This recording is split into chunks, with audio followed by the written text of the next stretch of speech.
And drums are talking.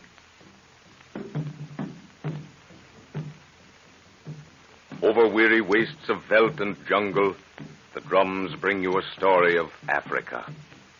Africa, that land of mystery and strange ritual, ebony bodies, witch doctors, and sudden death. The land of jungle and impenetrable swamp, where the primeval sweat of Mother Earth rises in miasmic clouds of fever-ridden vapor to hang suspended in the foliage of the ageless guardians of the jungle. Listen.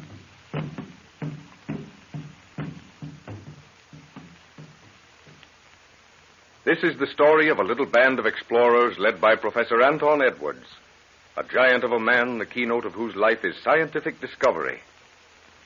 200 miles from the banks of the Upper Congo River in the jungles of French equatorial Africa, Professor Edwards has made his camp, awaiting the coming of his assistant before traveling further into the hinterlands. With him is his daughter Lorna, just graduated from an American university, and Nguru, a huge native Messiah of royal blood. It is night in the African jungle.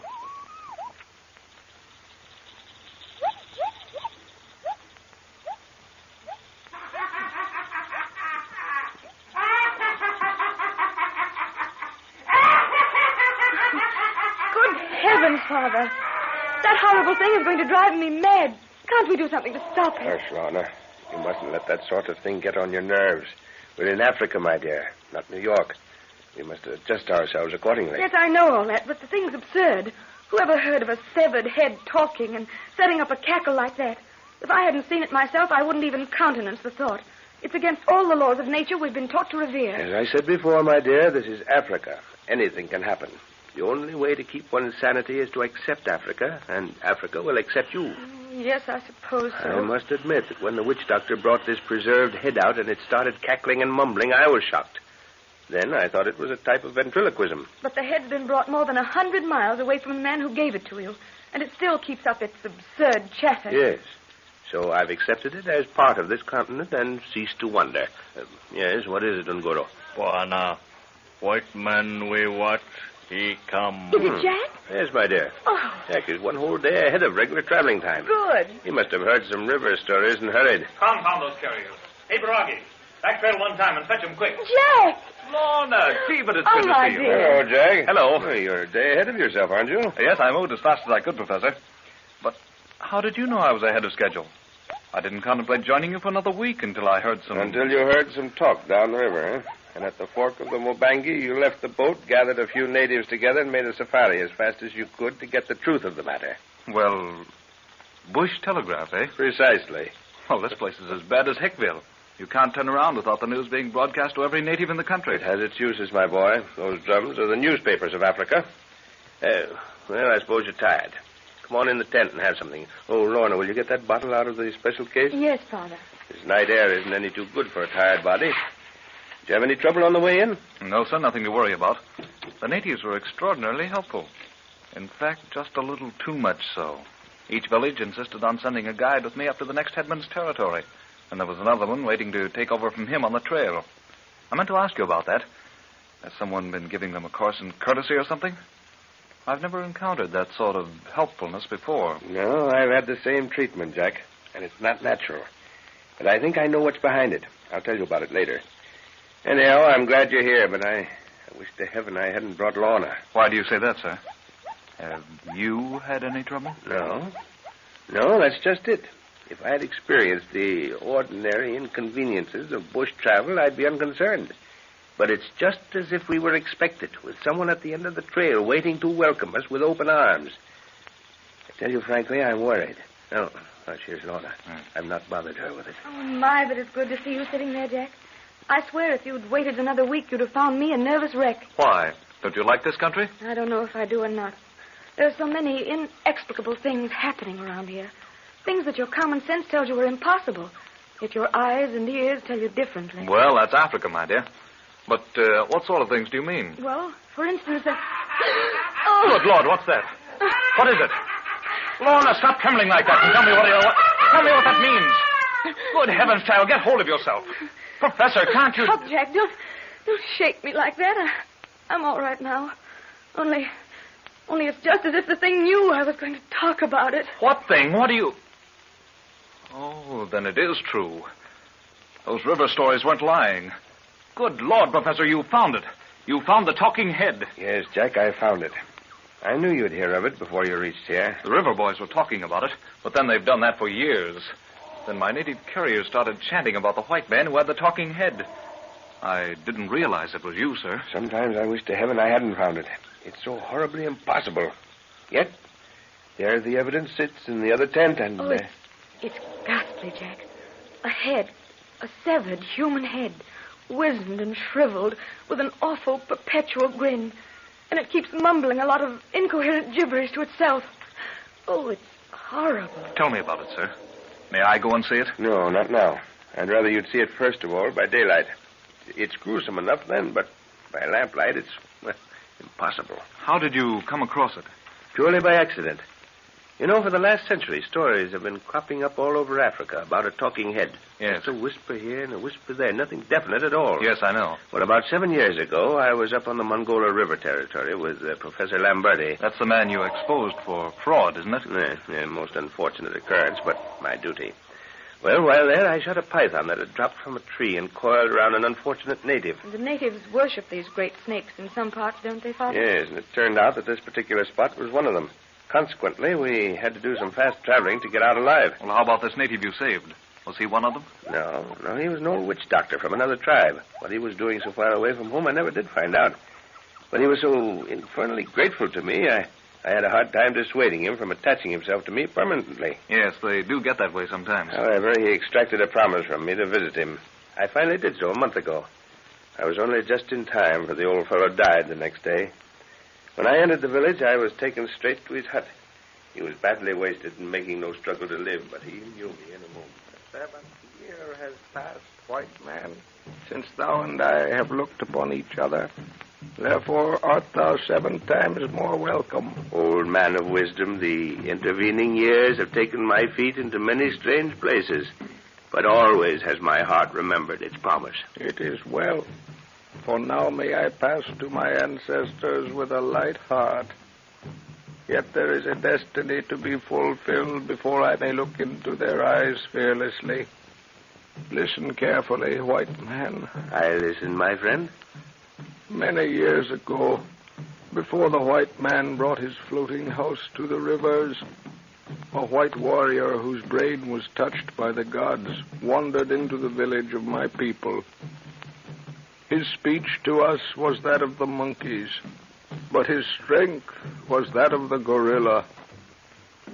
At certain seasons of the moon, he would summon the devils of the forest and hold speech with them, but only his eyes could behold them.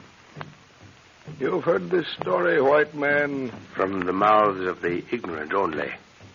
This man led my people in battle. He was greatly feared. One day, as he lay sleeping in the forest, a warrior from another tribe crept upon him and killed him, taking only the head as a trophy. But the head refused to die, and the warrior in his terror dropped it and took flight. That head has been preserved, white man, for it is written that you shall take it back to its people. For the legend says that only then will the spirit compose itself to rest. So that's how you got it, sir. Yes, I promised to take it before seeing the thing. Probably if I'd waited, I'd have had nothing to do with it. It's really horrible. Oh, dear. What's the matter, Lorna? Oh, just a little tired, I guess. I think I'll turn in for the night. All right, my dear. I'll go and see that your quarters are ready. I see the professor still makes a personal inspection of quarters every night. Yes, he always does. Have you been getting plenty of sleep, Lorna? You don't look as well as you might. Oh, Jack, you don't know what a relief it is to have you here. There's something wrong with this place. Something I'm sure Father knows nothing about. Why? What do you mean, dear?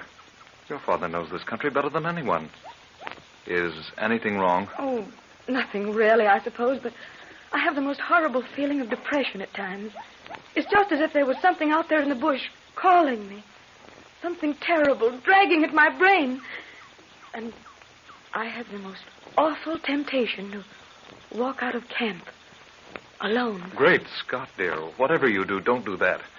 If there's anything harmful around here, you're safe while in camp. But by yourself, well... I know, Jack, but the feeling's gotten so bad that I have to... Oh, hush, here's Father.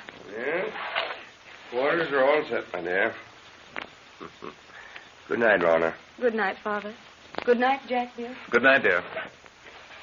Do you know, sir, I don't think Lorna's looking as well as she might. There's something worrying her. Oh, nonsense. Well, she hasn't a care in the world. No, sit here, Jack. I have something to tell you. Won't it keep until morning, sir? I'm rather tired. Well, I'd like to give you the news now so you can digest it by morning. Okay, sir. Shoot. I believe I have the first piece of definite knowledge as to the whereabouts of that mythical race of people called the Golden Race. You've heard the stories the natives tell of them. The perfect people, no sickness, and incredible learning. Yes? We've always put it down as another African myth because no trace has ever been found of them. Do you mean to say you really believe these stories, Professor? No, I don't believe the stories the natives tell, my boy. But I believe what the talking head told me a week ago. But good Lord, sir, that's... Listen, that's Lorna. Come quick, something's happened to her.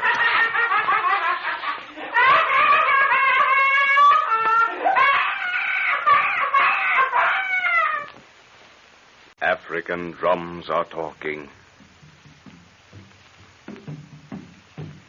The drums bring you a story of Africa, that dark continent of jungle, swamp, and arid veldt, of native intrigue and unbelievable mystery. Listen.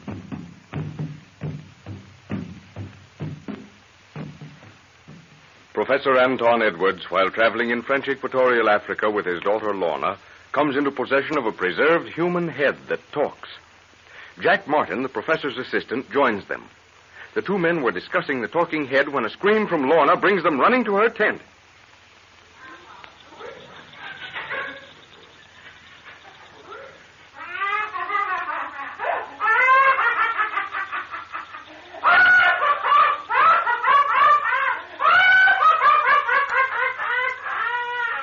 Confound it. Where's that flashlight? Here's one, sir. Lorna's not here. Her bed's empty. Great heavens. What's become of the girl? What in the name of... Oh, take no notice of that, Jack. It's only the head in the other tent. But where is... There she is. Where, sir? There. Walking across the open space. Look. Come on, we'll have to hurry. What's the matter with her? Her arms are stretched out as though... Wait a minute. Don't go too close. See her feet. They're bare. She's in her sleeping suit. Good ged. She's sleepwalking. Yes. We daren't wake her abruptly. Heavens, I didn't know Lorna was subject to things like this. Possibly the change of climate has something to do with it. Has she ever been known to wander this way before, sir? Well, not to my knowledge. I thought she was perfectly normal. Who's that on the other side of the clearing? There's someone watching her. Looks like Nguru, my Masai. What's he doing out here at this time? He ought to be bedded down. Don't worry about him. He must have seen her start out. He's probably following to see that no harm comes to her. He's really very attached to her. I've had Nguru for years, Jack. You know that. Well, he's an ugly-looking customer in any case. I'd hate to make an enemy of him. Don't worry about him. I'd trust Nguru anywhere. Look. She stopped. Seems to be talking to someone. But there's no one near her. I know. She's just dreaming it, that's all. Let's get closer and hear what she's saying. Let's get her back to bed, sir. If we wait too long, she'll be down with fever in the morning. Not yet. I want to hear what she's saying. It might give us some idea as to what's worrying her. But there's something I want to tell you, sir. Let it wait, Jack. I don't want to miss anything she says. But it's about Lorna. She told me tonight that she felt as if something out in the bush was calling to her. Huh? Something that gave her an almost overpowering impulse to walk out of camp alone. She did, eh? Great Scott, when did she tell you this? Tonight, when you went to see if her quarters were properly set. You know what some witch doctors can do with hypnosis. Let's get her back quickly, sir. I don't like this business. All right, only it's imperative to avoid any kind of a shock. Whatever we do, we must not wake her abruptly. Why wake her at all? Can't we guide her gently back to her tent? Yes, that's better still. Come on. No, wait. Wait a minute. She's talking again. Listen. Out of the ageless vault of time, my beloved, have I come to fulfill the promise made to thee when the sun's light rested upon the altar. and the sacrificial knife of the priest returned its fire. So were we sent into the oblivion of the ages to learn that... She's talking about the ancient sun worshippers. Must have read that paragraph somewhere. Do you recognize it, Jack? No, I don't, sir. Let's get her back. I can't stand this. All right. Here's Nguru coming across. Take her gently by the arm, Jack. That's fine. Now, we'll take her back in a minute. That you, Nguru? Aye, Buana. Devil spirit, him come from hill. Look plenty for Missy. What's that?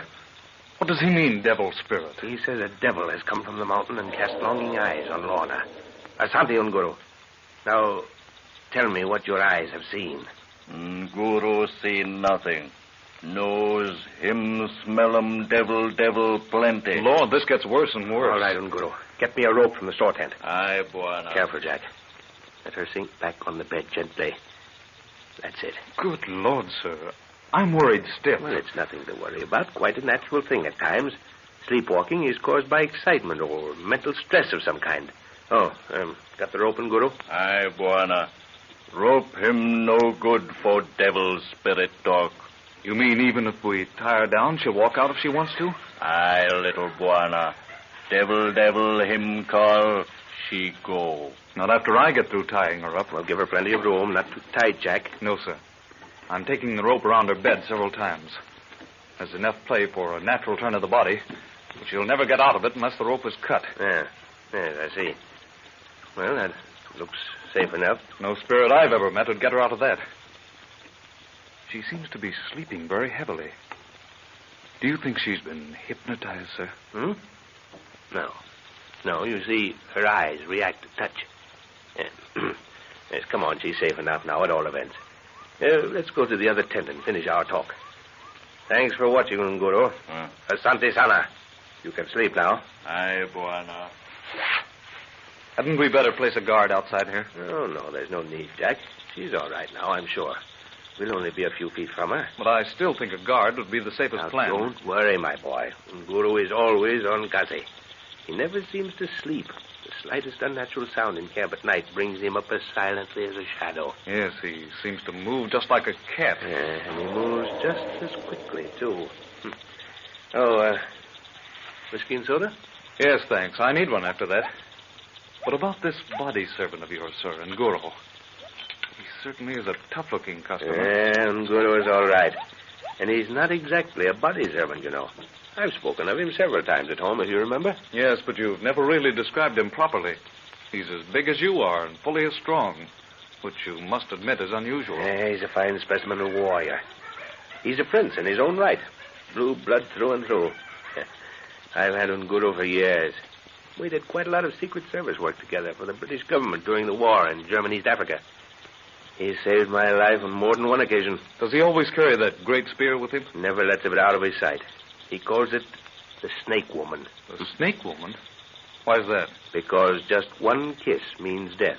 That is, unless he wants to prolong the operation. Good Lord, does he do that sort of thing often? I've only seen him do it once, when he fought the man who ran off with his wife.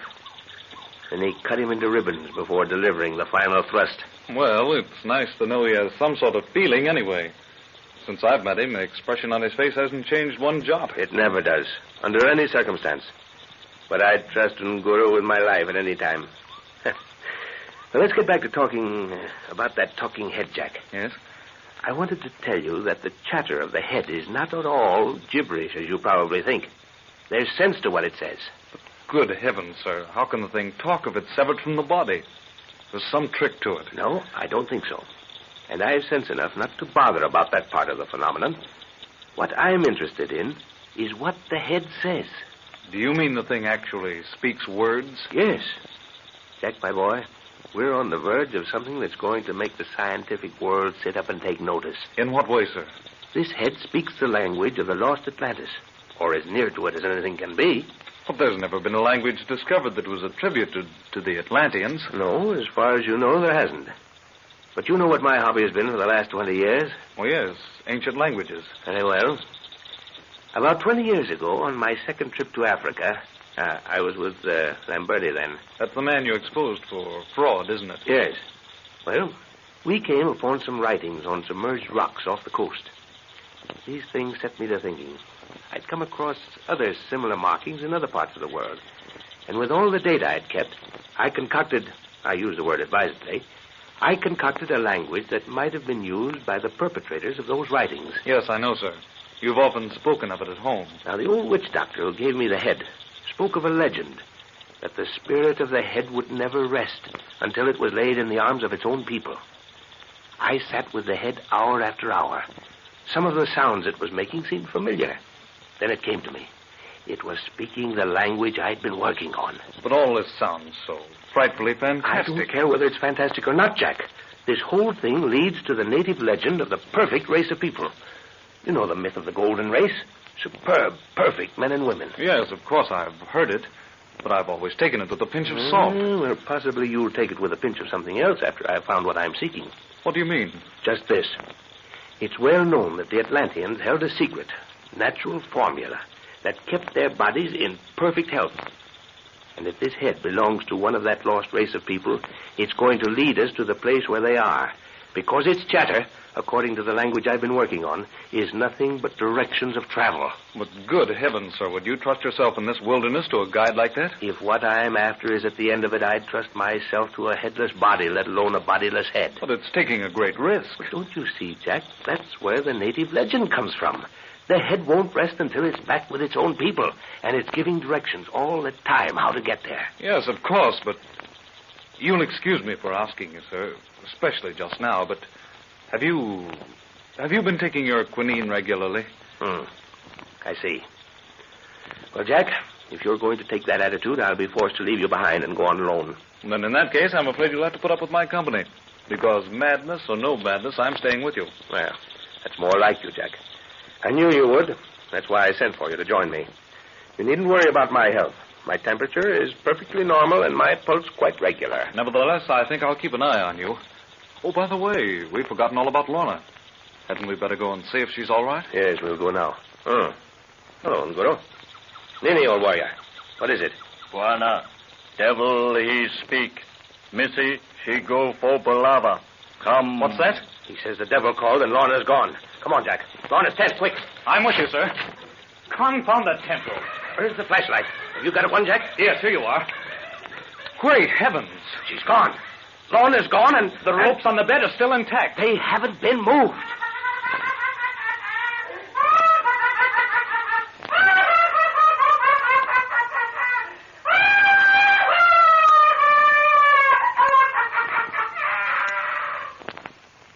African drums are talking.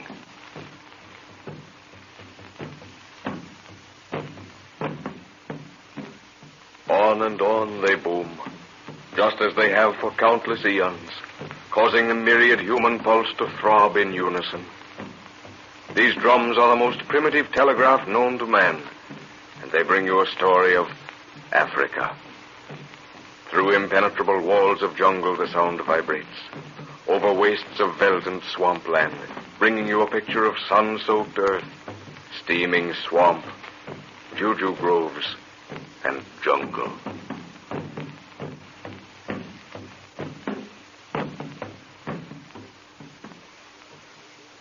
Professor Anton Edwards, while in Africa, comes into possession of a severed and preserved human head that talks. The professor maintains it is the language of lost Atlantis, the same that he has been reconstructing for years.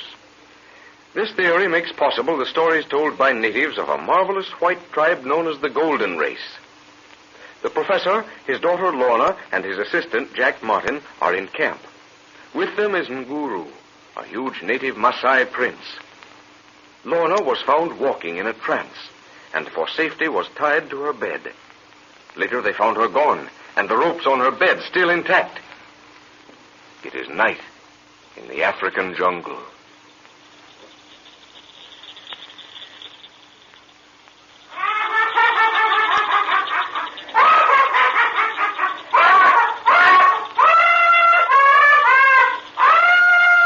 Great heavens, sir. What's the meaning of this? It's black magic. I can swear those ropes haven't been touched. Are you positive of that, Jack? Absolutely. I didn't dream things were as serious as this. See for yourself, Professor. Those knots are exactly as I made them. Extraordinary. Very extraordinary. Unguru. Aye, Buana. Tell me what you know of this, or what you think. Nguru know nothing. Body sleep. Nose, him no sleep. Smell 'em devil talk. Come, pole. Kenzie all sleep. Missy go for palava. No see. Pass. I come. But where is she, Nguru? Did you see her go? No, he says he didn't see her go, but he knows she went to talk with the devil. Then what's to be done? Track 'em, Missy, little Buana. That's the idea, Nguru. Let's go outside, Jack. See if you can pick up the trail, old warrior. Now, no Buana. Come. Yes, look. She must have passed over that patch of dust and headed straight across the clearing. Come on. You'll have to hurry to keep up with Nguru. I'd like to get my hands on anyone who's responsible for this business. Do you think I wouldn't, sir? Isn't Nguru covering the ground too quickly to see anything definite? He knows what he's doing. Give him a little moonlight and he'd track a night owl. Can you remember doing anything that might have offended one of the witch doctors around here? Why, nothing that I can think of, Jack. Why do you ask? Well, it seems to be the only logical solution to the strange happenings lately. Oh, I'm very careful about that. I had to send one of my boys back to his village for stealing a few days ago. But I don't think that could have any bearing on this. No, he was perfectly affable about it. Did you flog him for it? No, just paid him off and told him to trek. Stealing is second nature with some of these black children. We mustn't be too hard on them sometimes. But how in the name of all that's sensible did Lorna get out of those ropes without untying them? Oh, Lord, I'm worried stiff. I know, Jack, but we're doing everything that's possible. I wish the girl had told me about that feeling of something out in the bush calling to her, though. Why did she keep it from me? Didn't want to worry you, I guess. She was very nervous when she told me. Hello. Nguru stopped. Nini Nguru. Mazongo come. Welcome, Missy. Nauna. A white man? There's another track. Great Scott, it's the mark of a booted foot. Lorna's been found by a white man. No native wears boots up country. Tell me, Nguru, have you heard any drum talk of other white men around here? Nay, Buana. Drum he speak you. Me. That's strange. I haven't heard any other. Well, let's keep on going. Aye, Buana. Well, I'm stumped, sir. What do you make of it? Lord knows, Jack. Unless a white man around here has found her wandering about. But if there were another white safari within 50 miles, we'd have heard of it. What's the excitement now, Nguru? Nauna. Simba trail. Lion tracks. It's stalking Lorna, and we haven't a rifle with us. Gapin, Nguru. Oh, too, eh? Well, I've got my .45, but heaven help us if we get close enough to use it. There are two of them. We might stop one, but if they charge together, well, come on, let's hurry. They won't charge unless they're hungry. I hope they've eaten recently. Well, they probably have. If they were very hungry, we'd have heard them charging before now. Maybe the fellow with Lorna has a rifle. 10 to 1 he has, so don't worry. Buana. Missy. Nauna. Where? Yes, there she is. Going into that grove of trees. By herself. There's no one with her. Whoever it was must have heard us coming and left hurriedly. Quick, come on. The lions are getting closer. Lorna!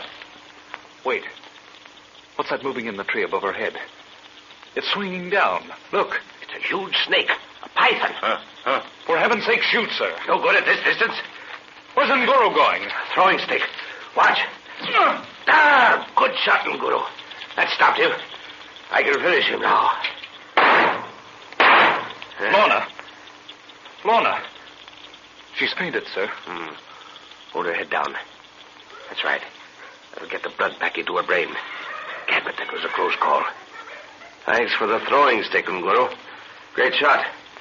Asante Sana. Nauna, Buana. What is it? By George, he's right.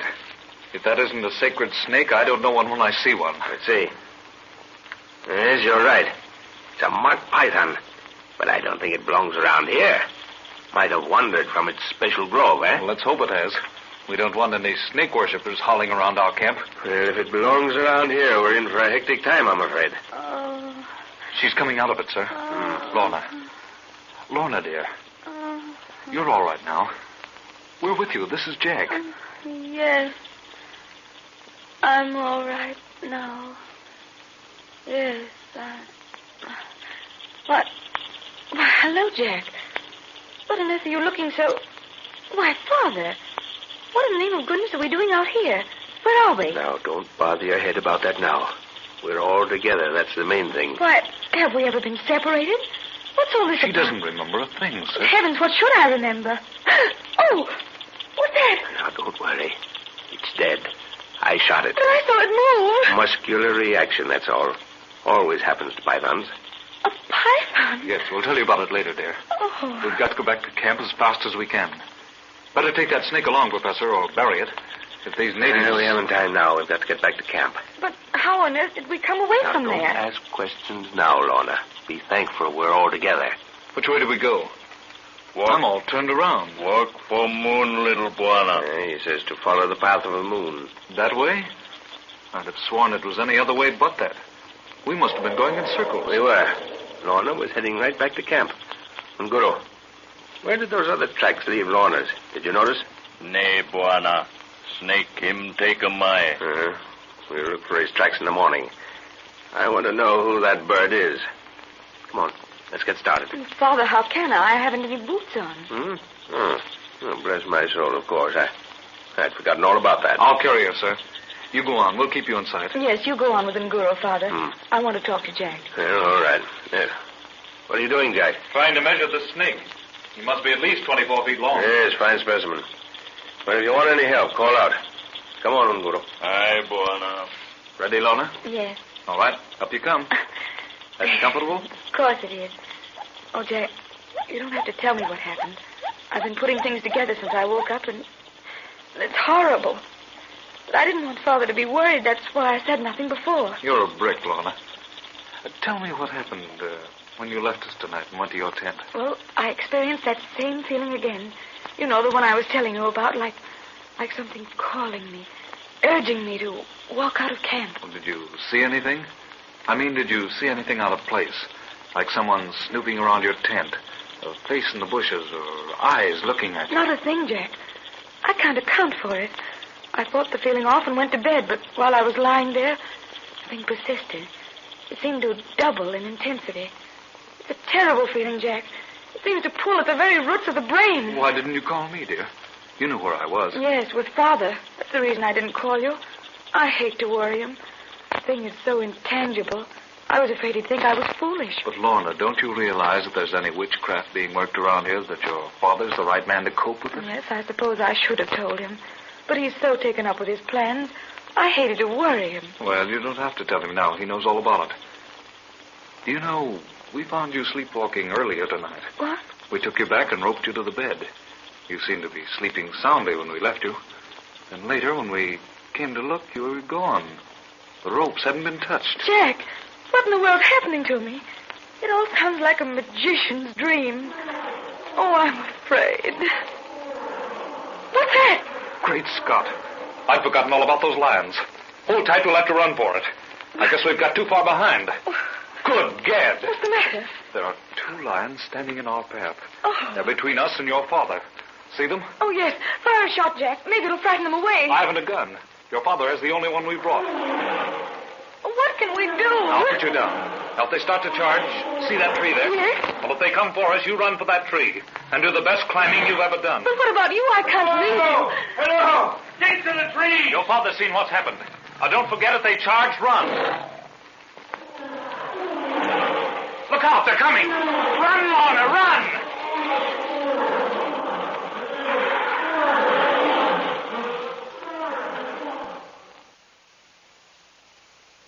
African drums are talking.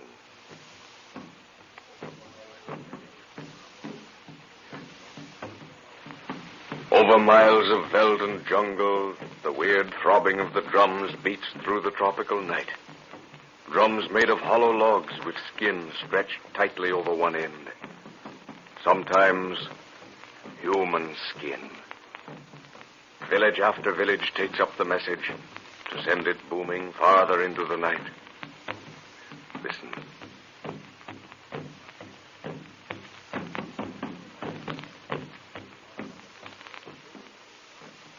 Searching for a lost tribe, spoken of by the natives as the Golden Race, Professor Anton Edwards, together with his daughter Lorna and his assistant Jack Martin, are in the wilds of French equatorial Africa. The professor has come into possession of a preserved human head that talks. He believes it to hold the secret of lost Atlantis.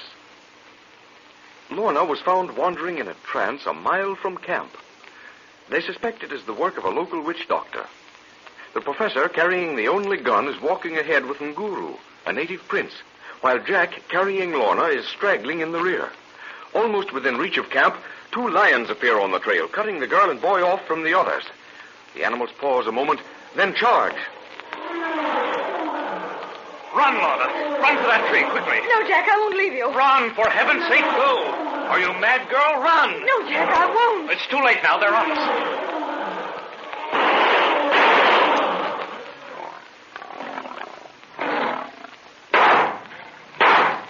Lorna. Jack. Are you all right? Yes, sir. We're all right. At least I think so. What happened? I don't know exactly. Those shots, they were from a heavy rifle. At least the first 2 were. You 2 children all right? Tell me what happened. Oh, I don't know rightly. But those lions, who shot them? I haven't the faintest idea. When I ran back, one of them was thrashing about, badly hit, so I finished him. The other was stretched out dead. Well, at all events, there's someone around here who doesn't want us killed.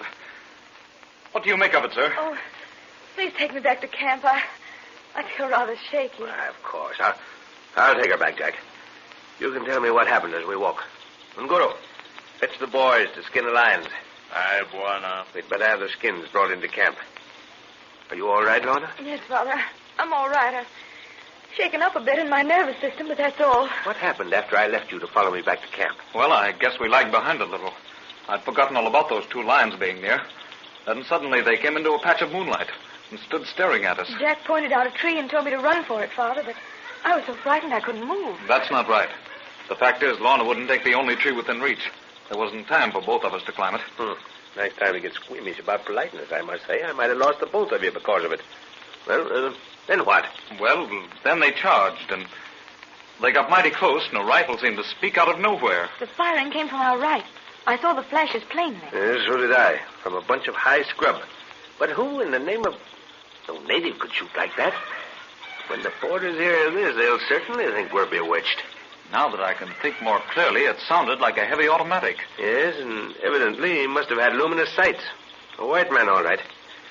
Well, we have a guardian angel anyhow. Oh, that campfire looks good. I'm frozen through. You know, I think you better take a dose of quinine, Lorna, and go to bed. Oh. Well, I'll take the quinine, but I don't want to go to bed. I wouldn't sleep anyhow. I'd see those awful lions coming at me all the time. Get my coat from the tent, will you, Jack? I want to stay by the fire a while. All right. Can you dig down into your memory, my dear, and recall anything about the earlier happenings of the night? You mean before you found me out there? Yes. No, Father, it's all a blank. But it might come back. That feeling of something mentally drawing me into the bush is completely gone now. Here you are, Lorna. Oh, thanks, Jack. Now you two go on into the tent. I know you want to talk shop. I'll join you in a little while. Now, wait a minute, young lady. You didn't think you were getting out of that dose of quinine, did you? Here it is. Of course you would. Oh, I hate the awful stuff. Well, a necessary evil in Africa, my dear. Sort of keeps the moths and bugs away, you know? Well, here's to the man with the rifle. Oh, dreadful stuff. Now both of you run along. Come on, Jack. I want to compare notes with you. I've been wondering, sir. Did you do right in having the lion skins brought here? They really belong to the other fellow, you know. Well, that's the reason I wanted them here. In the hope that he'd come and make a claim. Oh, I see. And Guru went out with the boys, didn't he? Yeah. They ought to be back soon. Yes. You see, Jack, the man who shot those lions is the same fellow whose tracks we saw join Lorna's when she was walking in that trance. At least it looks like it. But why didn't he make himself known to us? What's his game? He must have the natives under his thumb, or he wouldn't be able to keep his presence around here a secret. No, that's true. I understand a little about drum talk, but I haven't heard one of them beat out the symbol for white man except in relation to us. It's got me worried. We'll have to break camp the first thing in the morning. Oh, here's Nguru. Buana. Nene Nguru. Mazongo's devil na pega simba. What's that? He says it was the white man's good devil that killed the lions. Well, that's a good idea. You tell Shenzi boys and Guru, eh? Uh-huh. The porters think we have such a proficient good devil working for us, we'll probably have a little less trouble with them. Well, that's a relief. I hope that thought takes root. All right, Guru. Get some sleep, what? Aye, Buana. Here, Jack. Take a look at this map. I want to go over some details with you. At present, we're over here, about 20 miles from the Bakari River. Oh, by the way, perhaps you're too tired to go over this now, eh? You had a pretty bad scare tonight. Oh, I'm all right, sir. I've been charged by lions before. But then it was I who was holding the rifle and not someone else. Oh, hello, Lorna. How do you feel now? Oh, fine, thanks, Jack. I think that scare shook my brain up a bit. Well, did you manage to remember anything? Anything that could help us? Not a thing, Father. There's only one thought in my head now, and that's to start traveling and keep going. Well, you're likely to get your wish. We're going to start at daybreak. Listen. The drums have started. Must be something important. What are they saying, Father? Well, if you'll only be quiet for a minute, I'll tell you. Great Scott. Something wrong, sir? No, there's nothing wrong. Except that they know we're going on safari in the morning. What? Pete's sake, how do they know that? We've only just this moment spoken of it. Are you sure that's the message, sir? Yes, listen. This is what they're saying. White hawks take wing.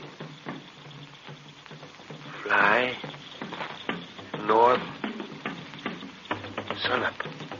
White hawks take wing and fly north at sunrise, eh? And they even know the direction we're going to. Evidently. I don't like that white hawk part of it. Oh, well, that's nothing unusual. It's the way they have always designated the white man. It's just a drum name. They've stopped. Yes. Now we'll be expected, all along the line of march. The drums to the north have probably taken it up and are relaying it. There's something very mysterious about all this. Yes, I know. If I didn't have such convincing proof of what I'm after, I'd be tempted to get back to the coast. But I can't, Jack. The talking head has practically given me my line of march. Oh, that ghastly thing again. Which way are we going, Father? Just a little west of due north. And we have to pass over some bad country. The ground's all new to me. Will we touch Lake Chad? No, we'll pass to the east of it. And from then on, we can expect no protection whatever. Oh, why is that? Well, I have permission to trek around these parts as far as Chad. But north of that, we'll be going into Tuareg country. And the French won't guarantee anything. In fact, they won't give me permission to go in there. So we'll have to sneak in. Then there will be no need to touch any place where they're likely to question us? No, we have supplies for an indefinite period. That is, providing we can shoot meat for the porters. Yes, they won't work without meat. And when we get past Lake Chad, we can send the porters back and use camels. They're surly beasts, but as long as you keep them hobbled, you know you've got them. The drums have started again. Yeah, so they have. Lorna, I think you better get dressed for traveling. It'll be daylight soon, and there are heaps of things I want you to attend to before then. So, hurry, dear, will you? Oh, of course I will. That's what I want, something definite to do. All right, off you go then. Jack, we've got to move fast. The drum that's talking is a snake drum. Well, what does that mean? We killed a sacred python tonight, didn't we? Yes, worse luck. Well, I didn't think there were any snake worshippers so far up country. Evidently, I was wrong. The sect may be very small, but they're after us. By daylight, they'll be howling madly around here because we killed one of their gods. That you and Guru? Aye, Buana. Guru come.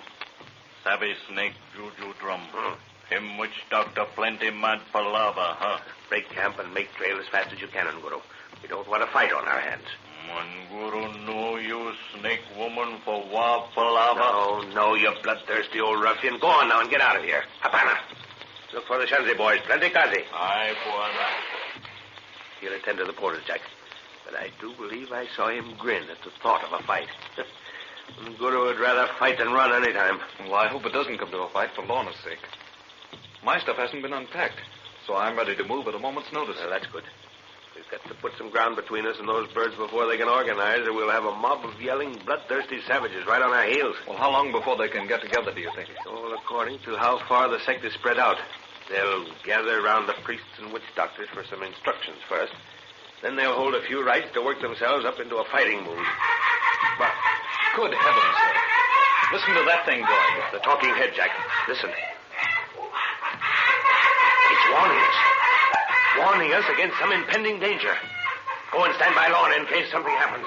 I'm going to help him, Guru. Hurry!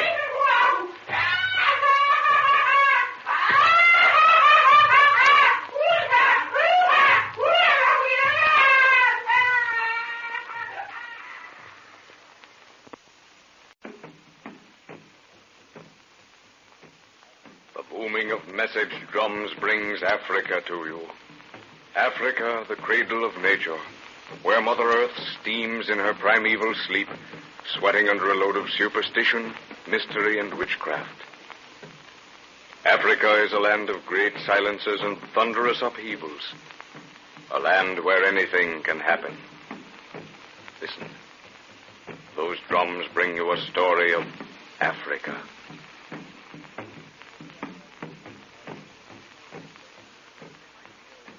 Professor Anton Edwards, while heading a little scientific expedition into French Equatorial Africa, comes into possession of a mummified head that talks. He believes it to speak the language of the lost Atlanteans and will guide them to where a remnant of that race may be found. With the professor are his daughter Lorna, Jack Martin, his assistant, and Nguru, a huge native prince. Lorna was found wandering in a trance, and in effecting her rescue, a sacred snake was killed. The snake worshippers gathered to avenge the killing of one of their gods, but the party hastily broke camp and marched. Now, believing they have thrown off pursuit, they decide to camp again. This open space looks all right, Jack. What do you think? Couldn't be better, sir. But I don't see why we turned off due west for the last 10 miles. There should have been plenty of water on our original course. Well, never mind that for a moment. I'll explain the move in due time. Ondaleo, Mzego. All right, Unguru. Make panga. Aye, Buana. Are you all right, Lorna?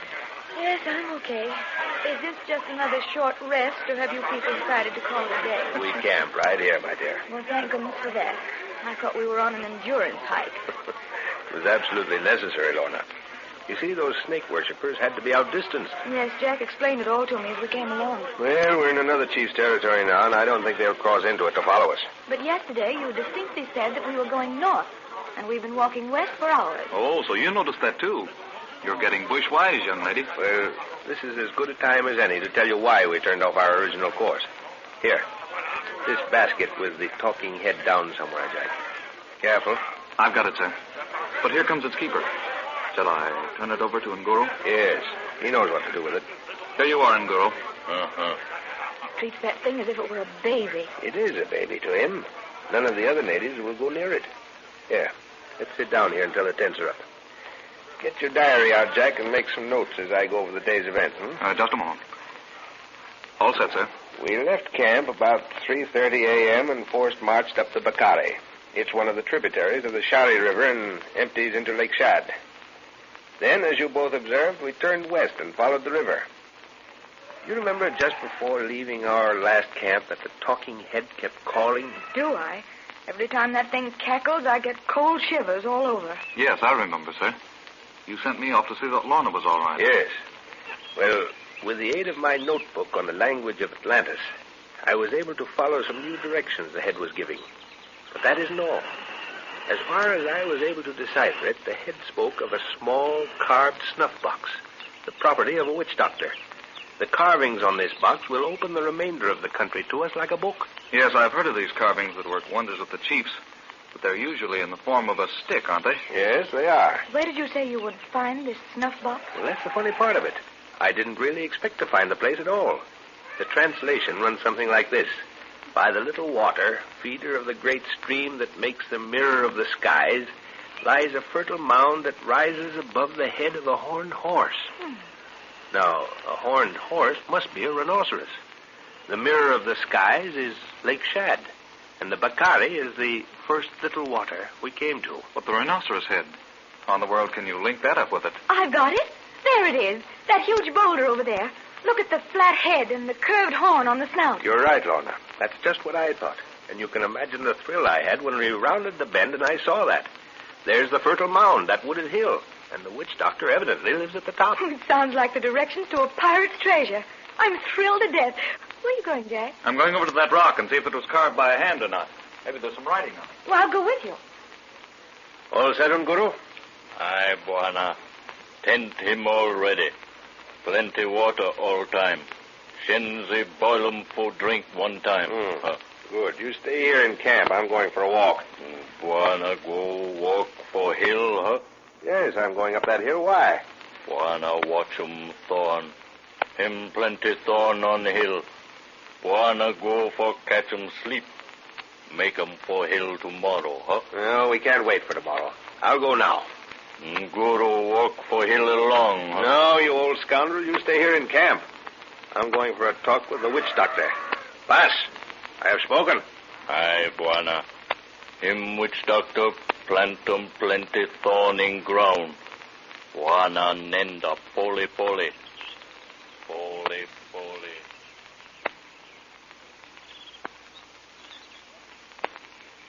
This has been washed away by wind and rain, Lorna. It's too rough even for native sculptor. It's a funny kind of rock. It's pink. Must be beautiful when the sun shines on it. I guess the sun only hits it directly first thing in the morning. It's a kind of volcanic rock. Must have been here for thousands of years. Believe me, I'll be up early in the morning to see it. It must look marvelous in a sunrise. It does, Lorna. Oh, hello, sir. This thing is perfectly natural as far as I can see. Yes, appears to be. Isn't it a pretty color, Father? Yes.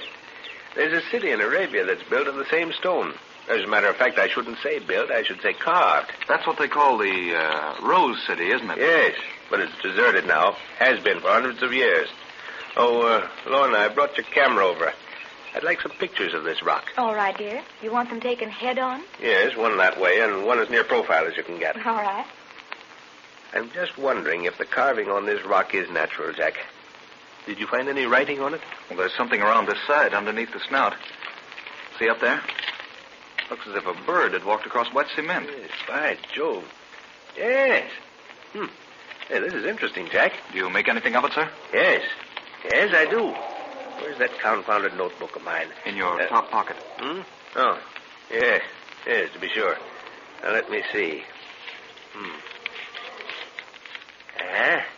Just as I thought. Seeks. Yes, that's right.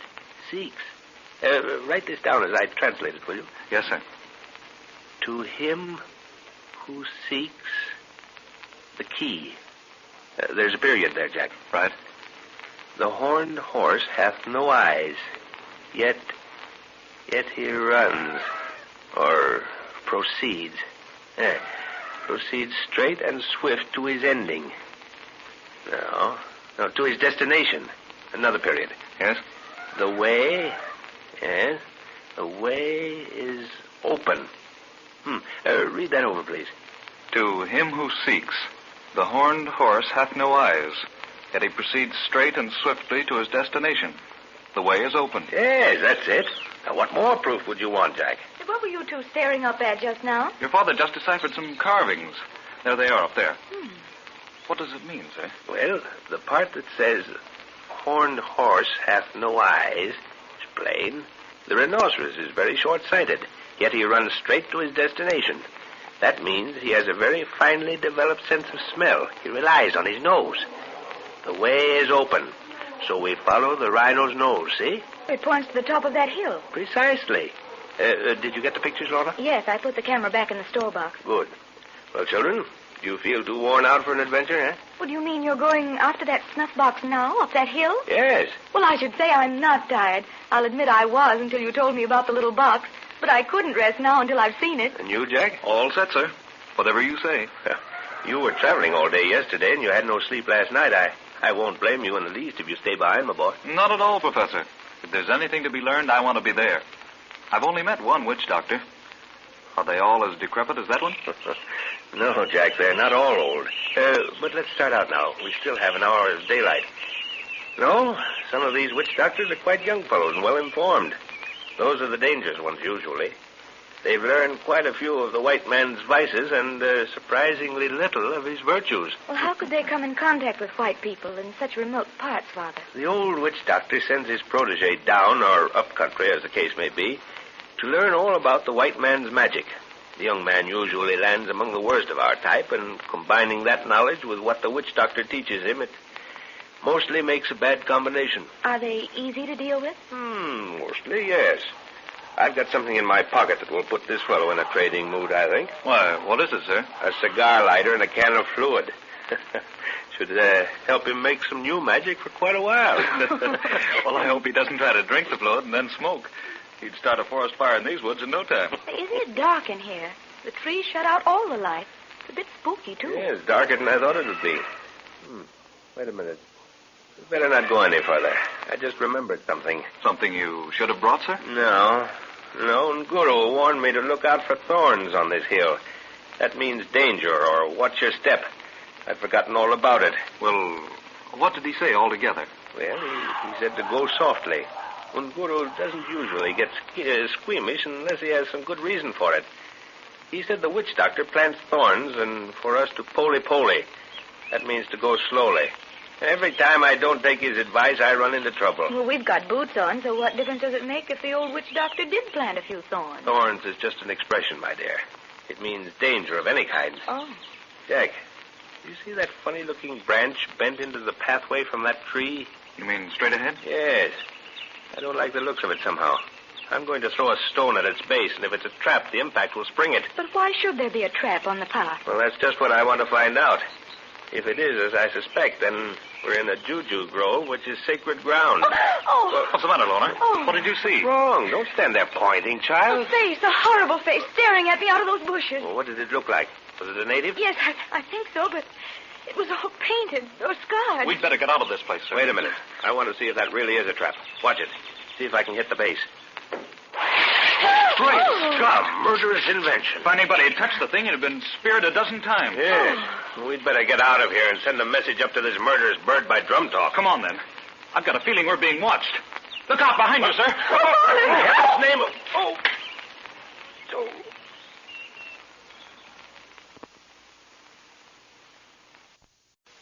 African drums are talking.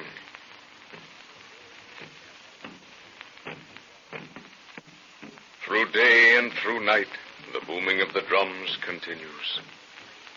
They bring you a story of a primitive land, of life and death in strange and varying forms. Dark bodies slinking through trees, feline forms creeping through underbrush. This is nature's hunting ground, where murder is rampant, and the law of the jungle prevails.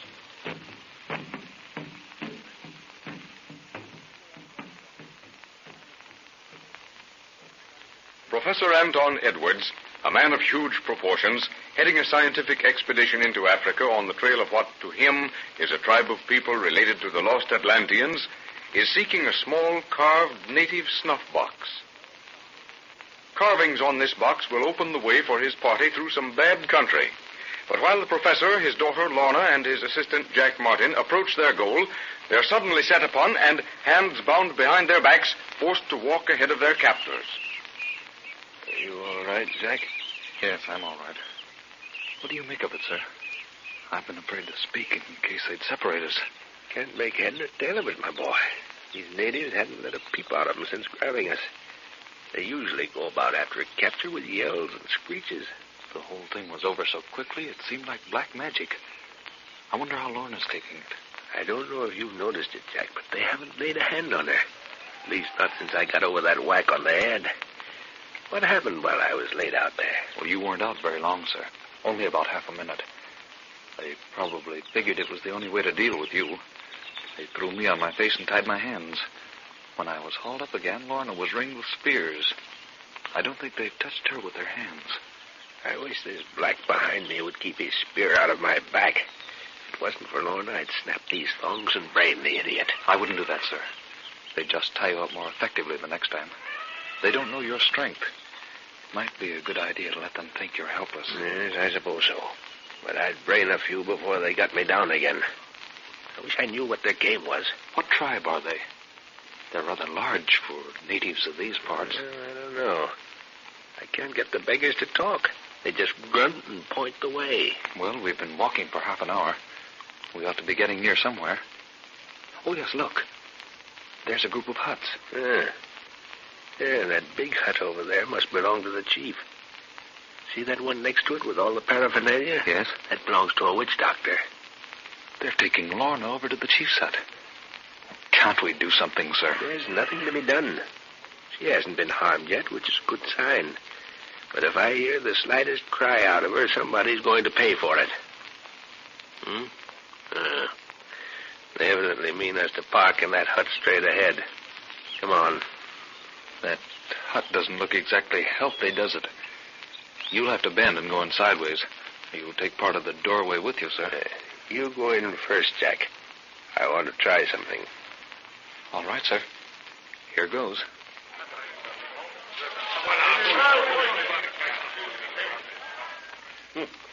That's that. I thought it'd loosen their tongue. Well, what did you do to start all that babbling? Simply turned around 3 times before entering the hut. Does that mean anything? Nothing as far as I know. If my hands had been free, I'd have played eeny, meeny, miny, mo on my fingers. These blacks are so full of superstition, anything like that appears to be bad medicine to them. Well, why did you do it, sir? Well, I couldn't bear the thought of being taken without giving them something to worry about. Besides, I wanted to hear them talk. Lord, but it's dark in here. It'll be dark outside in a few minutes. Are you sure they don't mean any harm to Lorna? Well, the signs are fairly good up to now. I hope Lorna keeps her head, though. You know, the thing that stands out in my mind is that these blacks haven't laid a hand on her. That's it. They've either been given orders not to touch her or they think she's sacred. If it's the former, I don't like the look of it. That means we've been watched and they knew Lorna was one of our party. Well, let's hope they think she's a goddess or something. Then we'll have time to work before they begin any ritual stuff. Look, they've placed a guard at the door. I can see through the crack in the wall. These walls are nothing but interwoven grass, Jack. Be an easy thing to break them down. Probably get a spear in the back of the neck as soon as we put our heads outside. Look at that. There's someone talking to the guard. It's a woman. She's coming in. Look at her lips. Like great saucers. That's food she's placing on the ground. Turn around, Jack. She wants to untie your hands. Yes, that's right. Good heavens, sir. This is unbelievable. I've heard of these great-lipped women, but I've never seen one before. Well, I'm glad I'm going to have my hands free to eat anyhow. Boy, that feels good. That means it's your job to take these thongs off my wrists. Come, look sharp, Jack. I'm hungry. Jack, that's a woman from the Ubangis race. Hold still, sir. It's so confoundedly black in here, I've got to feel for the knot. Oh, don't worry. I'll snap it. That's better. Hey, where's the grub? You know, it'll be the first time I've tasted native food in years. Did those thongs cut your wrists, sir? Not enough to worry about. Well, I have some iron capsules in my pocket. Oh, for heaven's sake, Jack, let's go native for a while and forget civilization. When I do that, it always helps me to outthink these savages. I've been in worse fixes than this, but then I didn't have Lorna with me. Yeah, that tastes good. Say, how do you eat this stuff, sir? With your fingers? Well, of course. Back to nature, my boy. Does you good once in a while. You don't seem to be worried at all since you recognized that woman with the great lip extension. Recognized her tribe, I mean. I'm not, Jack. But wait a minute. Maybe I'm wrong. I've just thought of something. Is it anything helpful, sir? No, I'm afraid not. Possibly I was holding on to a forlorn hope. You see, the Ubangis are a peaceable people and full of curiosity. I thought maybe we were victims of that. And on the other hand? Well, those people have been habitual slaves for many years. It's just possible that this woman is just that, a slave. Well, are there any known tribes of Ubangis in these parts? No. The farthest north I found them is the village of Kayabi, bordering on the Cameroons. Come on, eat something, Jack. We'll need all the strength we can get. Well, I really don't feel like eating, sir. No stomach for native food, eh? If you were cooped up in a place like this for weeks, you'd soon get to like it.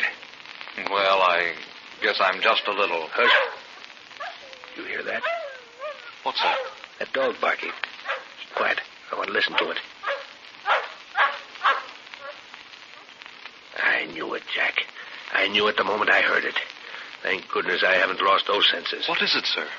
All I heard was the yap of a native dog. That native dog you heard was Nguru. He knows where we are, evidently followed us and saw what happened. But what can he do? The native porters can't help him. We don't want the porters. I'd rather have Nguru with me than any 10 men you'd like to name, Jack. I haven't told you his history, have I? No, the first time I saw him was when I joined you. Yeah, well, he's a Maasai. Chief's son. Keep quiet. There he is now. The far end of the hut. I'm going over. That you, Nguru? Ah, Bwana. Fear nothing. Missy safe in hut. How did you get up here? These men, fool, hear nothing, see nothing. You know where my daughter is? Aye, Bwana. Missy in hut, 1, 2, 3. Guru go kill him, God. Huh? No, not yet. Wait. What did you bring, you old shadow? Guru bring Bwana's ranka. Good, my war club. Shotgun, little warrior. Dig, Bwana, dig. Jack, help me dig under the hut quick. He's brought a revolver for you and my war club. Guru, if there's any danger, leave the things there and move back until I give the signal. Danger, finish, Bwana. Guru kill him, 1 guard by gate. 1 man big eye, try stopping Guru. Catch him neck, so-so. What did he say he did? He broke the neck of the guard at the gate and also another man who saw too much. It's an old trick Guru and I used during the war. But they'll find the dead guard and start a search, won't they? No, they'll think it's the juju I worked as I entered the hut. There'll be no mark on them. Here's the gun, sir. And here's the club. Yeah, there's a knife, too. Guru, asante sana. That goes for me as well, old fellow. Thanks very much. Bwana. They find dead man. Lie still, old watchdog. Lie still. Is it the guard? Aye. Other man lie in bush. No see. Good work, Guru. When safe, return to Missy. Say we come tonight. Aye, Bwana. I go. How in the world did he manage it, sir? I mean, coming through the village like that. Jack, that black sinner could go through Hades without even Satan knowing of it. You know, sometimes I wonder if he isn't Satan himself. He holds all these tribespeople in absolute contempt. Well, if he can do a thing like that, I don't wonder at it. By the way, sir, what war was it that you spoke of just now? Surely you didn't have Nguru and Trance with you. No, I was in East Africa in 1914. Nguru was my guide and gun bearer. We attached ourselves to a British force that was moving into some country I wanted to go over, and we had a lot of fun. Listen. The drums have started, sir. I think it's a message. Yes, listen. Come. Meet. White. Full moon. Tomorrow. Good heavens, Jack. What is it, sir? These people are cannibals. They're setting a feast for the full moon and calling the tribe home, saying the meat has been found. Good Lord. I didn't think it was as serious as that. We haven't heard a sound from Lorna. You think anything could have happened? No, Jack. These people only become cannibals at the full moon. I know what they are now. They never kill until the full moon appears. It's a sort of ritual with them. But that's tomorrow. Yes, we've got to get out of here tonight or we'll never get out. That's Lorna. Good Lord, sir, we can't sit here and do nothing.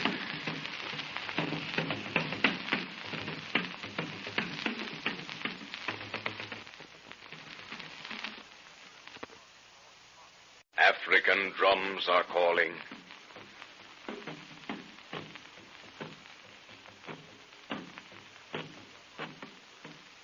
The slow, rhythmic cadence of the drums penetrates into the deepest bush. It crosses black, sinuous rivers and on into the surrounding country, rising and falling to the vagaries of the African breeze. It is a funeral dirge. And And in the open space in the center of some village lies the cold body of a great chief. Slowly, each stepping carefully to his distance from the next, comes a line of 7 warriors. They circle the body, firelight playing a ghostly symphony along muscular bodies. They pause, but the wave-like ripples coursing continually up and down the back and out along the arms to the fingertips never ceases. It is the dance of death. They take up their rhythmic step again, keeping their distance. For if the aura of 2 warriors overlap, both will die. On and on they dance, past the false dawn, with the villagers standing in a great outer circle. And with the coming of day, the ceremony is complete.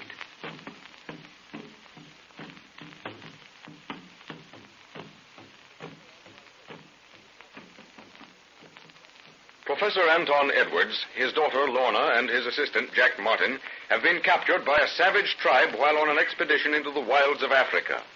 Nguru, the professor's huge Maasai bodyguard, has crept up to the hut where the 2 men are confined and slipped weapons to them. Jack and the professor were awaiting Nguru's signal when a cry from Lorna reached their ears. I can't sit still with that scream of Lorna's ringing in my ears. Let's do something, sir. We can't do a thing, Jack. If she's in danger, Nguru will take care of it. He's probably with her by now. It can't be very serious, or we'd have heard him in the center of a fight. Drums have stopped. Do you really think she's all right? I know she's not in any immediate danger, or Nguru would have let us know before now. Oh, yes, I guess so.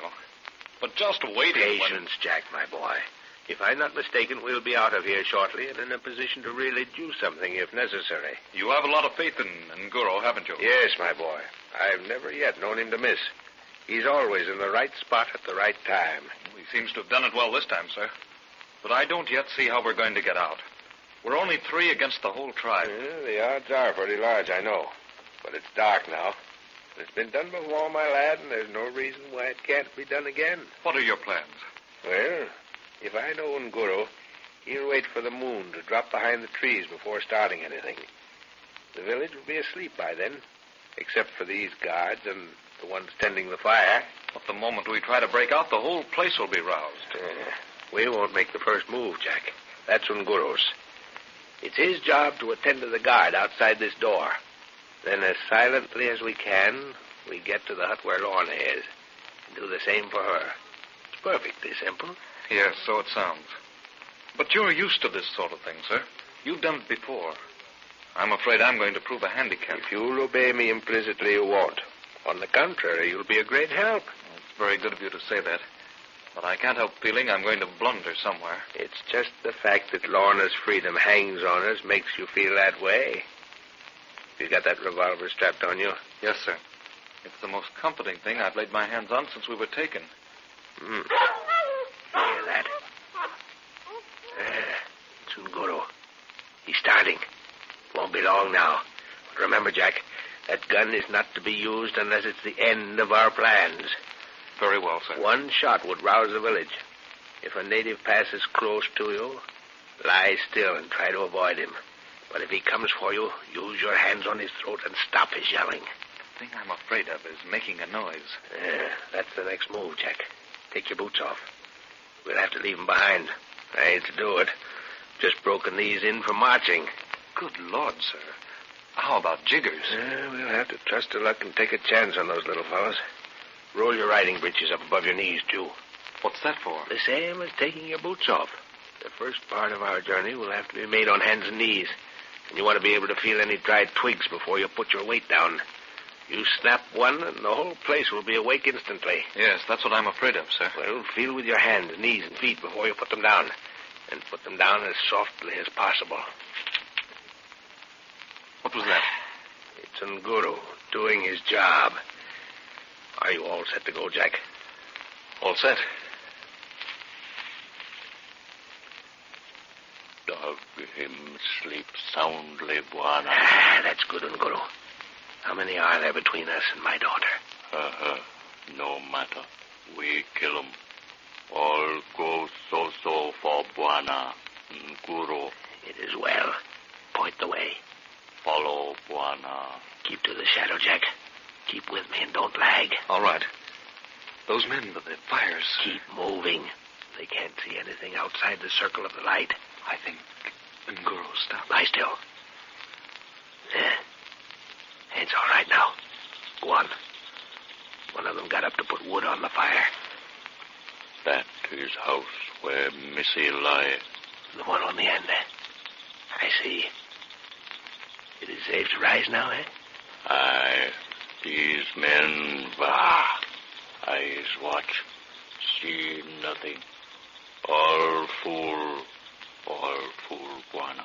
All right, Unguru. Jack, we're going to leave you here. If any of them leave the fire and start over toward us, hoot like an owl, as I've taught you. Here's a good knife. I shan't need it. But only as a last resort, after we've been discovered, can you use the gun. I understand, sir. One of us will come back for you if all goes well. If not, you'll soon know about it. But whatever you do, don't pass between the fire and the guards around Lorna's hut. Got it? Yes. Come on, Unguru. We can move fast. This like year past, Buana. Year war come along. Yes, I've been thinking of that myself. Is it good, Unguru? It is good. Two warrior, you, me, happy. As they are, my child. I speak Missy. She safe. These men house cattle. No eye, no ear, no smell. They slave one man. They're serving one man, eh? Aye, Buana. What is he? You know? Nguru know not.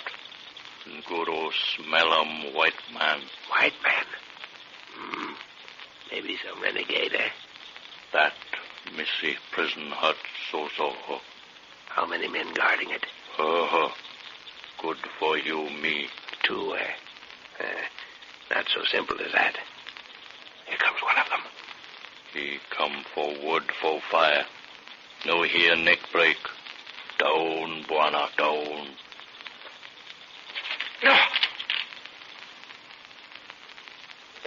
The old trick worked on Guru. Only this time I took the feet and the head fell to you. Guru slow, Buana. In Buana hand. Neck him break quick, Look. so. The other one has told us something. He's come to the edge of the hut, looking this way. Dog. Him no good God. Him come. If he leaves his post through curiosity, he's in for a lesson. Him ancestor wait in heaven. He come. You take him for head, Buana.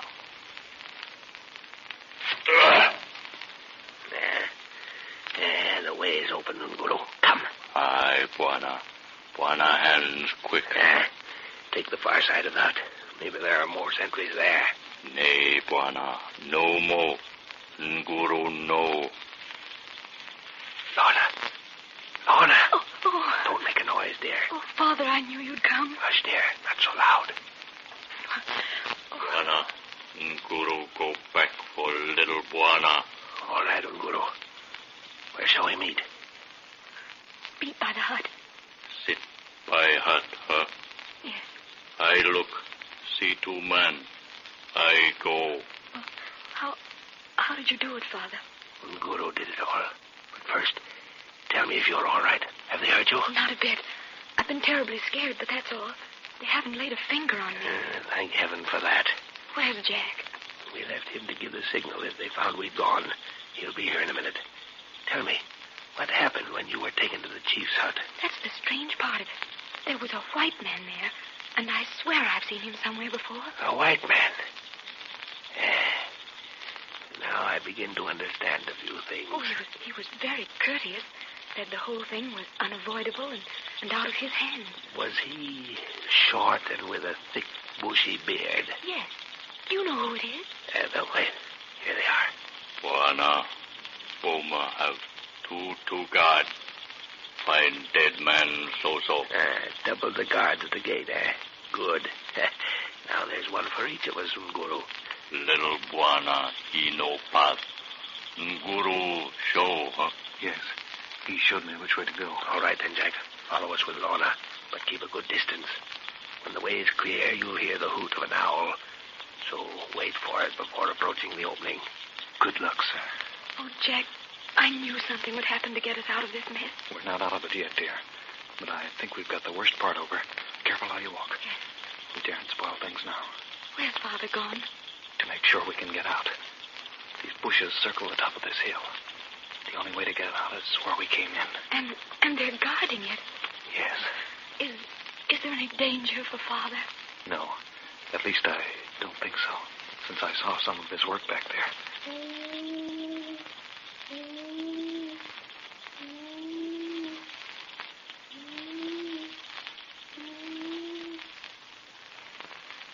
There's the signal. Come on, dear, as quickly as you can. We're as good as out right now.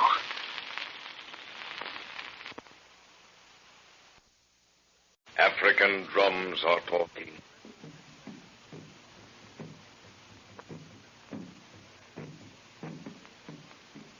Through fertile valleys and on to the highest mountain tops, the rhythmic beats carry their message. Africa, a land of primitive impulse, mystery, juju groves, and jungle.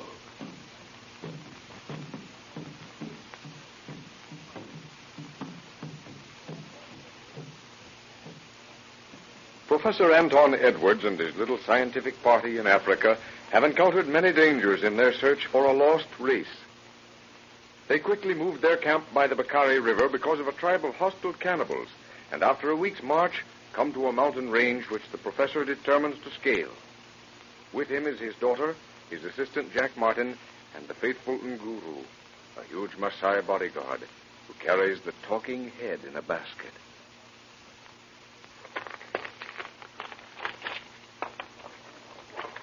Oh, but I'm tired, Father. When we get to the top, do we make camp? Yes, we'll probably stay there for a day or two. I want to look around. Oh, darn these mosquitoes. One of them just took a piece right out of my nose.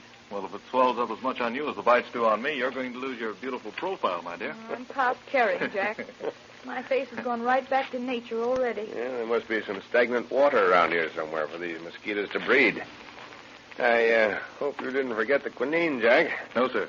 You'll find some at the bottom of your haversack. Father, I meant to ask you this before. Did you hear anything moving around after we turned in last night? No, after that long climb yesterday, I went to sleep as soon as I hit the pillow. Oh, it was probably some animal, Lorna. What? Well, I thought I heard some loose stones rolling just before I went to sleep. A mountain goat moving somewhere above us, I expect. The nearest humans to us are the porters we left at the base camp. Yeah. Oh, heavens, that awful head gives me the jitters. Does it have to do that? Look. Well, it's the first time it's talked for days, Jack. Yes, I'd hoped it had gone to sleep for good. What did it say, sir? Just the usual instructions. Go north. It doesn't seem to worry Nguru a bit. If I was carrying that basket and it let out a cackle like that, I know I'd drop the thing. Mind that boulder as you crawl by. Oh. Looks as if the least push would send it rolling down the mountain. I'd hate to get in front of it once it started. The rain's washed the base almost entirely away. You know, it's strange we haven't seen any signs of life, Jack. You notice there are no small animals scooting out in front of us as they did yesterday? Yes, I have. So have I. Ever since that great big rat ran over my foot yesterday, I've been keeping a lookout. But I haven't seen a thing. What's the answer to that one, sir? I don't know. But there must be a reason somewhere. Father, you'll have to stake me to some new boots when we get back to camp. The toes of these are almost worn out. Well, not much further to go, my dear. In a few moments, we'll be at the top. And we'll see what we shall see. Well, what's the real reason for all this climbing, sir? I know you're out after data of the country, but that's not the whole reason. We're on the second day away from camp, and you act as if you were going into entirely unexplored country. Can't you youngsters wait until we get to the top of this mountain and see for yourselves? Well, I've noticed such strange formations of rock lately that I've become curious. I'm so tired of climbing, I want to have something to look forward to. What's that moving over there? Where? Way over there. Probably a herd of mountain goats. Oh. Well, if you must have it, these mountains behind us have been scaled by others, but I don't know of anyone who had the patience to come through those valleys and try this one. Well, what's the hunch, sir? Did the head tell you to come up here? You don't usually go mountain climbing just to be the first. Well, to be perfectly frank, Jack, this inner range has always intrigued me. And I wouldn't be satisfied if we passed it by. No white man has ever reported on it. And we might find something to make those old fossils at the academy sit up, Well, you can tell them that it took us 2 days to climb, and that I left my mosquito net behind, and the little pests got bigger as we went up. The darn things do look something like small hummingbirds, don't they? No. You're to be the first over the top. Come on up here. I'll give you a lift. Well, that's an honor anyway. Well, I'm too tired to be thrilled. Well, are you ready? Yes. All right. Over you go. Up. Oh. There. You next, Jack. Up. Huh? Let me give you a hand, sir. No, wait a minute. Your turn, Unguru. Wana, Nguru no make Phoebe goat. No make Phoebe eagle. Come on, up with you old grumbler. Take that basket with the head with you. Now, Jack. Up. There. Now, look out, I'm coming over. Well, now that we're here, I hope you're satisfied. Jack, do you see what this is? It looks like a huge crater to That's me. just what it is. The whole of this inside circular range is one huge volcanic crater. Look at those trees down below. They're peculiar-looking trees, Father. What on earth do you call them? Come on, people. Down to that ledge of rock. What did I tell you, Jack? Those trees alone are enough to make these stay-at-homes envious. What do they remind you of, eh? Why, they look something like a weeping willow turned upside down. Wana, devil look 'em. Naona, huh? Great Scott. What is it? Don't shoot, Jack. I want to take a good look at it through the glasses first. Why, it looks like a dragon out of some fairy It's a tale. lizard, Jack. A lizard that size, sir? Yes. No wonder Unguru said a devil was looking at us. It's a lizard grown out of all proportion until it looks like a small alligator, but twice as ugly. Don't shoot it unless it comes to attack us, but I don't think it will. Wana, this place home for devil. Devil hand pull Nguru hair. There's another species of tree on that ledge there. Isn't it a grotesque-looking thing? Great heaven, if that's a tree, Father, I'll have to go back to school. I must have missed something. You've missed nothing, Lorna. Don't you children realize we're in another land? It's a world that science seems to have missed or forgotten. Haven't you noticed the difference in the air you're breathing since we came over that rim of rock? Why, yes. It seemed to get warmer all of a sudden. It is warmer. The air seems to have a bracing effect. I was a little tired a few moments ago, but now I feel ready to lift a ton. It's oxygen. That's what Unguru felt when he said his hair was lifting, Jack. This is marvelous. The whole inside range makes a huge crater. Well, then it must be at least 100 miles across. Look over there. Good heavens, it seems to slope down interminably. Can you make out the bottom of it with the glasses? No, it just fades and fades into nothingness. The sides are lined with a thick white volcanic dust. Wana, look. What is it, Father? Why, it looks like an ostrich or a great chicken. There's a big lizard chasing it. You cover the bird, Jack. I'll take the lizard. All right. All right, go ahead. Yeah. Well, I guess that stopped him. Good Lord. Seemed as if the mother of all chickens was coming at us to avenge the eggs we'd eaten. You and Nguru fetch the bird here, Jack. I want to take a look at this peculiar tree. Is that a kind of fruit on it, Father? No, I don't think so. No. Look, they're leaves. But look, they're half an inch thick, and they look just like human hands. Nevertheless, they're leaves. I'll pick one and show you. There. You are. Now, you see the formation? Why, it's covered with skin and veined exactly like a hand. Oh, look at the branch you picked it from. It's bleeding. And the hand is, too. Good heavens, so it is. But don't look so scared, Lorna. It's just a red-colored sap juice. Oh. Not blood. Oh, throw it away, Father. Looks too horrible for words. Well, there you are, sir. It's a wingless chicken. But I'd hate to have to eat a leg at one sitting. It weighs 100 pounds if it weighs an ounce. Wana, devil blow so-so for chicken. Make 'em plenty big, huh? Oh. Is that how you account for it? What did he say, Father? Well, Guru thinks that devils have breathed into these chickens and expanded them beyond all reason. Yeah, it's a species of chicken, all right. Why, what's the matter with your hand, sir? Hmm? It's covered with blood. No, it's not blood. It's the peculiar red juice from that tree. Isn't it horrible? Oh, that thing bleeds just like a human being. Take a good look around you, Jack. Use your glasses. You too, Lorna. All right. Why, this place is alive with those huge lizards. Well, and there are some more of those large chickens over there. Do you notice anything peculiar about those trees? Well, they're the funniest trees I've ever seen. Nothing, sir, except they're a species I've never come across. Yeah, no one else has ever come across them, Jack. We're the first. But what I meant was the animals avoiding that one that looks, as you said, like a weeping willow turned upside down. Yes, they do seem to give it a wide berth, don't they? There's a reason for that somewhere. I'd like to go up and find out. You're both wrong. There's a chicken going straight towards it as it feeds. Look. Yeah, so there is. Yes.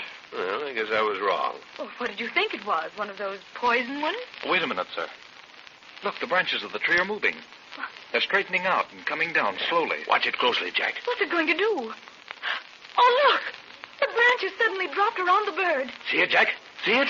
The bird is being lifted up. Why, the bird's gone. And the tree looks the same as before. Good heavens, sir, what kind of a country is this? Oh, that was horrible. That poor bird didn't have a chance. It was gone in 10 seconds. Buana, him devil tree catch 'em chop one time, huh? It put that chicken right in the center where the top of the trunk must be. Must have a mouth. Guru says it's the devil inside the tree, and even devils must eat. Oh, don't talk about it. Well, I'm glad we found out before going near it. What if you'd gone there, Father? Would it eat human beings? Would it eat human beings? Well, I don't think I'll go close enough to find out just yet. African drums are talking.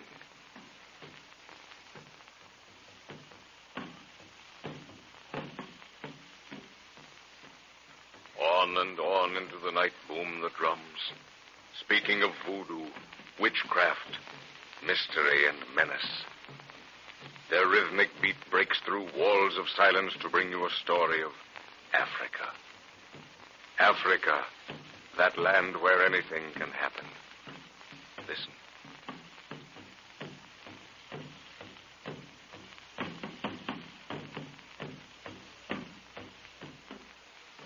Professor Anton Edwards, while in Africa searching for a lost race, comes into possession of a mummified head that talks.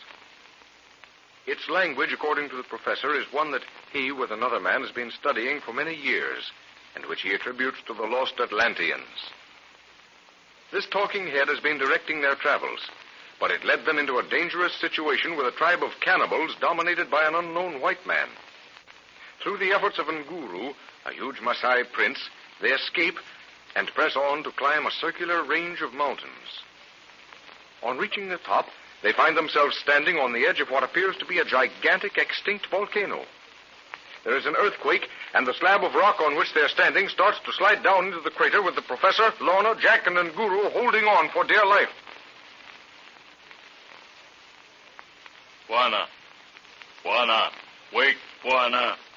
Devil, home. Wake. Oh, what is it, Nguru? Leave me in peace. Buana, wake. Naona, no kill 'em. Oh, leave me in peace. I just shut up. Apana, Buana. Look 'em. Live for one time. Naona. What on earth are you talking about? Don't be so...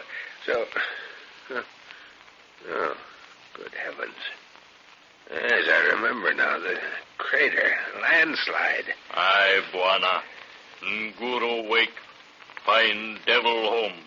By devil come for one time all. Huh? Oh, don't be silly, Nguru. Jack, you hurt, my boy? Oh, gee, I'm sleepy. Can I help? Jack, are you all right? Why, yes, of course.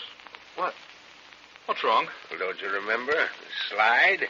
We slid down into a volcano. Come, snap out of it, son. Great Scott, yes. How long have I been asleep? It must be nighttime. Where's Lorna? Don't wake her yet. I think she's all right. She's sleeping. I want to make some observations with you. Of course, sir. Isn't this a strange light? It's green.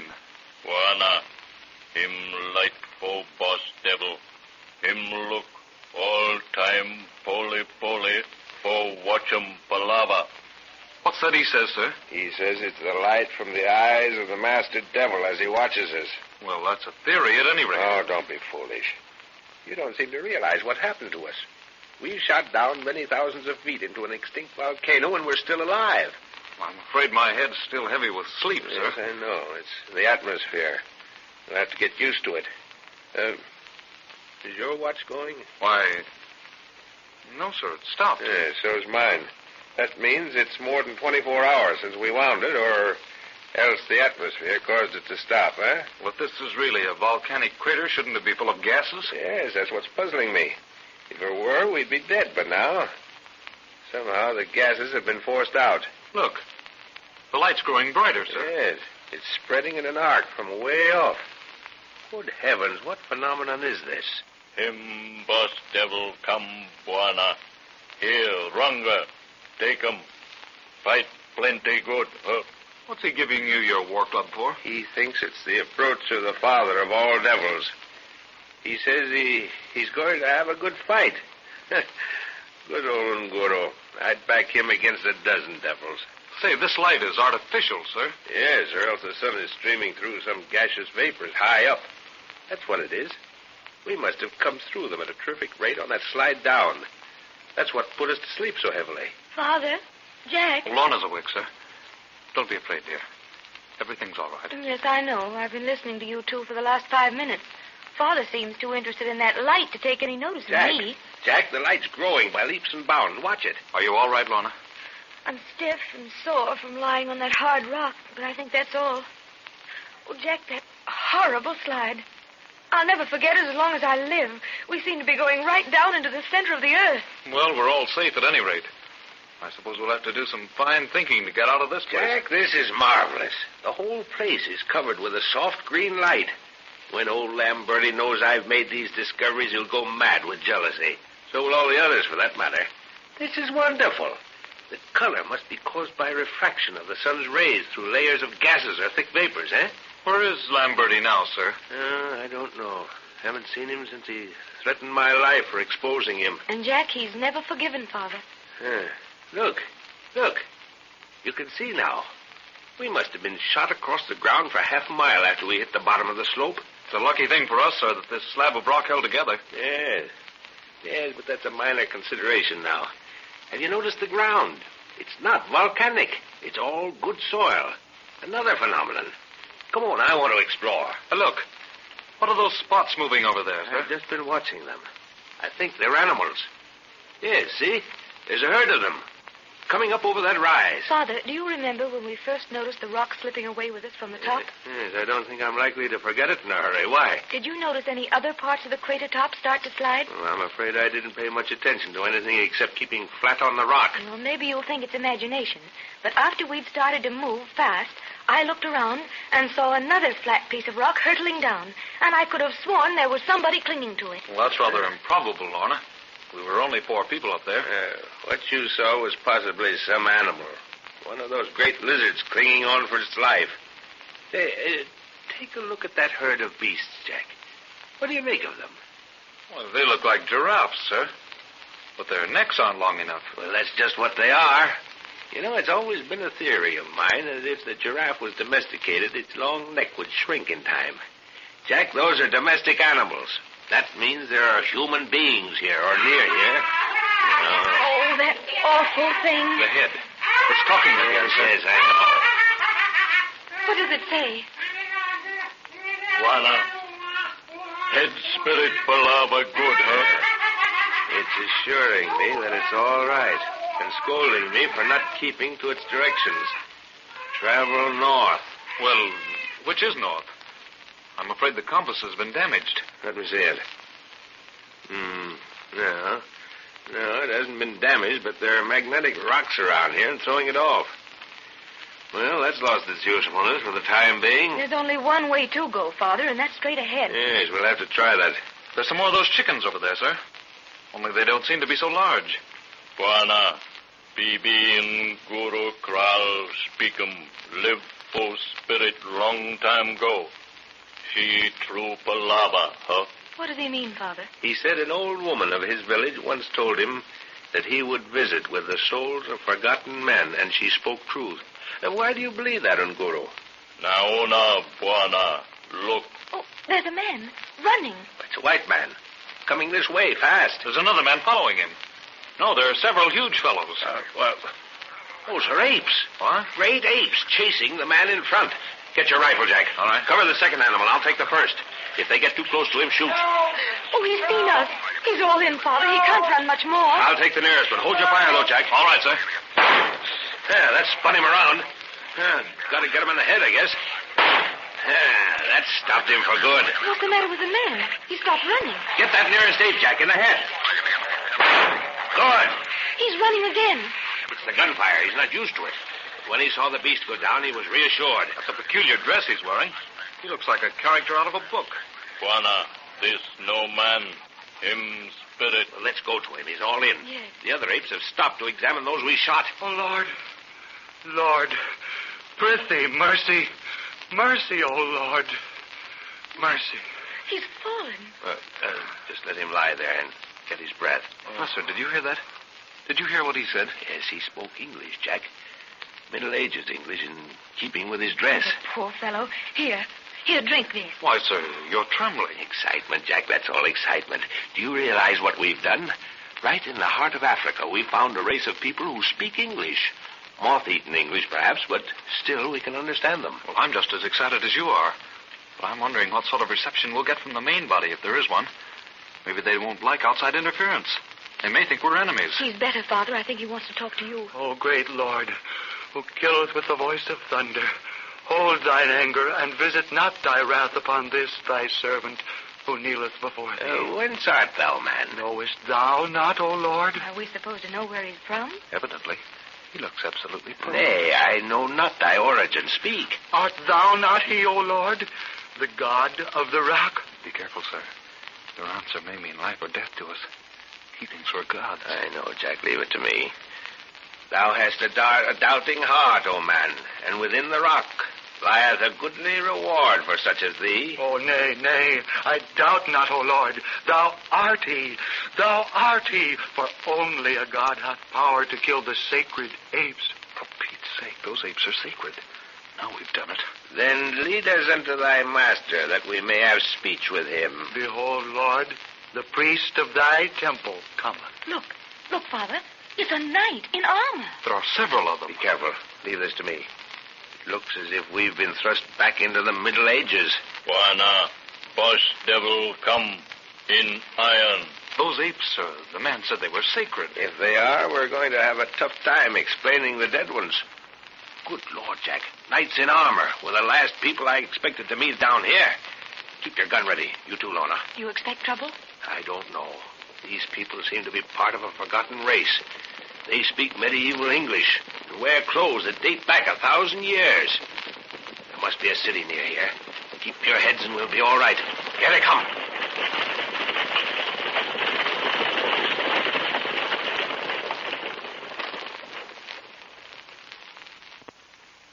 African drums are talking.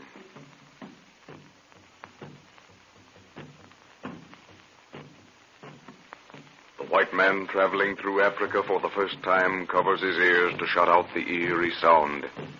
Yet it beats against his temples, rousing strange atavistic memories and desires that stir him into a restless tap, tap, tapping in unison with the ghostly rhythm. Listen. The drums bring you a story of Africa.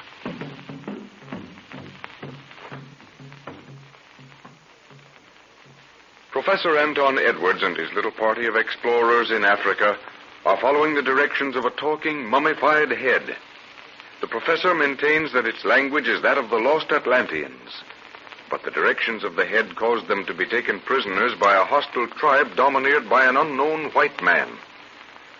Through the efforts of Nguru, a huge native prince, they escape and scale a circular range of mountains, finding them to be the outer shell of an extinct volcano. An earthquake sends them sliding into the crater. Volcanic gases put them to sleep, and on awakening, they find the floor of the crater to be inhabited by a strange people whose speech and dress is that of the Middle Ages. The professor and Jack shoot two great apes that were pursuing a man, and in doing so incur the displeasure of the priests of this strange country, for the apes are apparently considered sacred. The party is escorted to a city, virtually prisoners, and given quarters in a temple hewn out of solid rock. We find our friends awaiting the pleasure of the high priest. Are you sure Lorna's all right, sir? Well, you saw me put Unguru on guard outside her door. That priest fellow, or whoever he is, didn't seem to like it. But if anything goes wrong, we'll hear Unguru's Maasai war yell. You haven't heard it yet, Jack. Wait till you do. Make your blood run cold. Oh, Unguru. Puana, Missy, she here. Come in, Lorna. Hello, Father. Hello, Jack. Hello, Lorna. All right, dear. Well, let's get down to business and discuss this thing. They may as well recognize the fact that we're being held as prisoners. But they haven't taken our guns away, sir. That's because they don't understand the use of them. They probably figure Unguru's spear no match for their armor, or they'd have taken that. There's one thing certain, Father. They don't know what to make of it. Yes, but how are we going to explain the killing of those sacred apes? It's evidently a ritual every so often to turn a citizen loose among them. Is that what they were doing to that man we saved? Yes, my dear. As far as I can make out, they were sacrificing him according to a custom. We seem to have arrived at an unfortunate moment. Say, did you notice the houses as we came in? They were built of stone and mortar. All except this huge temple. It's carved out of solid rock, Jack. Have you any theory as to what kind of people they are, Father? Yes, I have, but it's just a theory.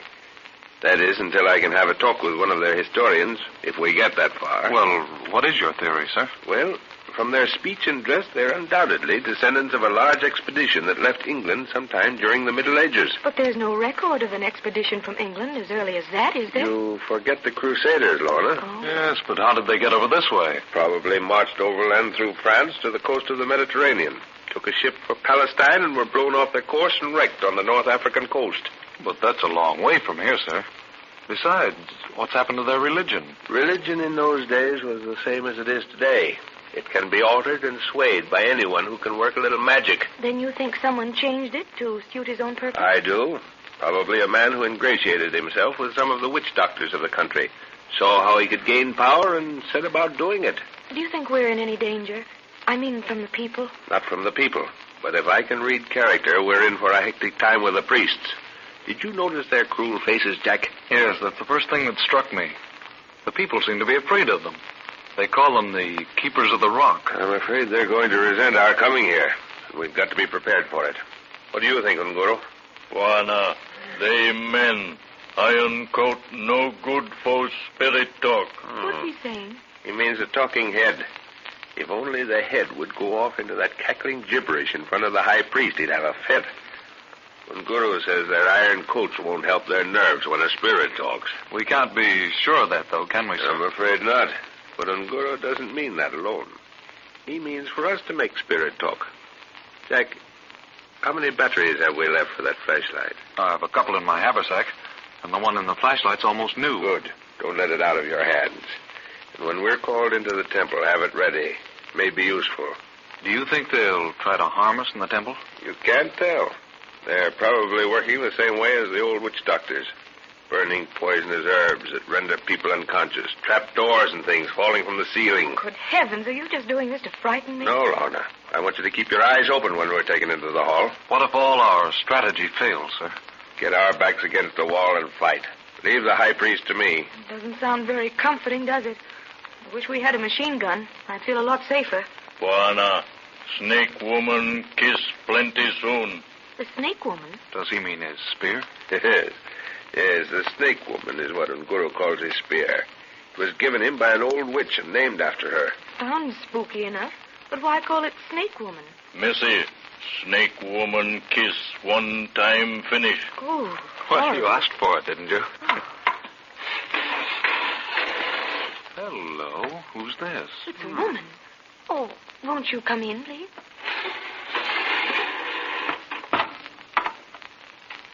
Great stranger, they tell me thou hast the tongue of my people. Prithee, be of comfort, good lady, for harm to thee hath no part of us. Nay, it is not from thee I fear a violence, but rather from those within.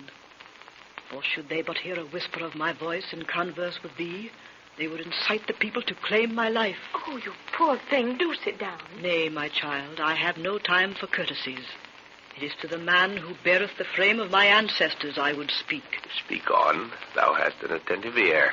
The high priest hath decreed that thou and thy followers shall die. But I would not have it so.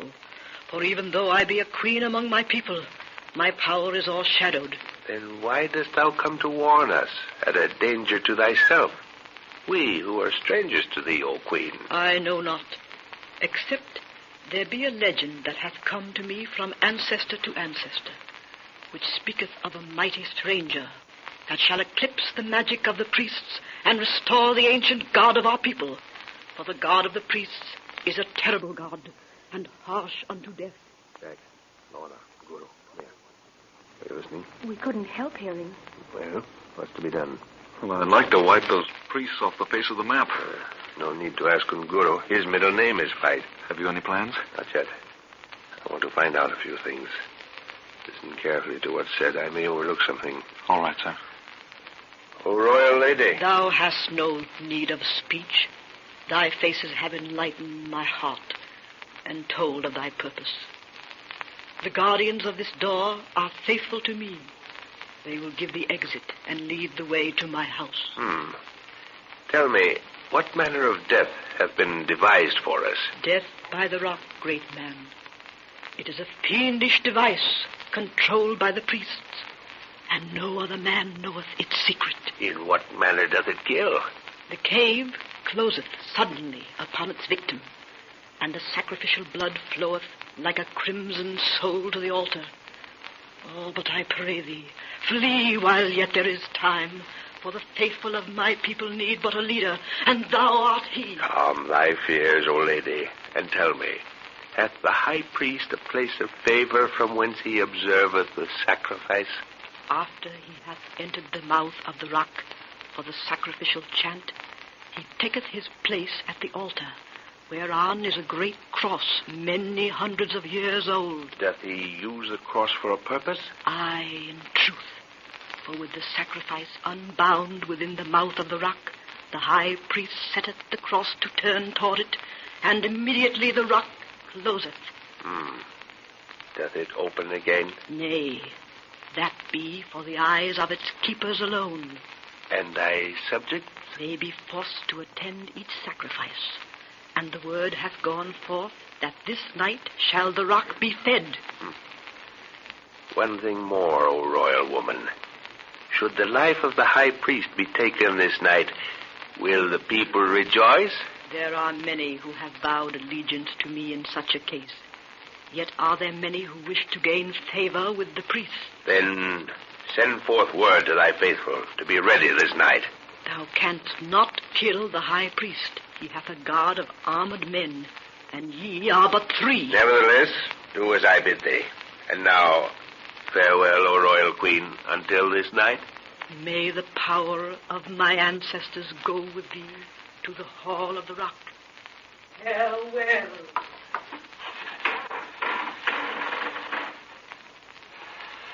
Well, that's that.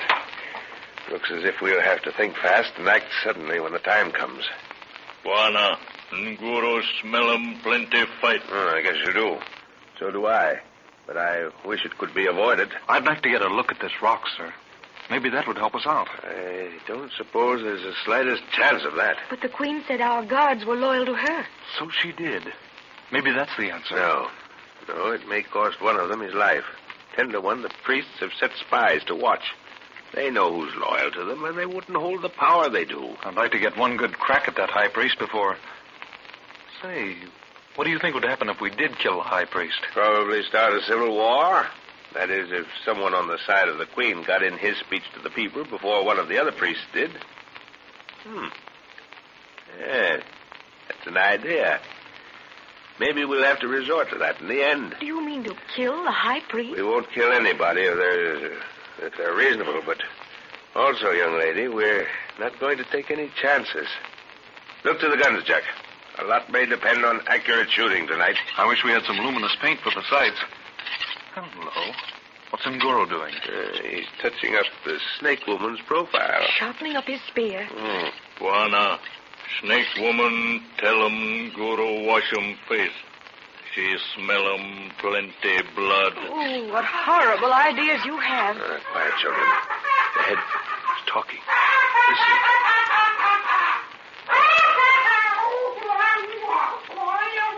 Oh, so that's it, is it? Well, we'll see. Yes, we'll see.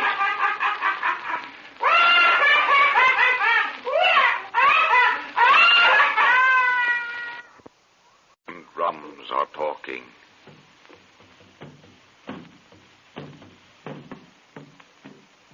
The throbbing drums beat out their rhythmic music as the jungle seethes and bristles with unseen life. Juju is abroad tonight, and the listener knows that out in the Juju Grove there will be grisly rituals taking place. And by morning, there will be one less native in the land. But listen, the booming of the drums brings you a story of Africa.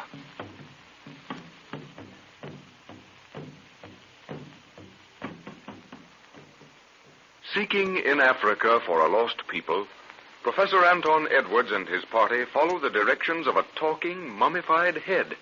A head that speaks a language he has been studying with another man for years. But the directions the talking head gave them led them into difficulties, and the professor became a little suspicious. On climbing a circular range of mountains, they find themselves on the edge of an extinct volcanic crater. An earthquake starts them sliding into the crater. Reaching the bottom, they discover the place to be inhabited by a medieval people who are ruled by the priests in cruelty and fear. Unfortunately, the professor's party killed 2 sacred apes, and the priests have vowed to put them to death for the sacrilege. But the queen of the people, in a secret interview, begs the professor to wrest her country from the power of the priests. The professor's party now is awaiting the summons to appear before the high priest in the hall of the Temple of the Rock, when the talking head delivers a message.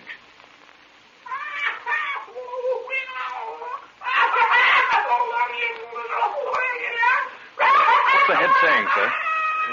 Nothing very important, Jack, except that it confirms an opinion I've had ever since we were taken prisoners on that hill. You sounded a little upset just now. Yes, perhaps I did, perhaps. Let's get together on this, Jack. The priests have decided to sacrifice us in this sacred rock contraption of theirs. And apparently, from what the Queen says, it's worked from a big cross that stands on the altar. How do you know that, Father? She said immediately the high priest turned the cross to face the victim, the 2 sides of the rock closed and crushed the poor creature to death. That means the cross is the lever that controls the awful device. Well, that's clear enough.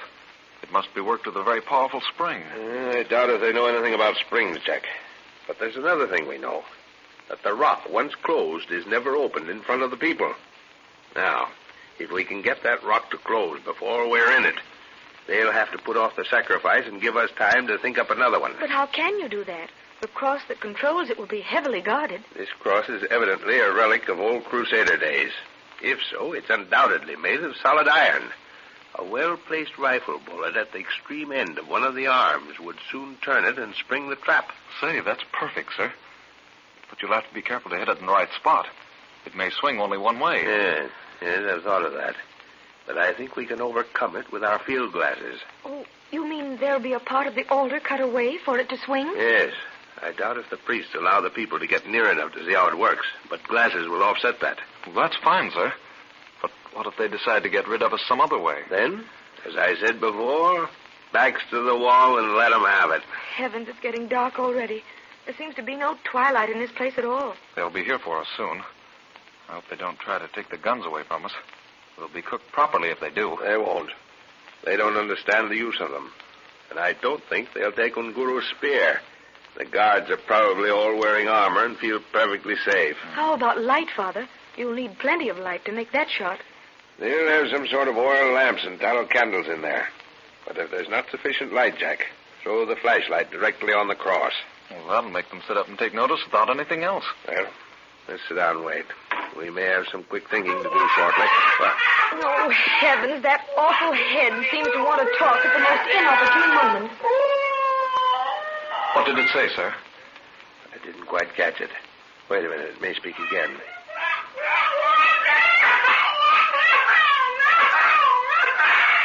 Yeah. Talking about revenge. Yes, just what I thought. Revenge. I should have realized it before, but... Well, nothing... Oh, Father, look. Don't be frightened, Lorna. It's all right. Well, they've come for us. Let's get it over with. You youngsters follow me. Lorna first, and then Guru will bring up the rear. Come on. And whatever you do, don't let go of your rifles. Buana. Well, Nguru? Nguru, snake woman, lead way, huh? Pana, you old fighter, do as I say. You guard the rear. Wait for my word. Aye, Buana.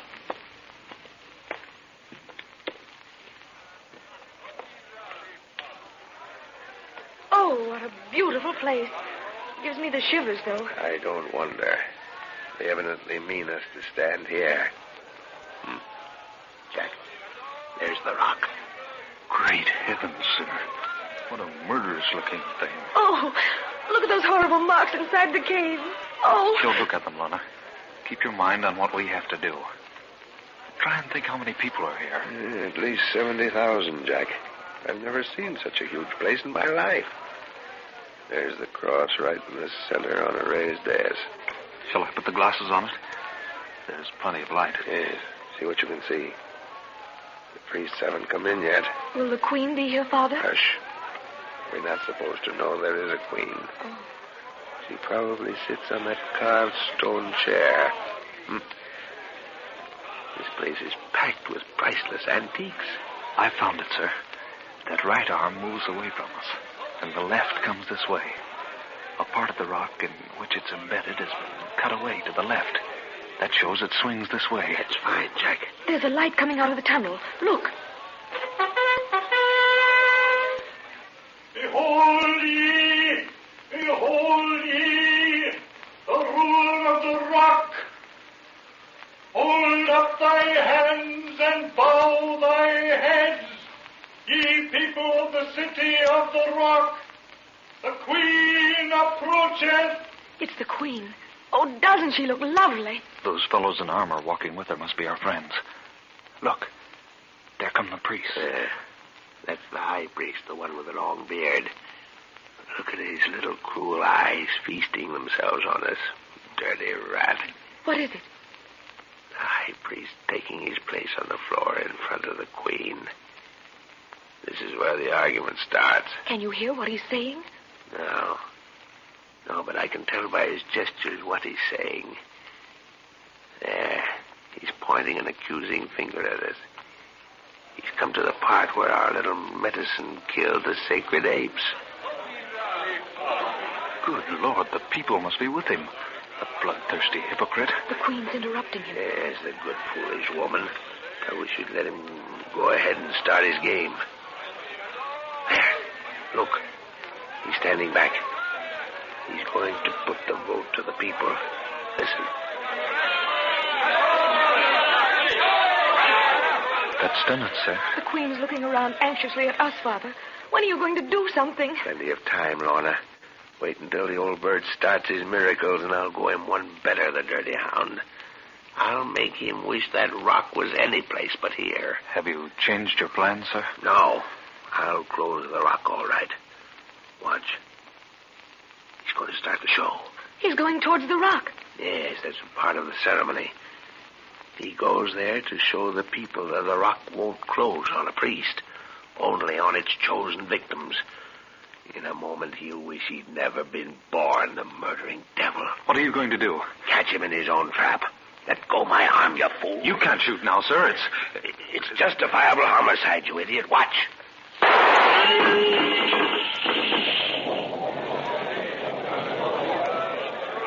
Oh, how horrible. Oh, Jack. Don't worry, dear. Your father had to do that to save us from the same fate. He was quite right. Where's Father going? Listen. He's going to talk to them. The guards are afraid to touch him. Ye people of the city of the rock, hearken ye and learn. No harm shall befall thee. Wilt thou be murdered one by these who call themselves priests? They are but cast in one mold and measure with one rule. They say and do naught but that which increaseth their power, and they feed upon the wrappings of witchcraft. Is Father safe out there, Jack? He's only got Nguru with him. Those guards might start something any minute. Look, they're standing back to back. Keep your rifle ready, Lorna. We may have to shoot quickly. And so I say unto you, bethink ye of thy sons and daughters. Depart unto thy houses and ponder that which I have spoken. For the power of these false gods is at an end. They're backing over this way. Look, one of the priests. He's going at them with a knife. Nguru! That's another one gone where they just sent us. The spear went right through his throat. Into the room we came from. Hurry. You go on, sir. Lorna and I will cover you. Careful, that crowd looks rough. Here's the Queen coming. Shall we let those guards of hers in with her? I guess so. Come on, they'll follow us. Everybody else seems to be going the other way. Oh, you know, Jack, I believe I'm going to faint. If you do anything like that, now that the worst is over, I'll disown you. Here we are. Fine, Lorna. You stuck it out well. Come, sit down, child. The Queen's coming this way, sir. Good. She'll probably know what's likely to happen next. Those priests look ugly to me. So the snake woman had her kiss after all, Nguru, eh? Aye, Bwana. Smell 'em more blood soon. Here's the Queen, sir. O great man, thou hast kept thy word. But in truth upon the morrow shall we have war.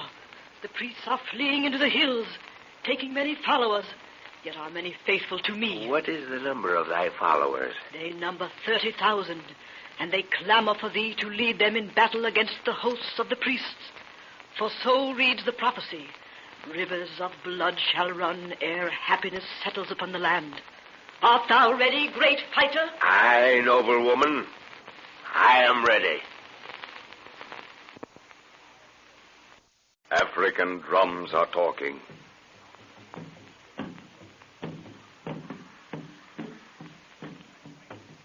The slow, rhythmic throb beats its message over jungle and swamp, through forest, across waterless belt, with village after village taking up the beat to bring you a story of that land where anything can happen.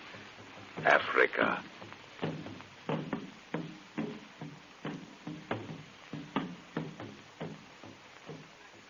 Professor Anton Edwards and his party, while searching in Africa for a lost people, have followed the directions of a talking, mummified head that speaks a language the professor and another man have been studying for many years.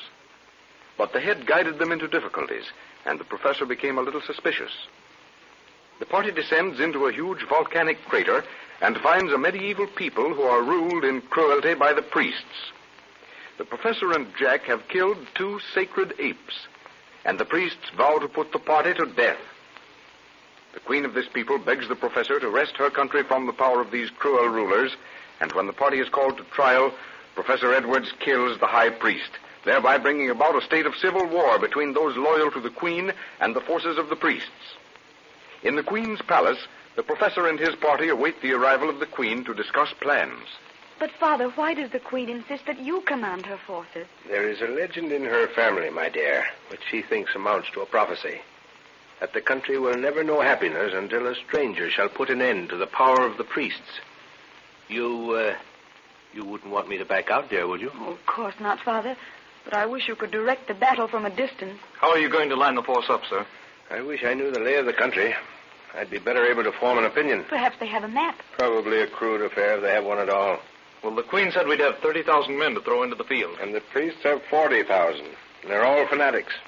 Well, if we can choose the right spot to meet them, we might offset that. Bwana, great lady, she come. The Queen, Father. Oh, all right.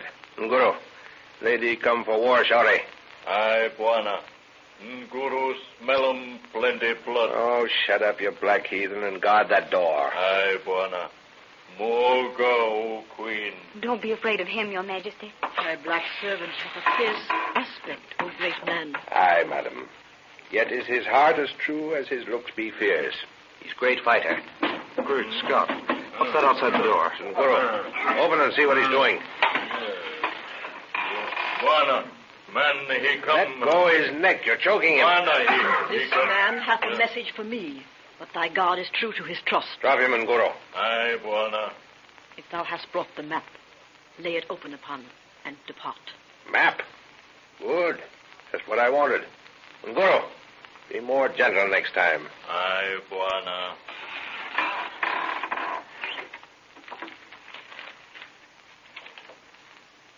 This map hath been compounded for thy benefit.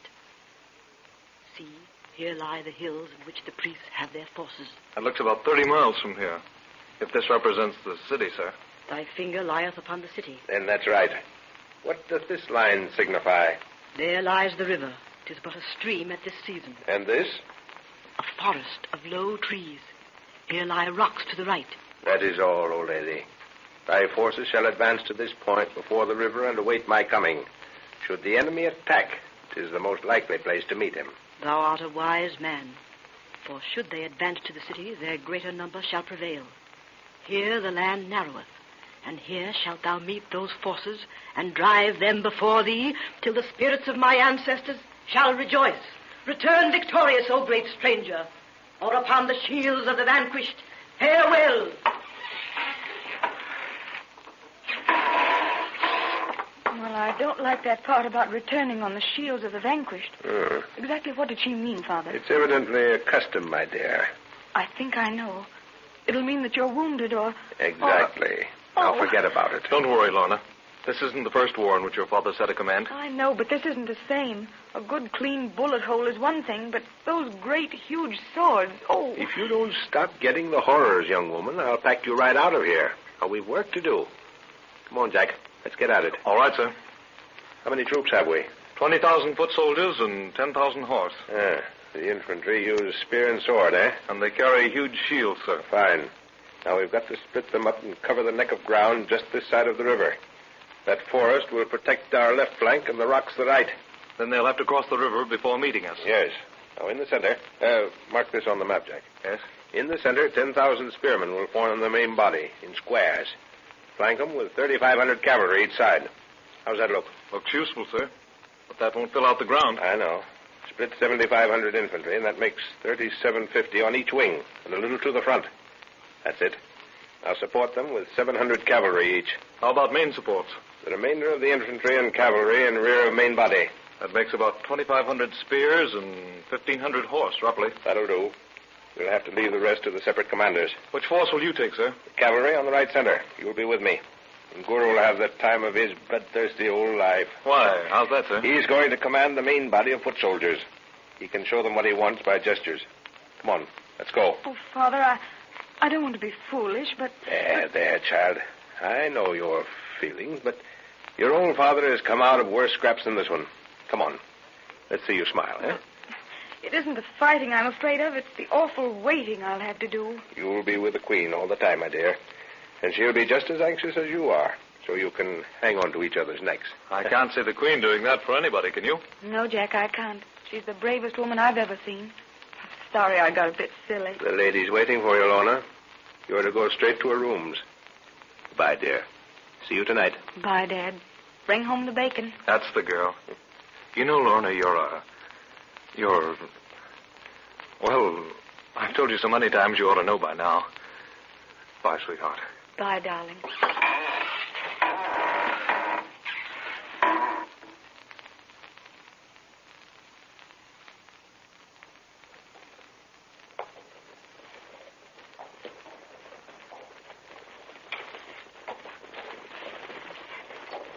This slope is marvelous, Jack. The spot's made for us. I wonder where they'll start the attack. That's a formidable group facing our right wing, but they'll have to cross the river and tire themselves first. Buana, this day, Nguru happy. Aye, old warrior. This day the snake woman shall kiss her fill. Shake hands. Huh. Now catch him, Kazi. Aye, Buana. Good fight this day. I go. Fast. Lord, but I hope nothing happens to him, Jack. I'm very fond of him. He won't let up until they're running or he's dead. I've heard that same sort of thing said about you, sir. Yeah. Well, I've gotten a lot of wisdom since then, young man. But it certainly is great to feel a good horse between my knees again. I wonder if a charge holds the same thrill for me as it used to. Oh, look. There's a line of cavalry breaking loose from their main body. They're attacking, sir. No, not yet. That's a skirmish line to draw us out. Hold! Yeah, they want to move us, Jack. That's one thing we must avoid. See? They're going back across the river. There's a movement on the left. More cavalry, sir. Use your glasses. Yeah, you've got a sharp eye, Jack. Where's that trumpeter? Here he is. Sound your trumpet. They've broken away. About 4,000 of them. Coming straight for the river, too. Well, as they hit the water, what's that left center cavalry of ours? There they go. They're in wedge formation, sir, about 3/4 of them. Look, they're swerving out and away. There's something wrong. They're pulling out. No, watch. Back they come, see? The tip of the wedge will catch them dead in the middle of that line. Look!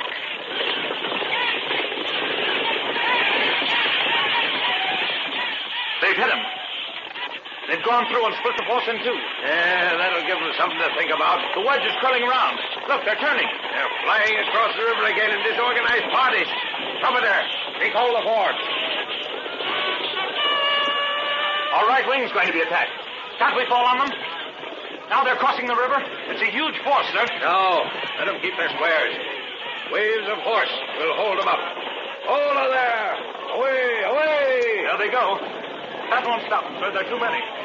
Never mind. They'll keep them busy for a while. Here comes the main body. We've got to meet them, Jack. You see that huge fellow leading them? Yes, sir. It's one of the priests. Take him off. It'll make them wonder. Ah, good shooting, boy. Keep picking the leaders off as they come up. I'll take the heart out of them. Look at him go to in the center. Ah, he's a fighting fool. Can't we get him, sir? The center's giving away. Not yet. Our time's coming. That's for the reserve, sir. Yes. Are you ready for a charge, Jack? Yes, sir. All ready to go. Use your revolver, and when it's empty, swing that sword like blazes. Here we go. Hola! Hola! Away! Away!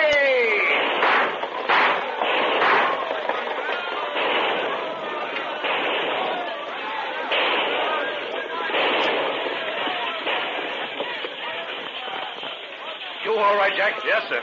That was great. They run.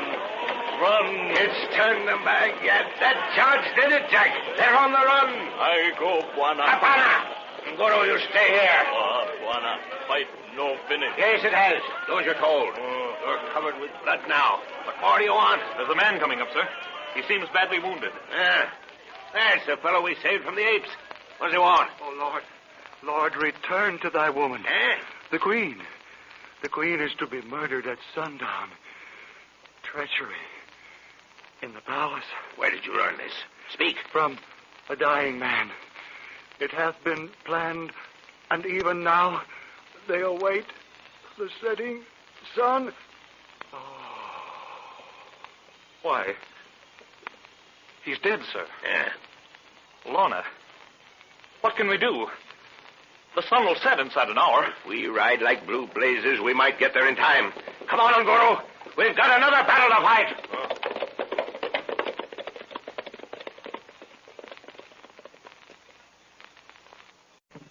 On and on boom the drums through mile after mile of unexplored jungle to bring you a story of Africa.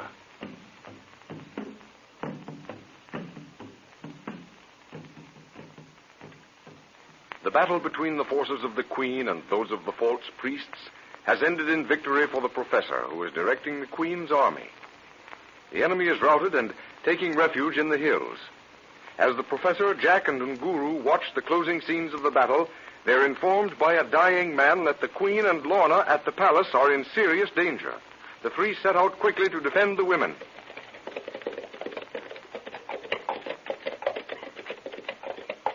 We ought to be inside of the palace as soon as we get over this hill. Yes, there are the turrets. Oh, there. Oh, pull up, Jack. Get back out of sight quickly. Keep this side of the ridge. There's a force surrounding the outer palace wall. Do you think they saw us, sir? I hope not. Mo battle, Buana. Huh? It certainly looks like it, Nguru. I should have known those priests would try to get at the Queen behind our backs. How are we going to get through those lines? I don't know, Jack, but we've got to get through. We haven't time to wait for our own forces to come up. Juana, ride 'em plenty quick, Boma Gate, huh? No, Nguru. We can't charge through that lot. There's too much open space to cross. They'd square up to meet us. That's out. Look at that rock. It's moving. Careful, Jack. Cover it with your rifle while I look around. There must be someone behind it. Keep your eyes on it. Maybe we're ambushed. Huh? Mo devil, huh? Why, it's an old man. That rock was a covering of a cave entrance. He's seen us. Master! He's beckoning to us. Keep him covered, Jack. It might be a trap. Come on, we'll see what he wants.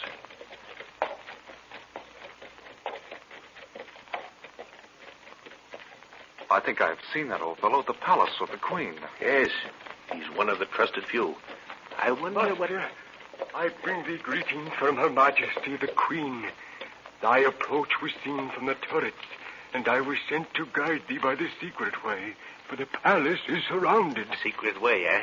There's no time to waste. Down you get, Jack. You and Guru. The horses will have to be left here, evidently. This is luck. Is the Queen and my daughter safe? Her Majesty and thy daughter are safe, but the enemy clamors at the palace gates, and we are but few. Juana, we go for hole like fox, huh? Yes. In you go, Jack. And you and Guru. Juana, and Guru. No argument, you black sinner. Get in there. The lamp still burns brightly. Enter, Lord, while I seal the opening. Pretty dark in here, sir. However, that lamp helps some. Wonder which part of the palace this leads to. Goodness knows. It's been well made, though. I can stand upright in it. This secret passage was made for men of thy stature, Master. Many hundreds of years ago it was made for such a time as this. There's a door right ahead. Press thy hand to the rock that juts over thy head. This? See? It opens.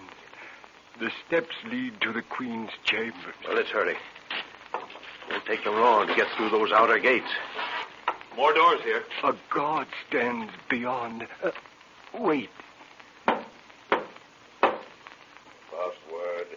Dio Lo Vult. We are now in the secret wall of the palace, Master. In a moment, we will reach the panel that opens into the chamber. Did you hear the password he gave, sir? Yes, the Crusaders' motto.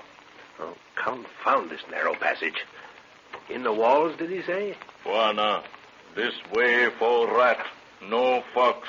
We'll be out of it soon, I think. Master, 'tis here. Here they are. Oh, I'm so glad you've come. Are you all right, Father? And you, Jack? Of course we're all right, my dear. Oh. Question is, are you all right, Lorna? Oh, yes. We had a message that you were Never mind about that now, Jack. Her Majesty is waiting for news, I know. Yes, great man. We have waited anxiously. Is all well? The forces of the false priests have been scattered. These without the gates must be treated likewise. I have but 50 men to combat 200. Look from this window.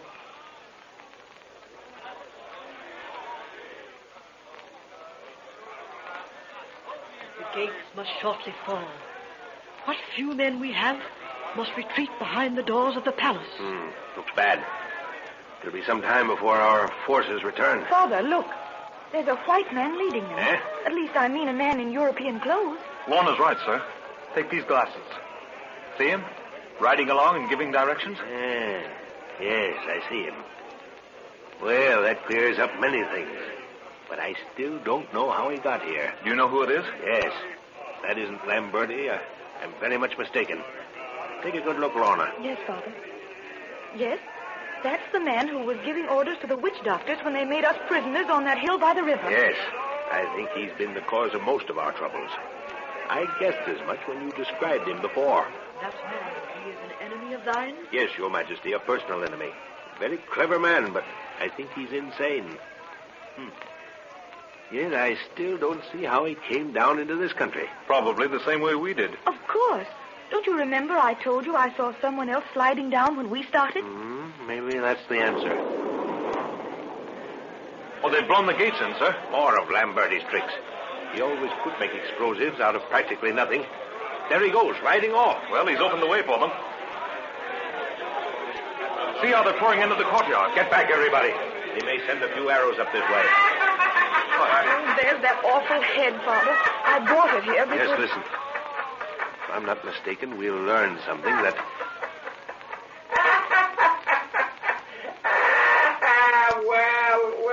Well, Miss Edwards. What?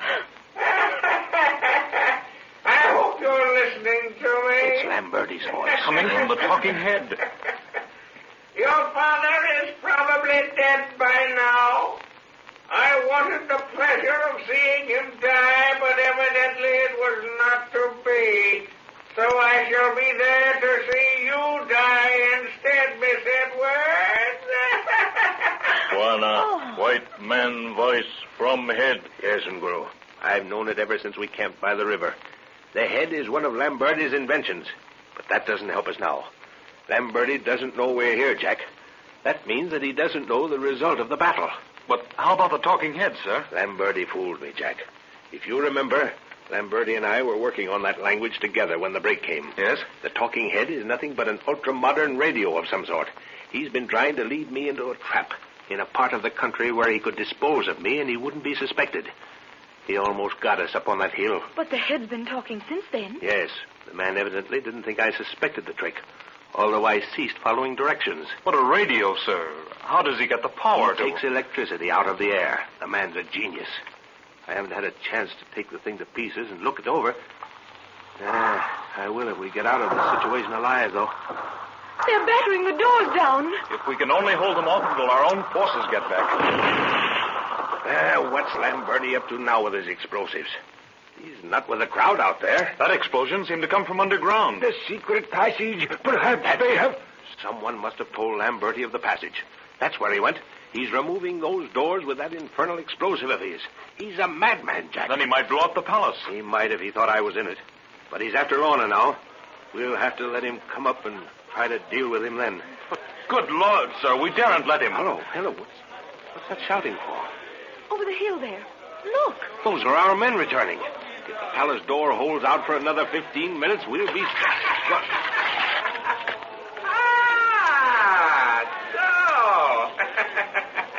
The eminent Professor Edwards is alive yet, eh? Lamberti. Yes, Lamberti. The faker, as you once called him. You should have guarded your secret passage a little better. I've waited a long time for this, Edwards. Yes, I suppose you have. Now, don't come too close. See this wooden flask I have in my hand?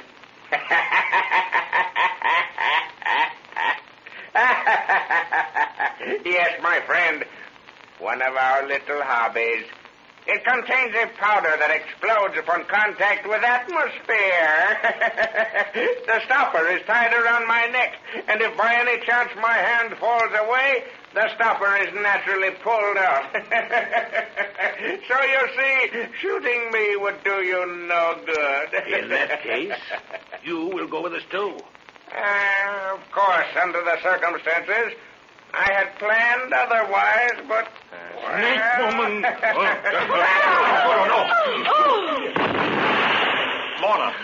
Lorna, are you safe? Yes, but where's Father? Here. Is the Queen safe? I am not harmed. Thy warrior is. Guru. My boy. What in the name of... Oh, well. I guess it was the only way. But what happened? Nguru threw his spear at Lamberti. No, Jack. Nguru threw his spear at the flask of explosive and carried it through the opening in the wall into the secret passage. That's why we're all alive now.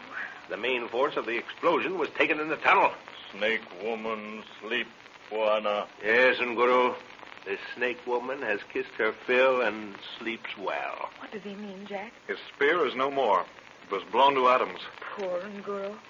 Oh, Father, your arm. It's nothing, my dear. Just some skin off, I guess. Great man, how can a queen thank thee for thy work? Thou art of another world, I know. Tell me, your majesty, is there a way through the rocks that bind your kingdom round? If departure is thy wish, then must my sorrow give it room. Yes, there is a way, but no man hath returned to speak of its dangers. Through that passage come what the priests have called the sacred apes. I knew it. Those apes belong to the outside world. Well, children, it looks as if we'll be on our way soon, right? Okay, sir. Where's Lamberti? Under that pile of stones.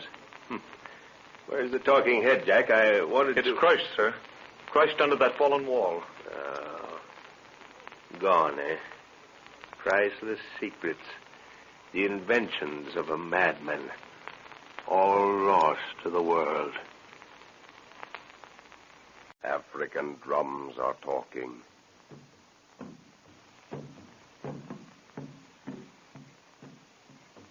The white man, listening, shivers to the booming rhythm. Atavistic memories taunt him. The drums of his druid ancestors take up the beat again in his subconsciousness after 1,000 years of silence. This is a land of mysterious rites, of devil dances and witchcraft. Out of the jungle comes a story of Africa.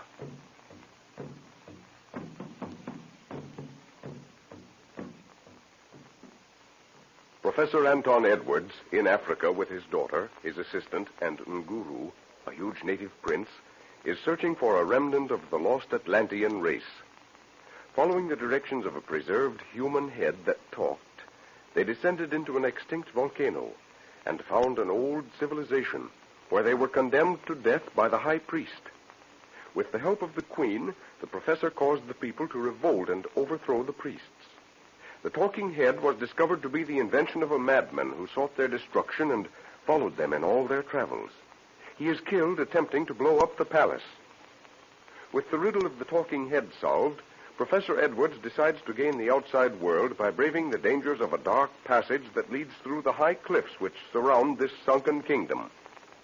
It is early morning as our friends walk their horses over a knoll that will bring them in sight of the cave known as the Passage of the Rock.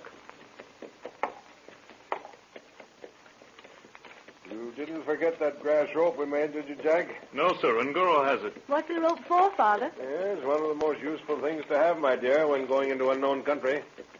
Never be without a rope in Africa, and you'll save yourself a lot of... Halt, everyone. Pull up.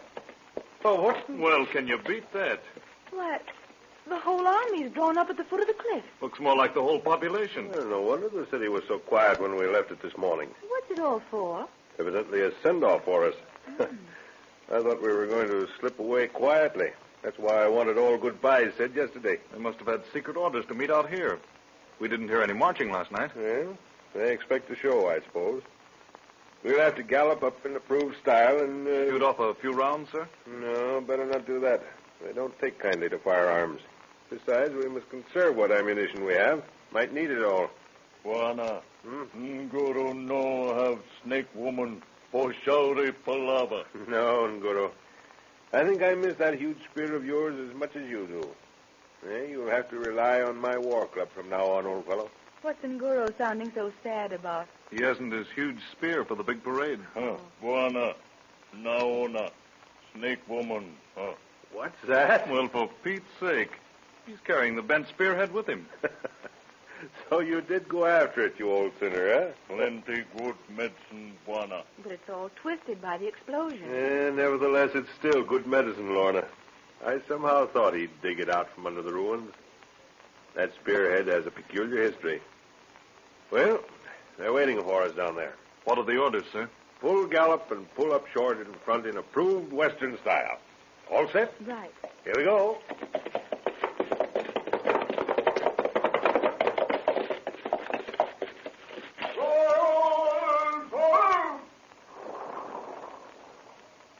Dismount.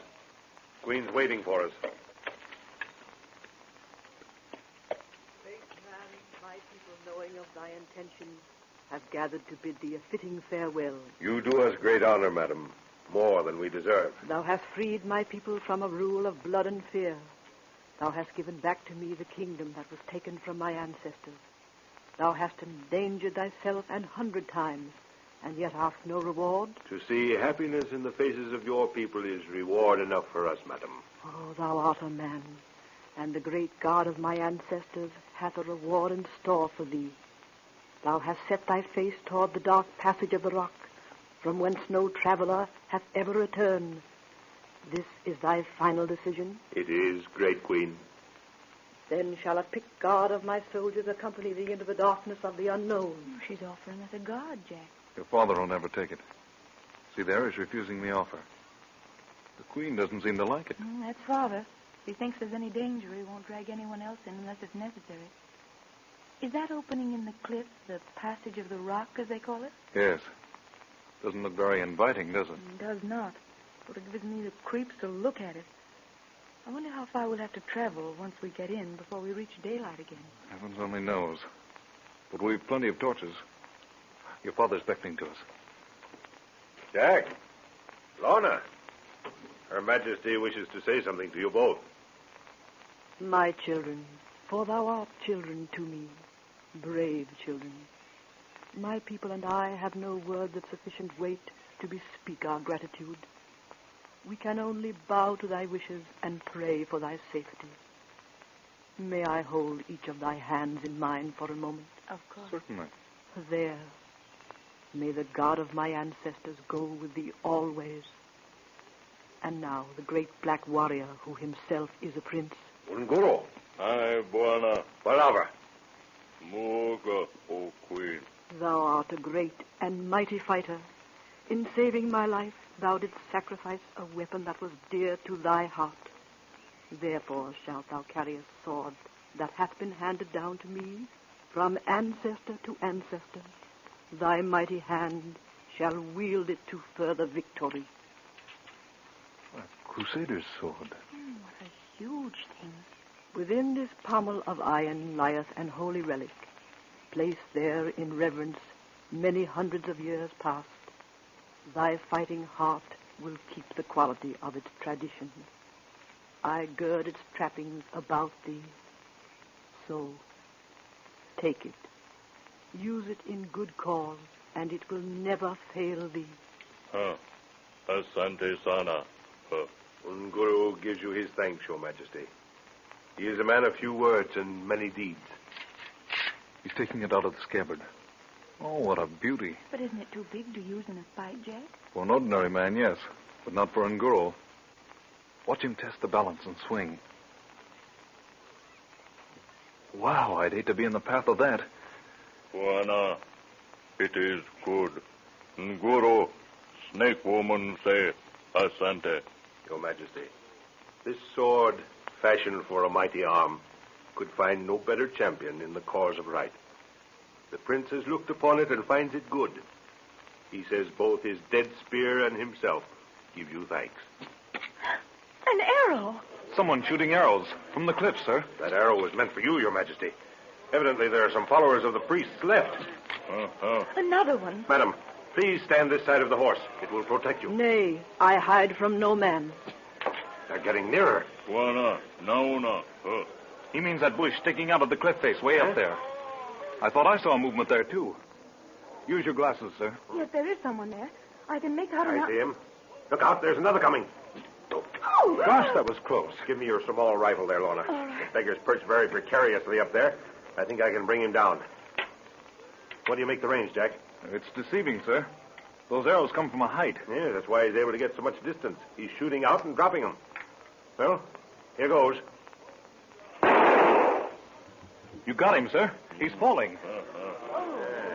I'm afraid he won't have any more murderous intentions now. Oh, that was horrible. Great man, this to me is magic.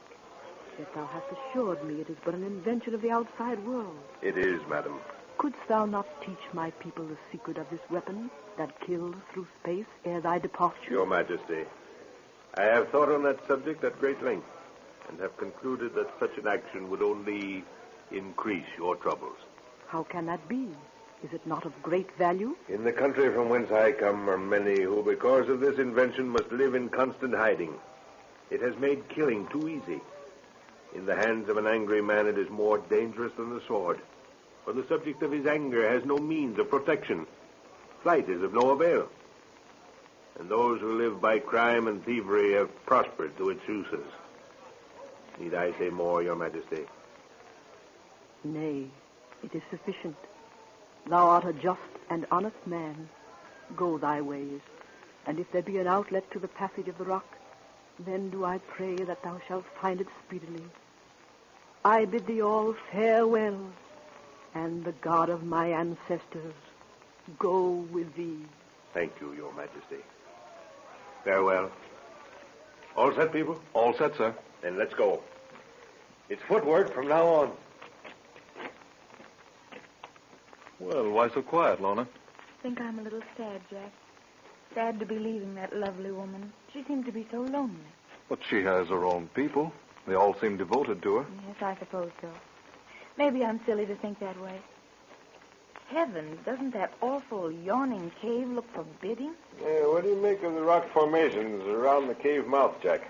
Basalt, principally, isn't it? Yeah, it's very coarse. There's some rhyolite and spongy-looking stuff. There's quite a lot of rock that's new to me. Yeah, see the andesite? We must be at least 3 miles down from the surface of the earth as we know it. Notice some of the strata lines running vertically over the opening, huh? Yes, they level out at the sides. Sort of a sunburst effect. Well, that's how the cliff fell into place when this land sank out of sight. Well, here we are. Better turn around and salute the Queen before we enter the cave. Hold your rifles up over your head. All ready? Salute.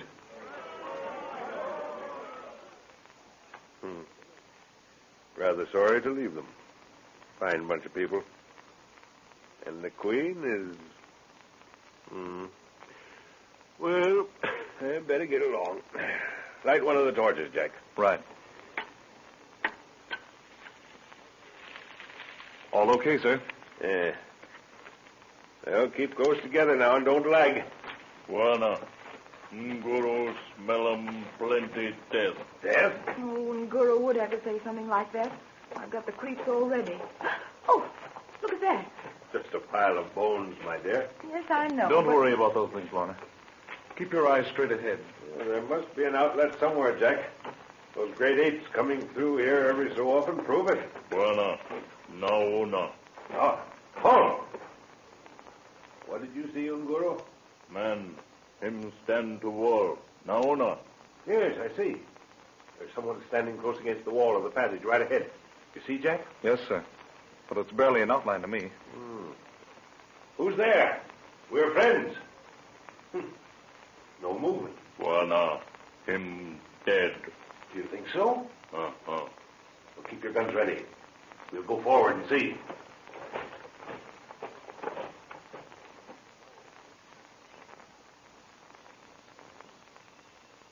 African drums are talking.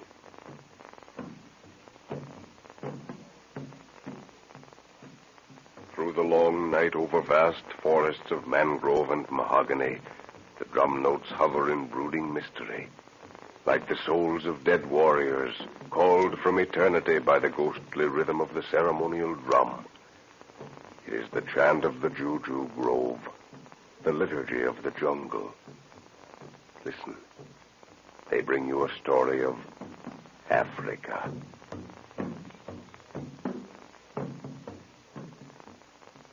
Professor Anton Edwards and his little party of explorers in Africa descend into an extinct volcano and find a strange race of people. The only way for them to regain the outside world is evidently through what is called the Passage of the Rock, a dark, forbidding cavern whose yawning mouth is set in the cliffside, and through which at certain seasons the great apes roam. After saying goodbye to the Queen and her people, the Professor, Lorna, Jack, and Nguru enter the cave mouth. The first torch is lighted. Suddenly, Nguru's sharp eyes make out the figure of a man leaning against the wall just ahead of them.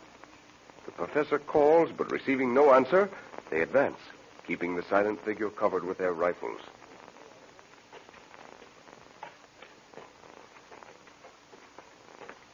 Hold the torch higher, Jack. Oh. Nguru was right.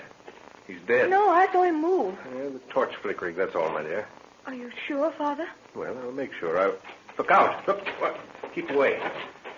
What happened? Well, that body must have been standing there for years. It started to crumble as I touched it. Oh. Well, let's get on. Oh, That was horrible. Well, how could the thing stand there all that time, sir? Goodness only knows, Jack. Notice the gradual ascent of the floor, Professor? Wonder what part of the country we'll be in when we get out at the other end, eh? Do you think it'll be anywhere near our camp with all the stores? I don't see how it can be. I think we're traveling in the opposite direction. Yes, I think so, too. But we must do all we can to remember the point where we emerge. That's vital. I want to lead a party from the academy back here, and if I can't find the place, I daren't open my mouth. If we have enough evidence of our discovery, sir. Yeah, the only evidence I shall ever rely on is to let them see the place with their own eyes. Father, what are those little pinpoints of light sparkling from the walls and ceilings? See them? Yeah. Let's examine one of them, Jack. All right. Yeah, put the torch closer. Have to use a flashlight, I guess. Well, you would notice those things, wouldn't you? Trust a woman to see diamonds a mile off. Diamonds? Why, George, that would pay for an expedition back here, wouldn't it? Yes, they're diamonds, all right. At least this one is. Can't make an impression on it with a knife. Oh, dig it out, Father. I'd like to... Dig it out with what? Have you got a hammer and chisel? Well, can't you dig around it with a knife? It's solid rock, Lorna. Yes, it's a hard volcanic rock at that. But can't we take any with us? No, I'm afraid not, my dear. We'd have to blast them out.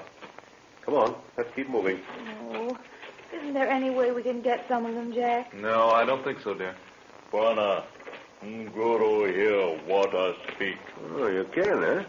Well, let's get on, folks. There must be an underground river in front of us. I can hear it now.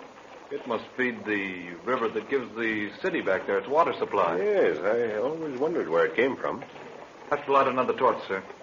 This one's practically burned out. All right. You notice we've been making a gradual ascent all the time? Yes, and I'm about due for a rest, I think. We'll take a spell in a moment. Well, here's your river, Guru. Yeah, and here's where the rope comes in handy. Let's see, about 20 feet across, I guess, huh? Is it very deep? Now, you people take a rest while I test it. Bwana, pole. Huh? What do you see, Guru? No see, Bwana.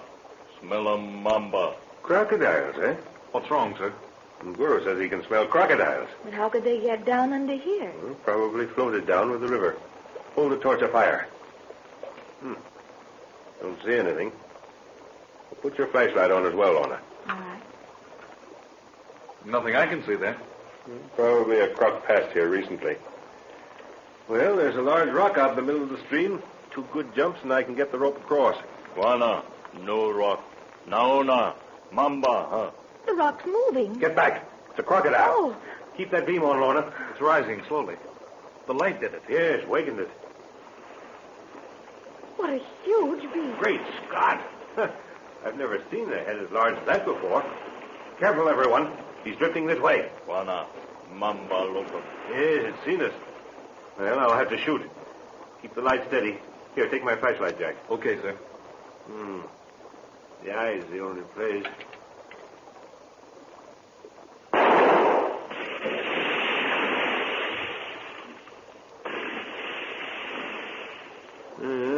Don't think I got him properly. Keep back. It might try to climb out. No, it's moving with the stream into the tunnel there. There he goes.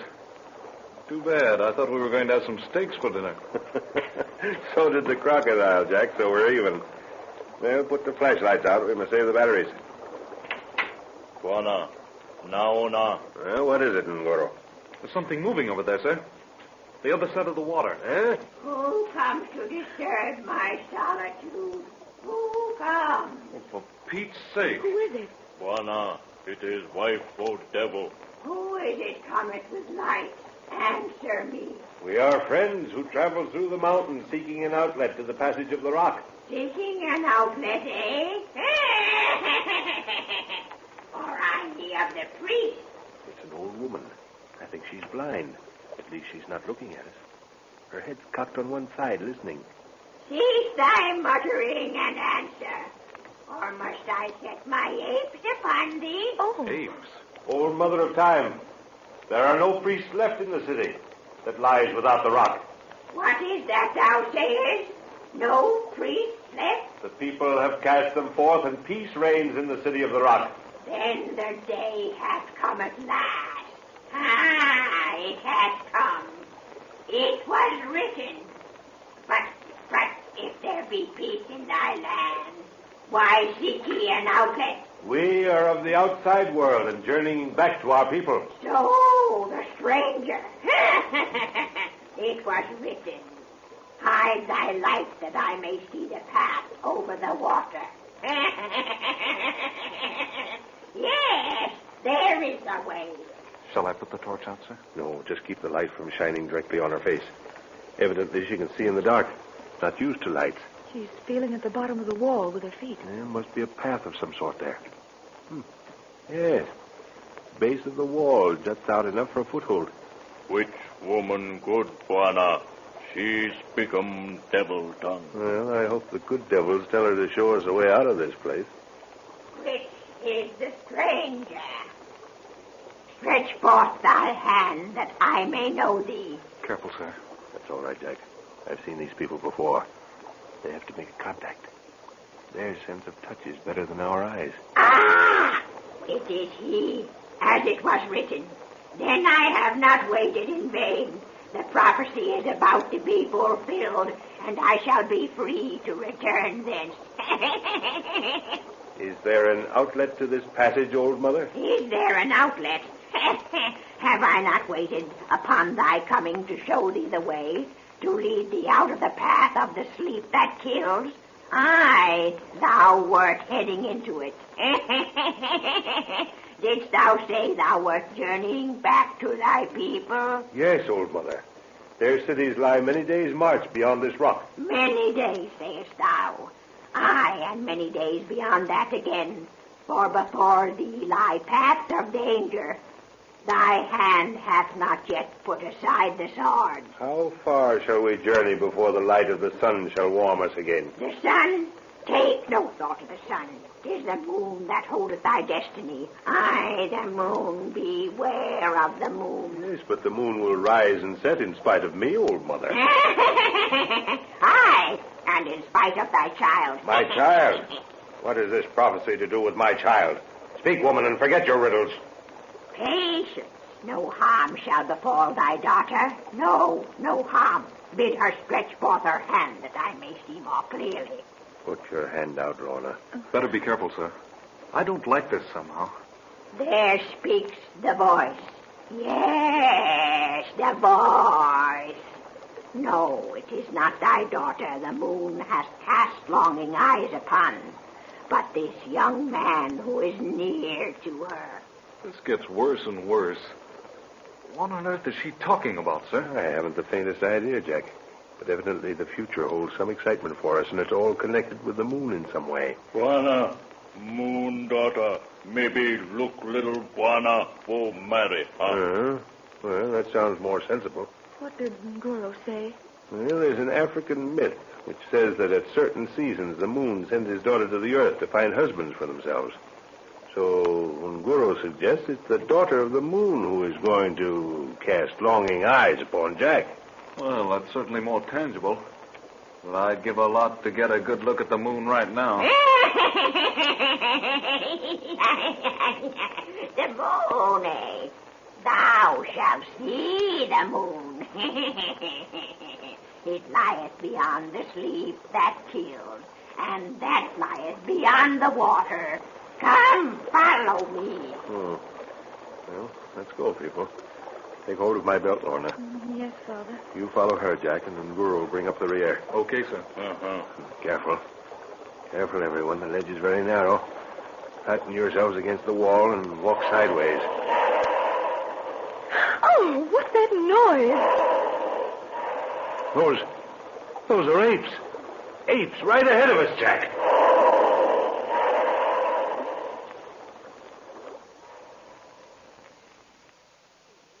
African drums are talking.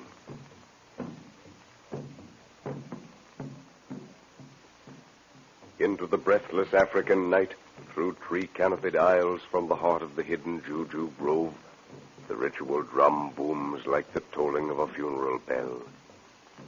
Juju is calling an offender of the gods to a ghastly retribution.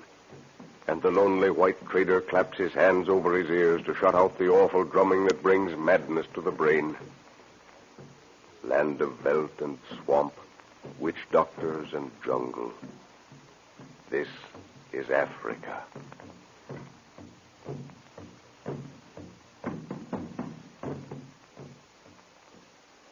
Professor Anton Edwards and his little party of explorers in Africa are attempting to leave the city of a lost people in the crater of an extinct volcano.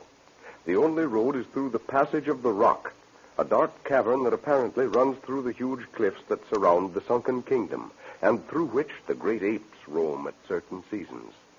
The passage is dark and forbidding, but the little party, supplied with food, water, and torches, attempts the adventure. After many hours of marching, they reach a river running across the floor of the passage. Their first attempt to cross was interrupted by a huge crocodile.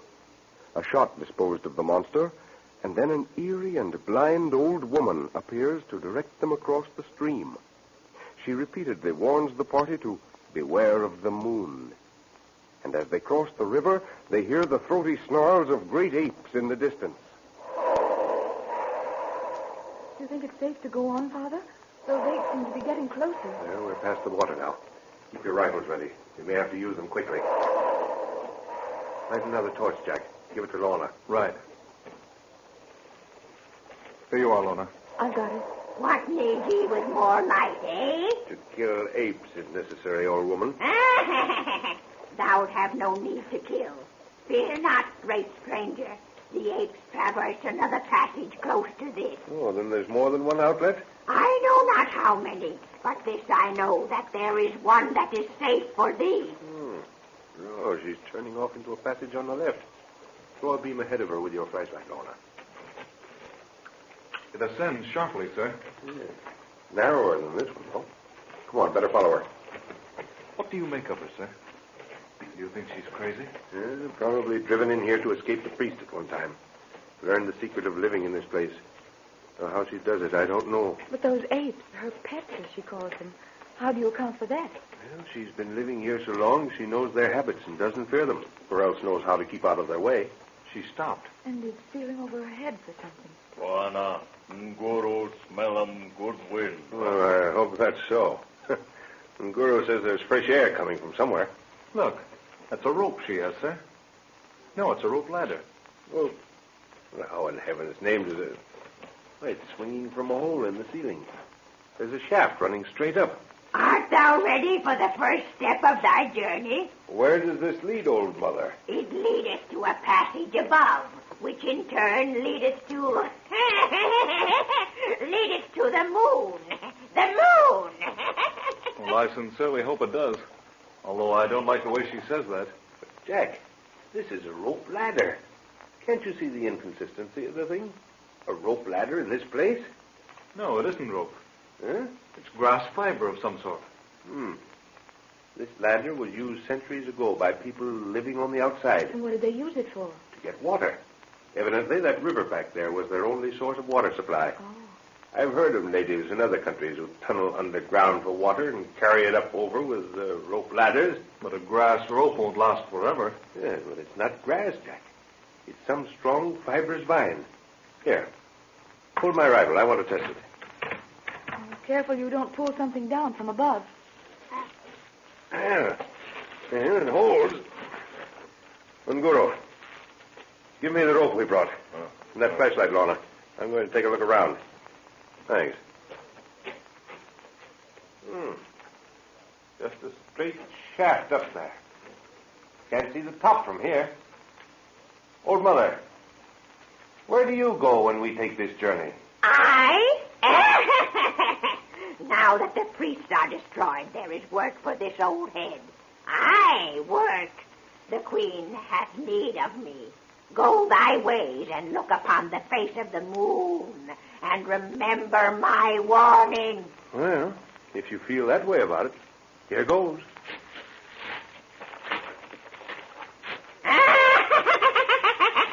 Thou art anxious to see the moon again, eh? Yes, and to breathe all the fresh air that goes with it. The moon hath much in store for thee, my son. Have a care, for she will steal thy brain and torment thy senses until... Can you hear me? Yes, sir. I'm lowering the rope. See it? Yes, I've got it. Tie the rifles and heavy stuff to the end, and I'll pull it up. Okay. Give me your rifle, Lorna. Here. Better put the torches out. Use flashlight. All right. All set. All away. Oh, Jack, I'll be glad to get out of this place. I'm feeling just a little... You've been great, dear. Stick it out just a little longer and we'll be out of here. Here. Hold on to me. That better? Yes. Aye, hold on to him, my dear. Hold on to him. The moon has an eye for strong young men. What is this she keeps saying about the moon? Does it mean anything, Jack? All okay? Then Lorna. Right. Ready, Lorna? Yes. Okay. Up you go. You making it all right, Lorna? Yes. Coming up. Jack. Yes, sir. Send Ngoro up and follow right behind him. Okay, sir. Give me your hand now, Lorna, and I'll pull you over the top. Yes. There you are. Oh, isn't the air clean up here? That's good. Yes, we must be somewhere near the outside. You on your way, Ngoro? Aye, Bwana. This job for monkey, huh? You old grumbler. Be thankful the ladder was there. Coming over, sir. Oh, gosh, that air feels good. Yeah, is the old woman down there still? She was when I started up. You better put the flashlights out. Light a torch, Jack. Hola there, old mother. Is there anything we can do to show our gratitude for your help? There is nothing, my son. Thou hast done enough for my daughter already. For your daughter? Who is your daughter? When I reach the palace, I shall tell her that thou art safe. She must mean the Queen. Yes, Then she is the mother of the Queen? evidently. Beware the eyes of the moon, my son. Beware the eyes of the moon. Well, that's a bit of a shock. I wish I'd known it before. There was nothing we could have done anyway. Well, here are the rifles. Let's get going. Here's the rope, Ngoro. But what was all that she kept saying about the moon, Father?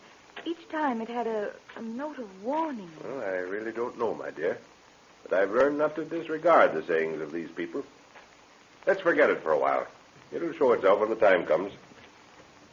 Bwana. Spirit drum. What's that? Quiet, everyone. Yes, Ngoro. That's a drum, all right. Huh. Spirit drum for devil talk, Bwana. You hear it, Jack? Yes, very faintly. Nguru says it's a ritual drum for talking with the priests. But whatever it is, we're somewhere near a village. Come on, we'll be out soon. Look. The corridor turns right ahead. There's a faint light coming in. Smell 'em chewy, Bwana. Smell 'em cat. Careful. When Guru says he can smell the big cats. Looks as if we're out at last, people. Yes. There's the cave mouth. Look out!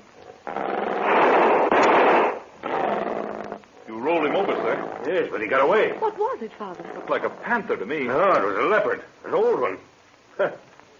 Well, we're out, people. No wonder we didn't see the end of the passage before. It's nighttime. Yes. I think we're on the side of a mountain. See those fires down there? Must be a fairly large village. That's where the drum beats come from. Some sort of a ceremony going on. Look at that moon. I've never seen it so large before. It's good to see it again. Yes, but doesn't it look rather cold and... Well, there's something about it that... What's the matter, dear? Oh, nothing. I guess I had the shivers for a moment. Have we any quinine left, Jack? I think so, sir. I know what you're going to say, Father, but it's not fever. Well, something seems to happen to me when I look at the moon. It was as if... Oh, Jack! Oh, grip my arm like that? Jack! Jack! Yes? Yes? What? You're hurting my arm, dear. Am I? Oh, good heavens, Lorna. I'm sorry. I must have... Jack, my boy, I think you're the one that needs the medicine. Your eyes look like burning coals. Let's get down to that village. We all need a rest. Yes, sir. I guess I am feeling a little strange. Guru, you lead the way down. Go along with him, Jack. I'll follow with Lorna. Father, I'm just a little frightened. Did you see Jack's face just now? You mean when he was looking at the moon, eh? Yes. The moon was shining right on his face. And he looked like some wild animal. Yes, that's it. And his hand gripping my arm felt suddenly like an animal's claw growing tighter every minute.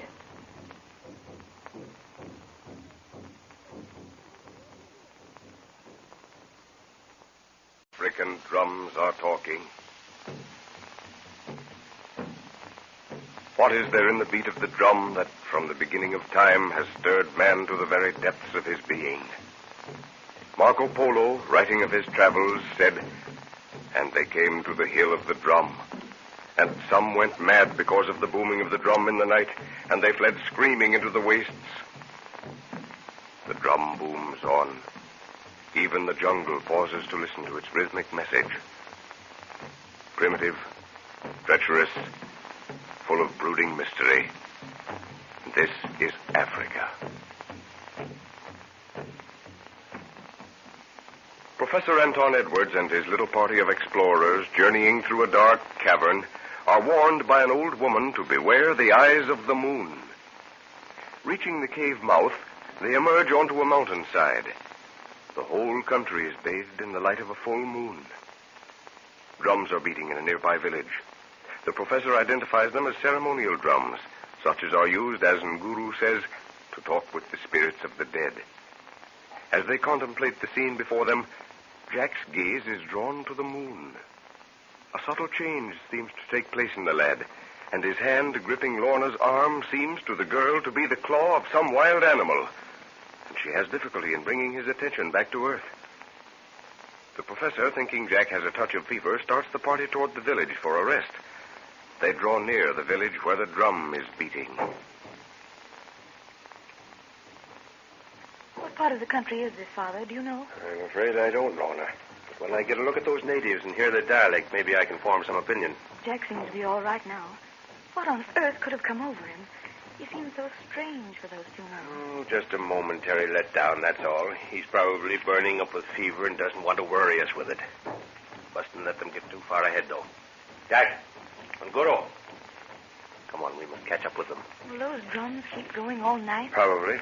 Some sort of ceremony going on. Any ideas to our whereabouts, sir? Not yet, Jack. Have to get a look at those villagers first. Wana, him drum go talk for moon. Oh. Well, if that's the case, Nguru, we won't be welcome at this time, eh? Why is that, sir? Nguru says they're moon worshippers. If so, this must be a ceremony to the full moon. They won't like outsiders watching, especially whites. I should think that would be very interesting to watch. It is, if they're not cannibals. Then it gets rather, messy.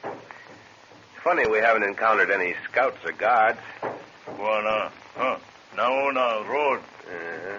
That must be one of the paths into the village. No, come back, Jack. Wana, see. Stop, everyone. What is it, Nguru? Chui, Naona, pole. I see it. What is it? There's an animal watching us from the limb of that tree over there. You can only see its eyes. Oh, yes, I see it. Nguru says it's a leopard. This place must be infested with them. Aren't you going to shoot it, Father? No, we're right on the outskirts of the village. I want to get a look at the people before they know we're here. Rifle shot now would upset everything. But that tree is overhanging the path. And if we'd been walking on it... Exactly. Keep your eyes open and let's go on. Well, there's an open space. A little to the left, sir. Yes. Must have been cleared for some reason or another. Doesn't the moonlight give it an eerie look? What are those poles grouped in the center? They've little round objects on them. Those are fetish poles. And the little round objects on the top are... Skulls. Yeah, exactly, skulls. Keep moving and try to make less noise. We'll soon be amongst the huts. I don't hear a sound except the drums, Father. No, I guess they're all sitting around that huge fire we can see in the center of the village. Make for that hut over there, the one with no walls to it. What do they use that one for, sir? They don't use it. It belonged to a man who evidently died recently. They pull the walls down like that to give his spirit free passage. No moonlight shines into it, so we can stay there in the shadow of the roof and watch what's going on. I can see them. They're in a circle about the fire. Bwana, many asikari make for witch doctor palava. Yes, so I see. Is it a war shawty? Nay, Bwana. Him spirit talk. Bring 'em devil. Careful now. There's about 5 yards of open space between this elephant grass and that hut.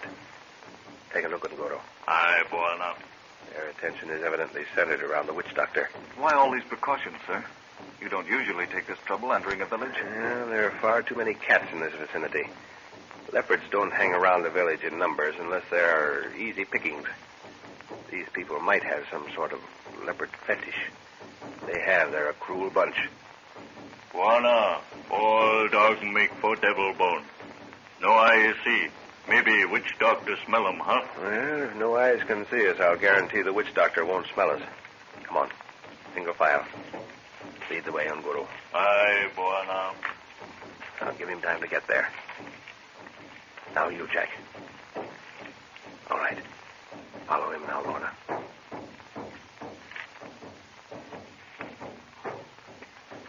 You're right, sir.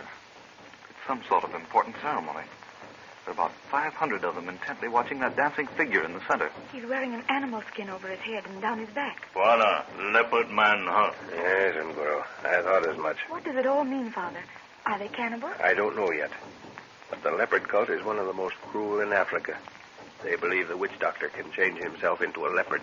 Not only himself, but others as well. Quite a number wearing those skins over their heads and backs. Yes. Leopard men usually work themselves into a frenzy until they believe they're animals, then go out and attack some poor native. They kill with the long steel claws they have attached to their hands. The witch doctor is dancing this way now. There's something very cat-like about him. My Father, I think it's... Why, it's a woman, sir. Bwana, which woman dance for devil? By George, it is a woman. Well, I never heard of that before. Well, I don't believe she's the witch doctor in that case. At least not the chief one. No. There he is, sitting a little to the right of the fire by that long box. That box looks like a coffin. She's a very beautiful girl, sir. Yeah. Well, this is all new to me. She certainly does move like a cat. There's the witch doctor getting up as she moves toward him. He's taking the lid off the box. Going to work some magic of some sort. His one arm seems to be hanging limply at his side. Well, let's see what trick he's going to pull out of the bag, eh? Look, the girl's getting into the box. You don't think they're going to bury her, do you? They're liable to do anything. Watch closely. He's put the cover on. Yes, this is where the leopard men do their dance. In a few minutes, they'll be probably in a religious frenzy. What are they singing as they circle the box? Bwana, they speak which woman full moon make for be chewy. The witch of the moon, eh? What does it mean, sir? Well, they evidently call the woman the witch of the moon. And Nguru says the witch doctor is going to transform her into a leopard. Bad and down, Bwana, bad. Oh, don't worry, Nguru. You'll never be able to do it. He probably has all the natives in the circle hypnotized by now, and when she steps out of the box, she'll come up on all fours with that leopard skin over her, and they'll think it's the real thing. They're lifting the box. Probably going to carry it around to let the natives... They've placed it right by the fire. Building the fire up, too. What's that long pole the witch doctor has? They're all taking hold of it. They're going to push the box into the fire. Can't we stop them, sir? That girl will be... Quiet, Jack. We can't do anything. There it goes.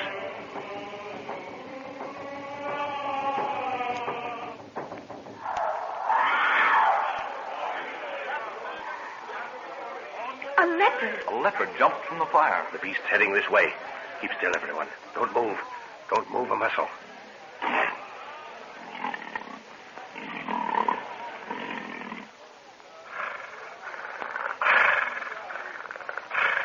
Oh, it's going toward Jack. Shoot it, Jack. Oh. Oh, thank goodness it's gone. Why didn't you shoot it, Jack? I couldn't. I couldn't shoot it. Did you see those eyes? That beats me. They put the box in the fire and the leopard jumped out. The beast came right up to us and stopped. Saw Jack and started going towards him. Yes. And you frightened her away. And thou, Buana. She devil cat from fire, no good. Yes, it is bad medicine, Nguru. The animal looked at us in turn and then made slowly for Jack. If it hadn't been for you, she'd have spoken to me. What's that?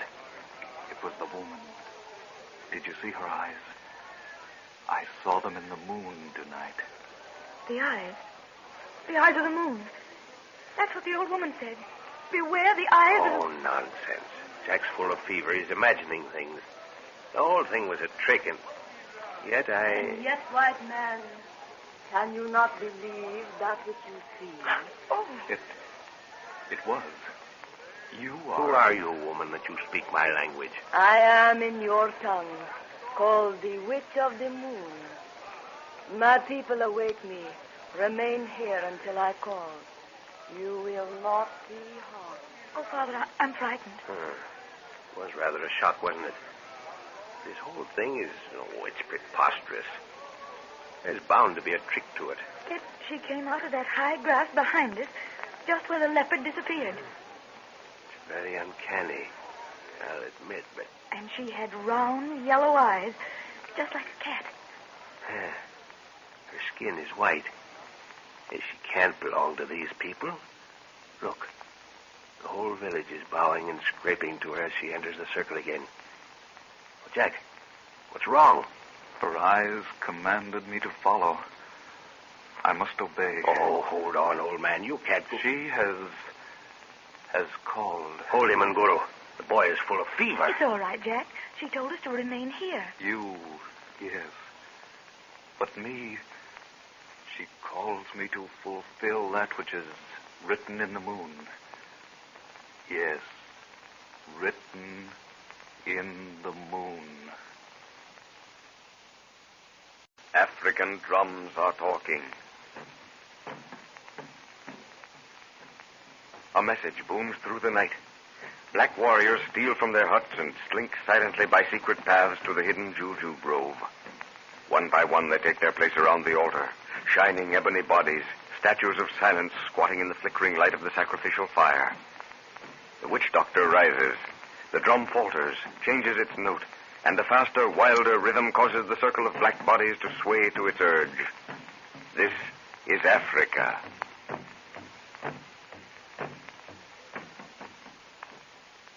After an old woman has warned them repeatedly to beware the eyes of the moon, the professor's party makes its way through the long grass toward a village where ceremonial drums are beating.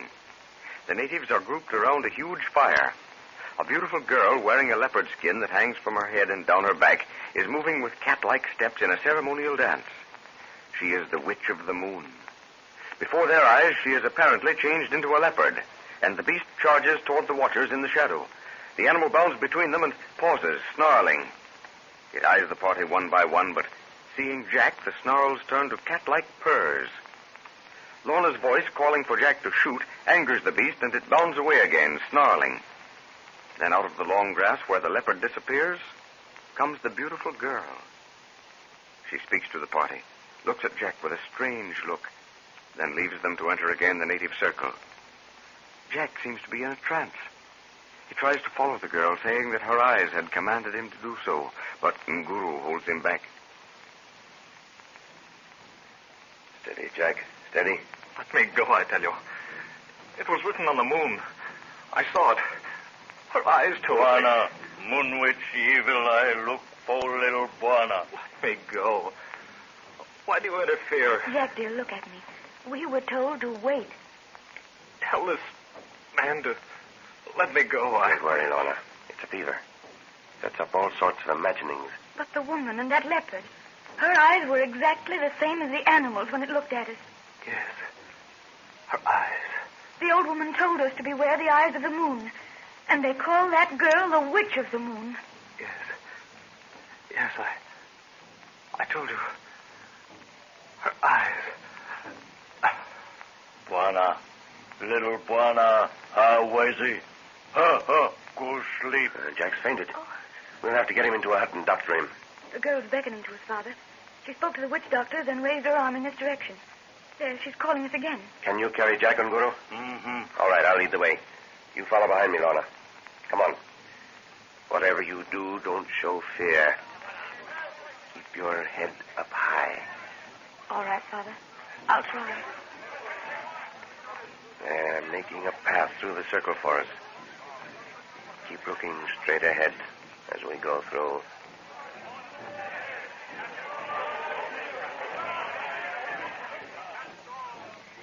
The moon is full, white man, and strangers are not welcome at this season. But my father told me of your coming, and I have made preparation. Your father has eyes that see into the future, woman. Tell me his name. He lives in the hole in the sky, through which Mshimba Mshamba watches the earth. And his name in your tongue is called the moon. Then his eyes are indeed far-seeing. This man here is Milini, the witch doctor. I see you, Milini. I see you, white man. His medicines are powerful, and his knowledge is great. Let him attend to the sick man. Oh, cool. But I see that Milini himself is sick. His arm has a wound close to the shoulder. I have a medicine that is powerful in such cases. Let my sick man be taken to a hut where my daughter may care for him. And I will bind Milini's arm so that the stiffness will go from it. It is well. Follow me, and Milini will come to the hut for your medicine. Come. Lorna, did you see that wound in the witch doctor's arm? Unless I'm very much mistaken, a rifle bullet did that not 2 hours ago. You think someone shot him purposely? Maybe. Probably there are some more white people around here besides us. But we'd have heard the shot if it had happened within the last 2 hours. Yeah, I guess we would have at that. Huh. Drums have stopped. I guess the ceremony is over. This is the hut that has been prepared for you. The next hut has been made ready for the woman, according to the white man's custom. By what name are you called? I am called Ifabi, daughter of the moon. Ifabi, you have learned the customs of the white man well. Who has taught you? Am I not the daughter of the moon? And does my father not know the customs of all people of the earth? Yes, maybe so. There's an oil lamp burning in here. And I suppose your father taught you how to make that ship's lantern, eh? Unguru, put Jack on that bed. Take his boots off and wrap him in those blankets. Open the medicine kit, Lorna. Ifabi, you will send a boy with boiling water for Milini when he is ready. Yes. White man, there is a law which you will keep while you stay in our hut. And that is? No leopard shall be killed unless it attacks. Why is that? They are our men. I go for Milini. Did you hear what she said, Father? Yeah. The leopards are their menfolk. Oh, it's hot in here. Oh, Jack, dear. Do you feel better? Yes, I go to sleep. Gosh, I don't want these blankets around me. No. Stay where you are, Jack. Here, drink this. Well, these blankets, sir, I don't need them. Oh, I'm afraid you do, my boy. You've been out for the last half hour. How? What do you mean? I guess there is something wrong. I don't recognize this place. Drink the medicine, Jack. You can think afterwards. Yes. Oh, that's vile stuff. Well, I didn't have time to call at the drugstore for flavoring, my boy. You don't have to kid me, sir. I'm beginning to remember things. The witch doctor. That woman who changed into a leopard. Milini is here, white man. Oh, bring him in. Tell him to sit over there. The water? It is here. Shusha and Kema. Toroka. I see the young white man is well again. Yes, I hope I didn't cause much trouble. And Guru carried you in, dear. How do you feel now? Fine. Just as if I'd had a good sleep. It is well for men to sleep when the moon is full grown, lest Ifabi steal their brains. Oi, Rati Tulia! Milini is sick from his wound. He speaks of the ceremony. Is Is the white man's medicine good, Milini? It has a devil in it that burns. Yeah, this is a clean bullet hole through the flesh. Didn't touch the bone. You know, it looks uncommonly like a Winchester. What man's gun did this, Milini? The white man should know. Melini was standing in the mouth of the cave when his gun spoke. Father, you remember? The leopard. Yes. Yes, of course, but good heavens. Give me a bandage, Lorna. Don't stand there looking like... No. A wider one. Yeah, that's better. Good thing this wound is fairly clean. Where's Nguru? He slipped out just now. The great black warrior is talking with his devils in the forest. He has a devil that shines when he speaks. Yeah, that ought to fix you, Melini. Return tomorrow when the sun is 3 hours old. The medicine will grow weak. I will make it strong again. The white man's gun will speak at no more, Leopard. No. That is... They will not attack. Melini will make Ndoa. Oh, Bobby. Yes, white man. What do the people say to our coming? They look upon you as sacred, seeing that I, Bobby, brought you out of nowhere. Well, that's that. Now we've got some time to think. I'm sorry I was so abrupt just now, Lorna. Only we mustn't let these happenings get into our brains. Same thing applies to you, Jack. Yes, sir, I know. You remember what I told you quite some time ago? Accept Africa, and Africa will accept you. Many men have gone mad because their ego has been turned upside down and inside out by witnessing such things, inexplicable things as we've seen tonight. Yes, but Father... I know, the whole thing is preposterous to us. Let's discuss these happenings as cold facts. You feel up to it, Jack? Yes, I feel as good as ever. All right, then. In the first place, we know that this place was prepared for us. We saw no one except leopards on the way here. Cats were everywhere. Now, what did you notice about the woman, Ifabi, when she was apparently changed into a leopard? Well, she was put into that coffin-like box, and the witch doctor put the cover on it. Then those leopard men carried the box to the fire. Now, just a minute. The box was left lying there for a few minutes before they picked it up. Yes, they performed some rites around it. Good. Then they picked it up and took it to the fire, and with a long stick shoved it into the fire. Yes. Well, go on. What'd you see next? Well, a leopard screamed and jumped out of the fire. Yeah. All right. The next part is very vivid and yet decidedly muddled. The beast came straight to where we were hiding and stopped looking at us. Jack, when it started walking toward you, making that purring noise, what do you remember? What impressions did you get? Her eyes, they seemed to... Oh, it's all so idiotic, sir. They were yellow and slanting, and yet they... Yet they were the eyes of a woman. Yes. Well, that's enough for the present. Come on, Lorna. I'll go along to your hut with you. Let's get some rest. All right, Father. Good night, Jack. Good night, dear. You won't have to worry, I guess. Nguru will camp on your doorstep tonight. I hope he does. I'll feel safer. Good night. Good night, dear. The moon's still bright. Somehow Father.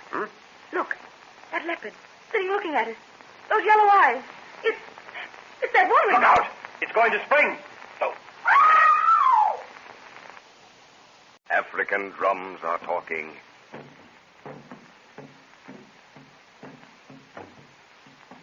Dense walls of verdure with slinking cat-like forms that appear and disappear into incessant shadow.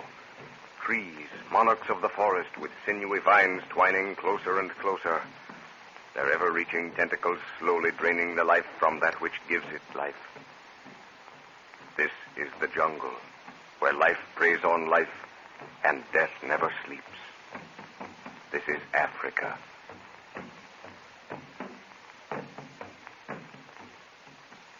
Professor Anton Edwards and his little party have entered the village of the Leopard Men. They are mystified by a beautiful girl who can apparently change herself into a leopard at will. This girl tells them they were expected and that huts have been prepared for them. Under the influence of the girl's great yellow eyes, Jack's mind becomes slightly deranged and he faints. They place him on a bed in the hut, and while the professor is dressing a wound in the witch doctor's arm, Jack fully recovers. The native girl, who is called Ifabi, daughter of the moon, warns the party not to kill leopards as they might be the menfolk of the village. As the professor accompanies Lorna to her hut, they see a leopard sitting in the moonlight watching them. It has a curious resemblance to the native girl. Suddenly, it starts moving toward them, and Jack, in the hut, hears Lorna scream. What is it, sir? What's wrong? Oh, that leopard, Jack, it jumped and it clawed my arm. Let's go in the hut and see if there's any damage done. Where was it? It was sitting right in front of my hut as if it were waiting for me. And then it jumped. I didn't have time to get a gun out or I'd have shot it. The thing disappeared like a shadow. It was the woman, Jack, I'm positive. Those great yellow eyes and the look on its face. Is there any hot water left in that vessel, Jack? I'll see. Yes, sir. It's about half full. Well, rinse that cup out and fill it. Here. Sit under the lamp here, Lorna. Let me look at your arm. There doesn't seem to be much wrong. Did it touch you higher up? No, just the forearm. It seemed to put its two claws around my arm tightly and then let go. No blood drawn. Just a few indentations, as if something had pressed it tightly. Better wash it, though. Oh, thanks, Jack. Nothing serious, sir. No, thank goodness. Get your boots on, Jack. You ought to know better than to walk around here without them. Well, I guess you're right. I didn't stop to put them on just now. Father, do you remember when Jack was looking at the moon from the cave mouth and he was gripping my arm? You said his hand felt like... Just like an animal's claw. And that leopard held my arm in the same place, and it felt exactly as it did then. Oh, purely coincidence, my dear. Well, there's nothing here to worry about. No skin broken. Put on the iodine, that's all. Well, that's a relief. Must have given you a big scare, though. It certainly did. Those great yellow eyes staring into mine and coming right at me. By the way, where's Nguro? That's what I'd like to know. The girl said he was out in the forest talking with the devil that shone when he spoke to it. Nguro has funny ideas at times. Although whatever he says or does has a meaning. I've learned that those devils of his can be very proficient. Do you remember his big spear? The snake woman? Well, whenever he was worried about anything, he'd go into the forest at night, stick the spear into the ground, point upwards, and wait for something to happen. And did it? Well, I've been out with him several times when he did that, and personally, I'd swear nothing did happen. But afterwards, he'd make the most amazing predictions. Did they come true? Well, somehow it always worked out the way he said it would. He says the old woman who gave him the spear tells him what to do and warns him of danger. I knew he was out there with his spearhead when Ifabi said he was talking to a devil that shines when he speaks. I think Ifabi is just a little bit afraid of him. Thank goodness somebody can scare her. She has an inscrutable cat-like expression that gives me the creeps. Yes, she's a very strong-willed girl. I'm afraid she's learned the art of hypnotism. But Nguru stared her down when we were over there by the fire, and she didn't like it. White man, I heard your woman scream. Is she afraid of the leopard that sits watching in the light of the moon? Ifabi, daughter of the moon. Is it the custom of the country that a native walks unbidden into the hut of a white man? I am not of these people. My skin is as yours. I speak your tongue. Nevertheless, you will wait until bidden in the future. Yes, master. Is the ceremony of the village finished? Yes, it is finished. Then there's nothing to keep you from your sleep. My daughter is well. And the young man who was sick. The fever has left me, Bobby. I'm well again. It is the way of the fever. If you have need of anything in the night, I shall hear your call. Hey, can you beat that? She came in like a cat. Must have heard what we were saying. Those eyes of hers give me the creeps. Weren't you a little sharp with her, Father? After all, she's the one who's responsible for us having a roof over our heads. We haven't thanked her yet. Yeah, you mustn't thank a native, my dear, until you're ready to depart. They mistake kindness for weakness. Anyhow, what I said to Ifabi just now was merely an attempt to bluff her down. She evidently has things her own way here. Well, she did back down and call you master. Yes, I'm afraid that was only on the surface. We're going to have trouble with that young lady. I can't figure out why she was so ready to take us in here. She's bound to have known we wouldn't stand for any native familiarity. Did you notice her eyes when she looked at Jack? Even in these dim lights, they were yellow fire. Yes. I'm afraid, Jack, you've made an unwelcome conquest. You'll have to be careful because, if I'm not mistaken, Ifabi has several admirers among the warriors. Good heavens, sir. I've done nothing. In fact, I'm afraid of the woman. I'm a little frightened of her, too. There seems to be some menacing thing hidden behind her that might spring out to her at you at any minute. Well, don't think of it. Here comes Nguru. Where you been, you old rascal? We thought the leopards had you. No, Chewy, Buana. Nguru have I too quick one time. Chewy no catch him. Guru Palava fo snake woman. Yes, so the leopard woman told me. Huh. She which see too many times. Yes, you're quite right. That woman does see too much. Well, Lorna, I think you ought to turn in. Oh, Father, I want to hear what Nguru... that is, what... What his spirit told him? Yes. Well, don't you think it might be some private matter that... Buana, snake woman talk plenty. She say moon kichawi, haluko friend for Buana for later time. Guru says the Witch of the Moon is trying to make friends with us because she needs our help. What kind of help, Guru? Safari taputa, plenty male. She wants to go after a lot of money. Aye, Buana. Chimbo for male. Some sort of buried treasure, eh? I knew there was something behind her hospitality. What does it mean, Father? He says that Fabi wants us to help her go after some treasure that's evidently hidden in the ground. Well, time will tell. Do we go after the treasure, Father? Where is it, Nguru? I want to know. I think it's about time you had a complete rest, young lady. Now, come on. Off to bed with you. Jack will take you to your hut. Just when it's becoming interesting. Well, I guess I am tired. Good night, Father. Good night, Nguru. Karaha sleep, Missy. Good night, dear. Oh, keep your guns handy, Jack. I will, sir. Anything you want, Lorna, just call out. We'll hear you. All right. Nguru, you think you could track a leopard that was outside this hut half an hour ago? Chewy woman? Yes. At least I'm sure it was the same leopard we saw jump out of the fire. Naona, Buana. Look. Chewy. Leopard tracks. You're in the hut. Wait till I get a light on it. Why, George, you're right. That's where the girlie Fabi was standing just now. Well, this beats me. The woman walks in here and leaves leopard tracks. What's down there, sir? Leopard tracks? Your Fabi left them. Great Scott, but how could she? Oh, it's some trick she uses. Probably did it purposely for our benefit. Do you feel up to going after the leopard that attacked Lorna, Jack? Right now? Sure. Get your rifle, then. Let's start, Nguru.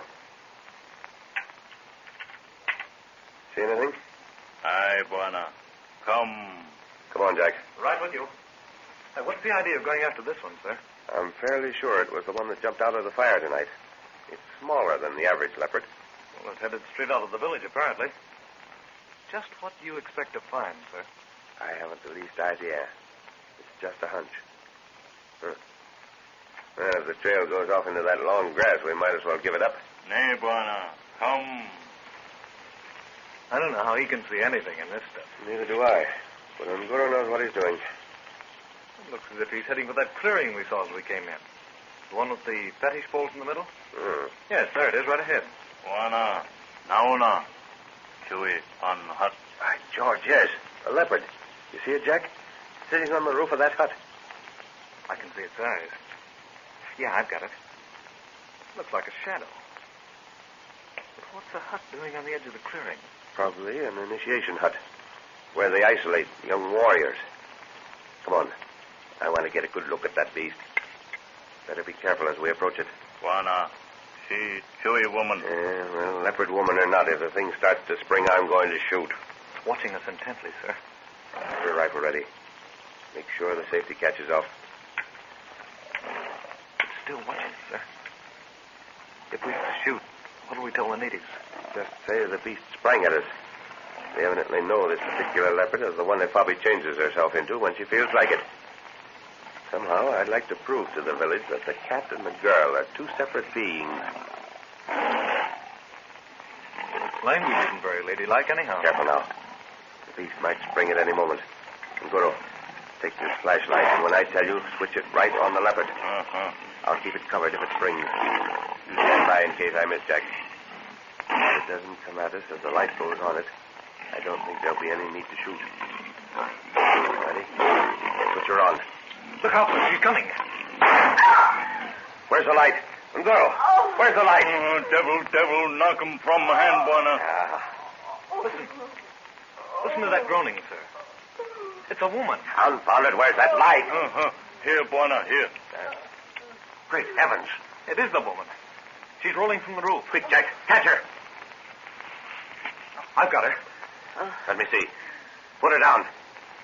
White man, you have broken the law.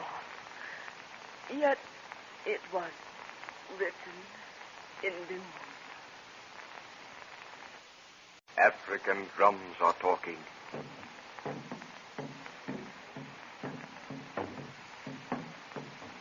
Over arid veldt, through forests, sinister in their untamed beauty, over steaming primeval swamp whose fever-ridden vapor holds the white man at bay, over untold distances of undulating plain, the drum notes travel.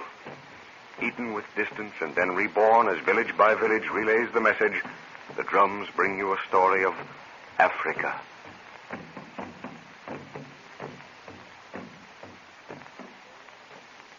In the village of the Leopard men, the Professor, Jack, Lorna, and Nguru saw a beautiful girl known as the Witch of the Moon apparently change herself into a leopard, a feat which she is supposed to be able to effect at will.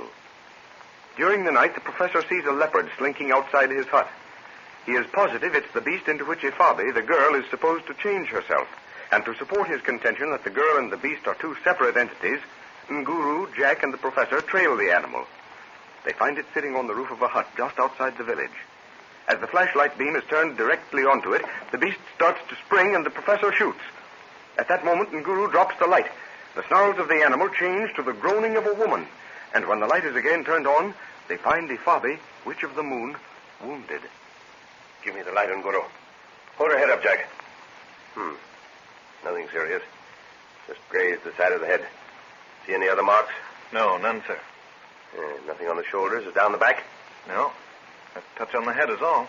That's strange. Well, what do you make of it, Jack? Well, I don't know what to make of it, sir. I'm completely at a loss. I'm almost afraid to think. Well, then in that case, don't try to, boy. Just accept it. We shot at a leopard from a distance of 20 yards, and it turned into a woman. But we all saw the beast. He was crouching there on the roof of the hut, and... Well, forget it. That's the simplest thing to do. Yeah. Just before she fainted, she said we'd broken the law, eh? Yes, but it was written in the moon. I want to get a good look at that hut. Get Ifabi back to the village and... Oh. The white man has... She's coming out of it, sir. Broken the law. And Ifabi is dying. I don't think so, Ifabi. You won't die as easily as that. Does the white man believe now? Possibly. Keep your hand away from that wound. I'll dress it as soon as we get back to the hut. Stand her up, Jack. Right. Can you walk, Ifabi? The forest moves under my feet. Well, then Nguru will have to carry you. Bwana, Nguru carry no woman. Well, I have a good mind to make you do it for dropping that light. Ifabi can walk, white man. Good. Then we'll get back to the village. Lead the way, Ifabi. You know the ground? Yes, white man. Shall I carry her, sir? She doesn't look really fit. No, Jack. She's fit enough. I think she wanted you to carry her. That's why I suggested Nguru. I'm wondering what her game is. That wound in her head is... Look, she's taking to that narrow path. Well, that's better than walking in this grass. Nguru, what made you drop that flashlight just when I fired? Bwana, devil him throw spirit ranga. Auna, see. Well, there's a mark on his wrist. As if something had hit him. I have no doubt at all that something did hit him. Must have been a very useful spirit club at all events. Oh, there's Lorna, standing at the door of her hut talking to someone. Looks like Malini, the witch doctor. Wonder what he wants. Do you think there'll be trouble when he sees Ifabi's wound? No, I don't think so. It's very slight. Where did you go, Father? I've been frightened. I heard a shot and dressed quickly. Then the witch doctor called me out. He said you'd shot a leopard, and, well, the way he said it frightened me. Well, now, don't worry, Lorna. It's all right. Go into my hut, Ifabi. White man, you have broken the law. Well, how do you come by the knowledge so quickly, Malini? I have a medicine that tells me many things. Well, then go to your hut and make medicine to tell you how Ifabi came by her wound. For no bullet of mine has made it. Come on, Jack. Get some hot water ready. We don't want infection to set in here on this. Malini, it is I, Adako. What need you, Adako?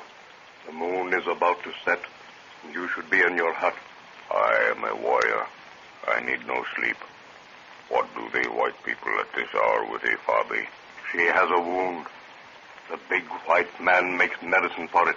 It is a trick of Ifabi to be near the little white dog. She has no eyes for me since he came to the village. What would you, Adako?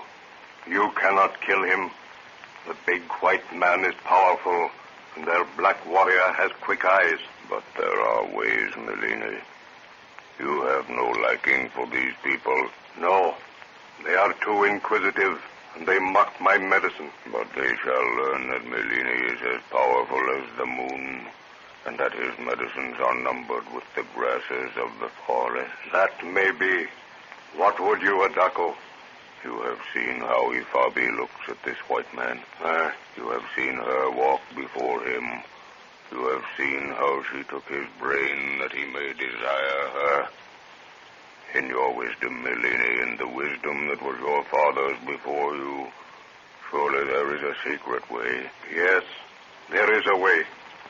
Come into my house and leave your spear in the entrance. But it is a costly fetish, Adako.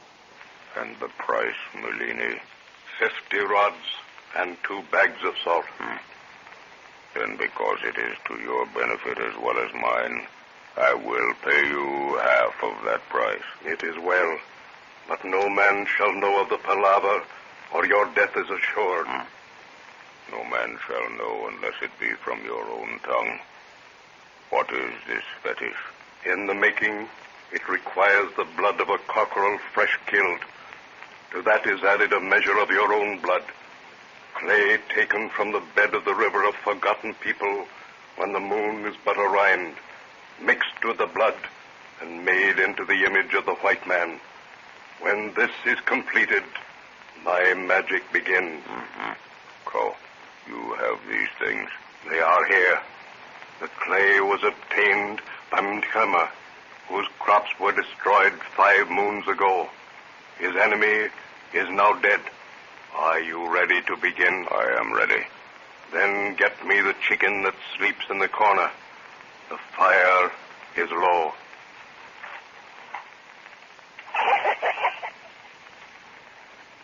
It is here, Melini. This is a sharp knife. I use only the knife fashioned by my grandfather in the fires of the great wizard. Hold the head over this bowl. It is done. Hold your arm over the bowl. It is enough. This leaf will stop the bleeding. Hold it to the wound. Now a tail feather from the chicken. See this powder? It is the dried blood of an owl. It shall carry my magic through the air to the white man. I mix it in the bowl. Dig, Adako. Dig with your fingers a hand span from the outer edge of the fire where you stand. The clay is there. Give it to me. Put the body of the chicken in the hole and cover it, that its soul may sleep in comfort. It is done, Melini. Good. Face now the east. Dwell strongly in thought upon the white man, for Melini weaves the thought into the image. Oh, sisters of darkness, from the shadow of the Black Mountain, where rises the river of forgotten people, send out thy power.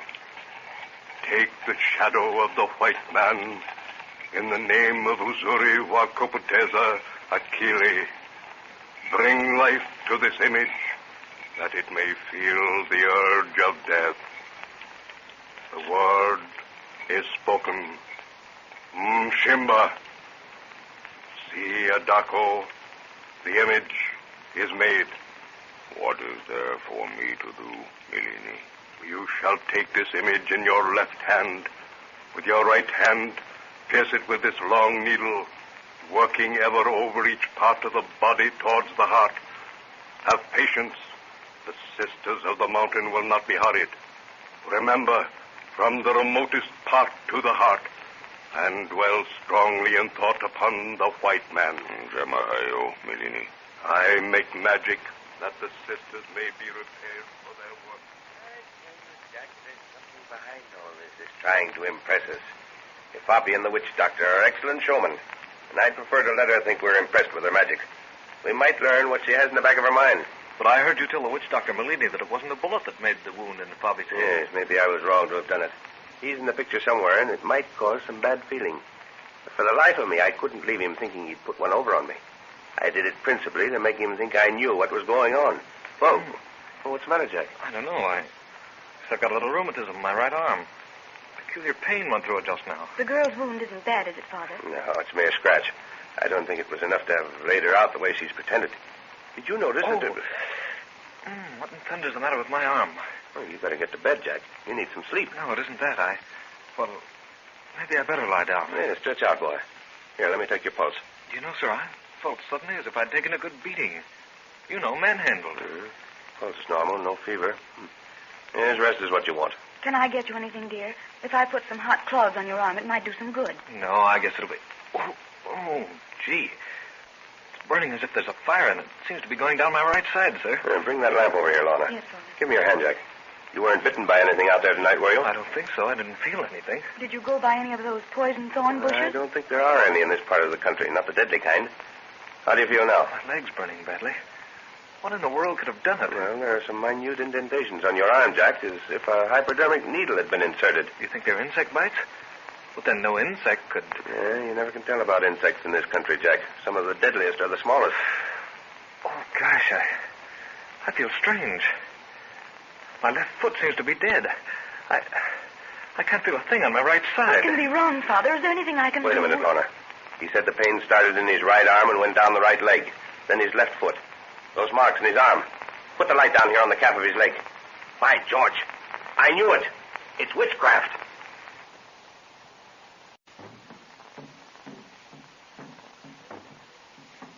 Dense, beautiful jungle. Birds of every hue. Ropes of vines interlacing giant trees.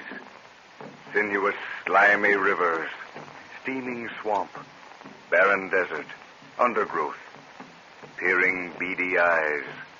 The scream of death. Black laughter.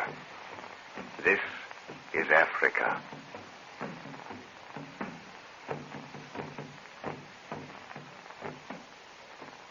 In the village of the Leopard men, the professor and his party saw Ifabi, a beautiful native girl, apparently transform herself into a leopard. This girl, known also as the Witch of the Moon, has peculiar golden skin, yellow eyes, and is a mistress of the art of hypnotism. One of the warriors, jealous of the interest Jack has aroused in Ifabi, persuades the witch doctor to cast a spell of death on the boy. The witch doctor fashions an image of Jack, performs a mysterious ceremony, and the warrior Adako begins piercing the image slowly with a long needle, working ever toward the heart. In the hut, Jack complains of pains. Gradually, they creep down his right side. The professor is at a loss until he discovers a few small indentations in the boy's arm and leg. Then the cause dawns on him. Witchcraft. But how can it be witchcraft, Father? Who'd want to harm Jack? Is it Ifabi, the girl? No, not this time. But if I'm not mistaken, it's because of her. How do you feel now, Jack? I can't move either of my legs. Where's Ngoro? Perhaps he can do something. Well, he followed us here with Ifabi and then vanished. You never know where... Here he is. Buana, Melini, him make for devil talk for little Buana. How do you know it's Melini? Warrior, him speak Melini for Uzuri Wakapoteza Alikili. I knew it. One of the warriors is jealous of Jack. At least of the interest Ifabi takes in him. He's got Melini to make a witch charm, and a deadly one at that. But, Father, how could a witch charm do a thing like this? Once more, my dear, this is Africa, and well, I don't know. Where's Ifabi? She's the one to stop this. Guru call Ifabi. She here. Your great warrior tells Ifabi that a medicine is being worked upon the young white man. What has happened? Let me see him. Oh. His right side and legs are useless. Oh. See those small marks on his arm? They follow down the side and legs. It is what you call the figure of clay. And it is not only Melini. There is another with him. Perhaps Adako, the son of the chief. The water that is hot. Some in that pot on the fire there. It is well. Bring it to me. But first, white man, Before Ifabi makes her medicine that will save the little Buana, there is an oath to be made. An oath? Yes. One that the white man will keep this time. Well, if you mean about shooting leopards, I made no promise before, but... Well, I promise you... It has nothing to do with the leopard. Oh, can't you do something? This pain's getting beyond me. What is this oath? Speak, woman. That you will help Ifabi in a quest for something that lies many days' march from here. Well, you leave me no alternative, I'm afraid. Is this quest against the white man's law? No. It is not in the land over which the great white king rules. Oh, Father, be quick. Jack's face is turning blue. You have my word, Ifabi. Yes, I'll help you. It is well. The water. Here it is. Good. Into this must go fresh, warm blood. Blood? It is necessary to have human blood. Milini's magic is taking the blood from the young Buana, drop by drop. Oh. Well, I'm ready if you want. No, Lorna, dear. I'm used to this sort of thing. I've seen it done before. Get my scalpels there. The blood must be that of a strong man.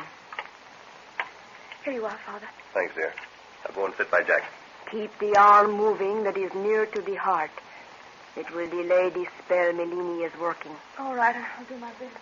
This right, Ifabi? Yes. Let the blood flow into the water. So. No. How much, Ifabi? A little more. That will be enough. Here's a leaf. Bind it upon the cut. It will stop the flow. Well, what's the next move? Let me look into the eyes of the young Buana. His will must be made strong. How much longer is it? Do as Ifabi says, Jack. Open your eyes. Yes. Look into the eyes of Ifabi, little Buana. For in them lies strength. Yes. Yes, You will have the strength that is of my will. You will keep breathing. Your heart will beat despite the needle of death. The curse of the sisters of darkness cannot harm you.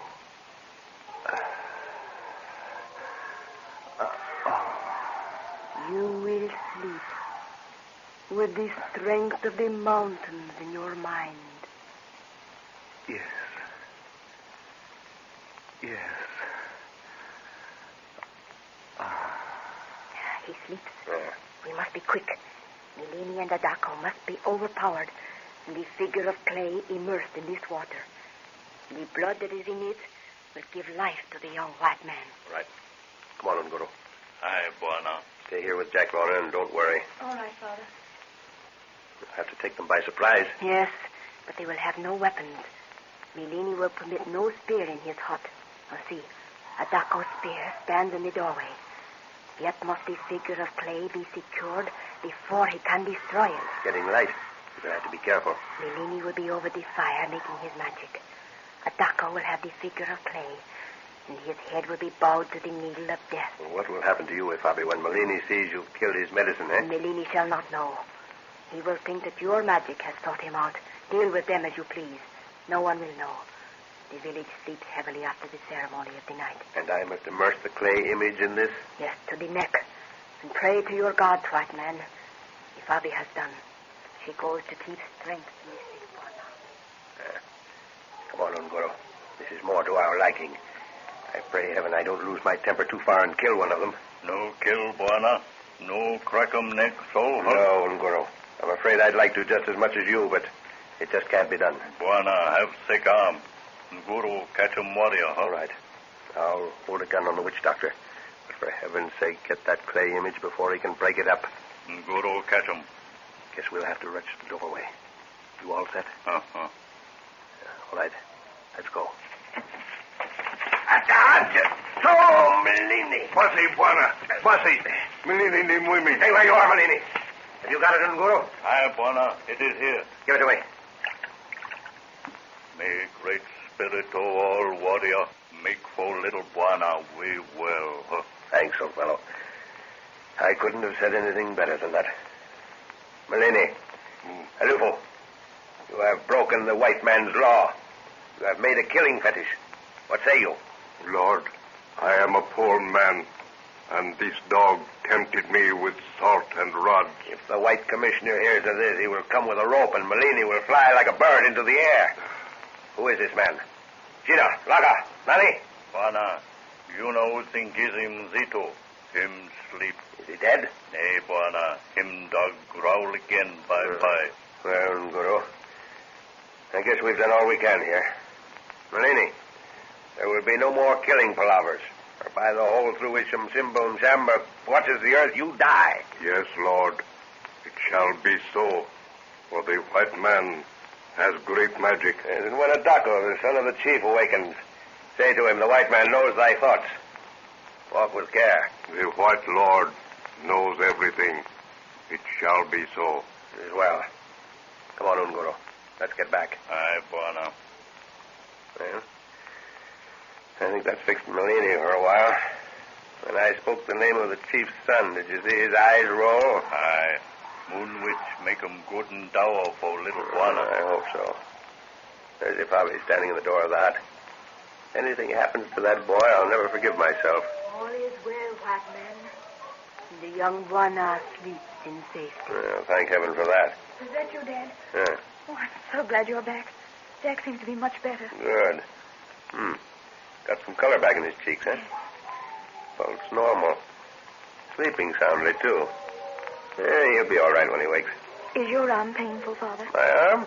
What are you... Oh, that. No, just a little stiff, that's all. The leaf Fabi put on it has probably healed it by now. Well, what happened when you went out? Well, we caught them at it, just as Nguru and Fabi said. But I don't think we'll have any more trouble with them. You didn't... Kill them? No. No, but I think we've killed the desire to work any more magic in our direction. The chief's son will have an awful headache when he comes to, thanks to Nguru. Well, I still don't understand what happened, Father. Jack was perfectly normal, and then suddenly he had those pains. What caused them? Well, to be perfectly frank with you, my dear, I don't know. There's only one explanation I'd even attempt to offer, and that is concentration of a very strong mind upon a happening they wish to take place. Now, in this case, it was something very evil. But the process can be reversed, and a lot of good worked in the same way. You have not forgotten your promise, white man. Oh, no, Harvey, I haven't. But I'd like to get a little sleep before we go into the matter. Well, what's that you have there? It is a golden cup. Ifabi wishes you to look at it. Oh, what a beautiful goblet. Great Scott. Where'd you get this? Look carefully, white man. Do you know the lettering and the workings on the outside? Why, it's ancient Egyptian workmanship with Roman numerals. Why, this piece is worth a fortune. Right. When you have slept, white man, Ifabi will tell you where there are many more like it. But no man has had the courage to pass through the whispering forest of death to recover them. African drums are talking.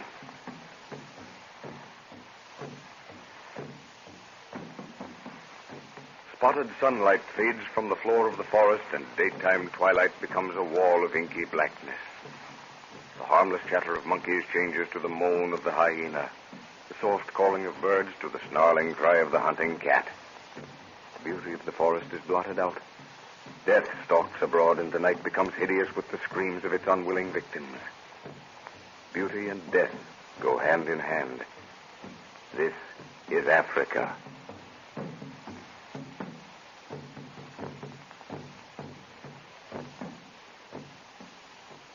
In the village of the Leopard men, Ifabi, the mysterious native girl who has just broken the charm of death cast on Jack by Melini, the witch doctor, hands the professor a beautiful golden goblet with strange carvings on it. Professor Edwards identifies the cup as of very old Egyptian work with Roman lettering and of great value. The girl promises to tell him where there are many more, but first the party must rest for a while, as the place is many days' march from the village. We find the professor and Jack just awakening after a full 12 hours' sleep. Huh. Oh, hello, Jack. You up and about already? What time is it? 4 o'clock, sir. Is it? By George. Well, I slept the clock around. Soon be sunset. By the way, how do you feel now? Oh, fine. I've been waiting for the last 15 minutes to ask you what happened. Last thing I remember was Bobby telling me to sleep. I guess I did. Yes, you did. Soundly. She saved your life, my boy. Did Bobby? Mm-hmm. Oh, hello, Nguru. That smells good. Banana cakes, eh? Woke up, Bwana. Yes. Let me get my boots on and I'll be with you. Any water, Jack? Yes, in that wooden bowl over there. Little Bwana, all well one time, huh? Yes, thanks, Nguru. But I haven't the faintest idea of what happened. Witch doctor. Him make 'em devil fetish. Yes, I remember that much. The whole of my right side seemed to be paralyzed. I think I remember the pain moving into my left leg, too. Oh, hello, Lorna. Oh, Jack, it's so good to see you well again. Are you all right now, darling? No bad effects? Never felt better, dear. I'm just trying to find out what happened. Perhaps you can tell me. Don't you think we'd better forget about it, dear?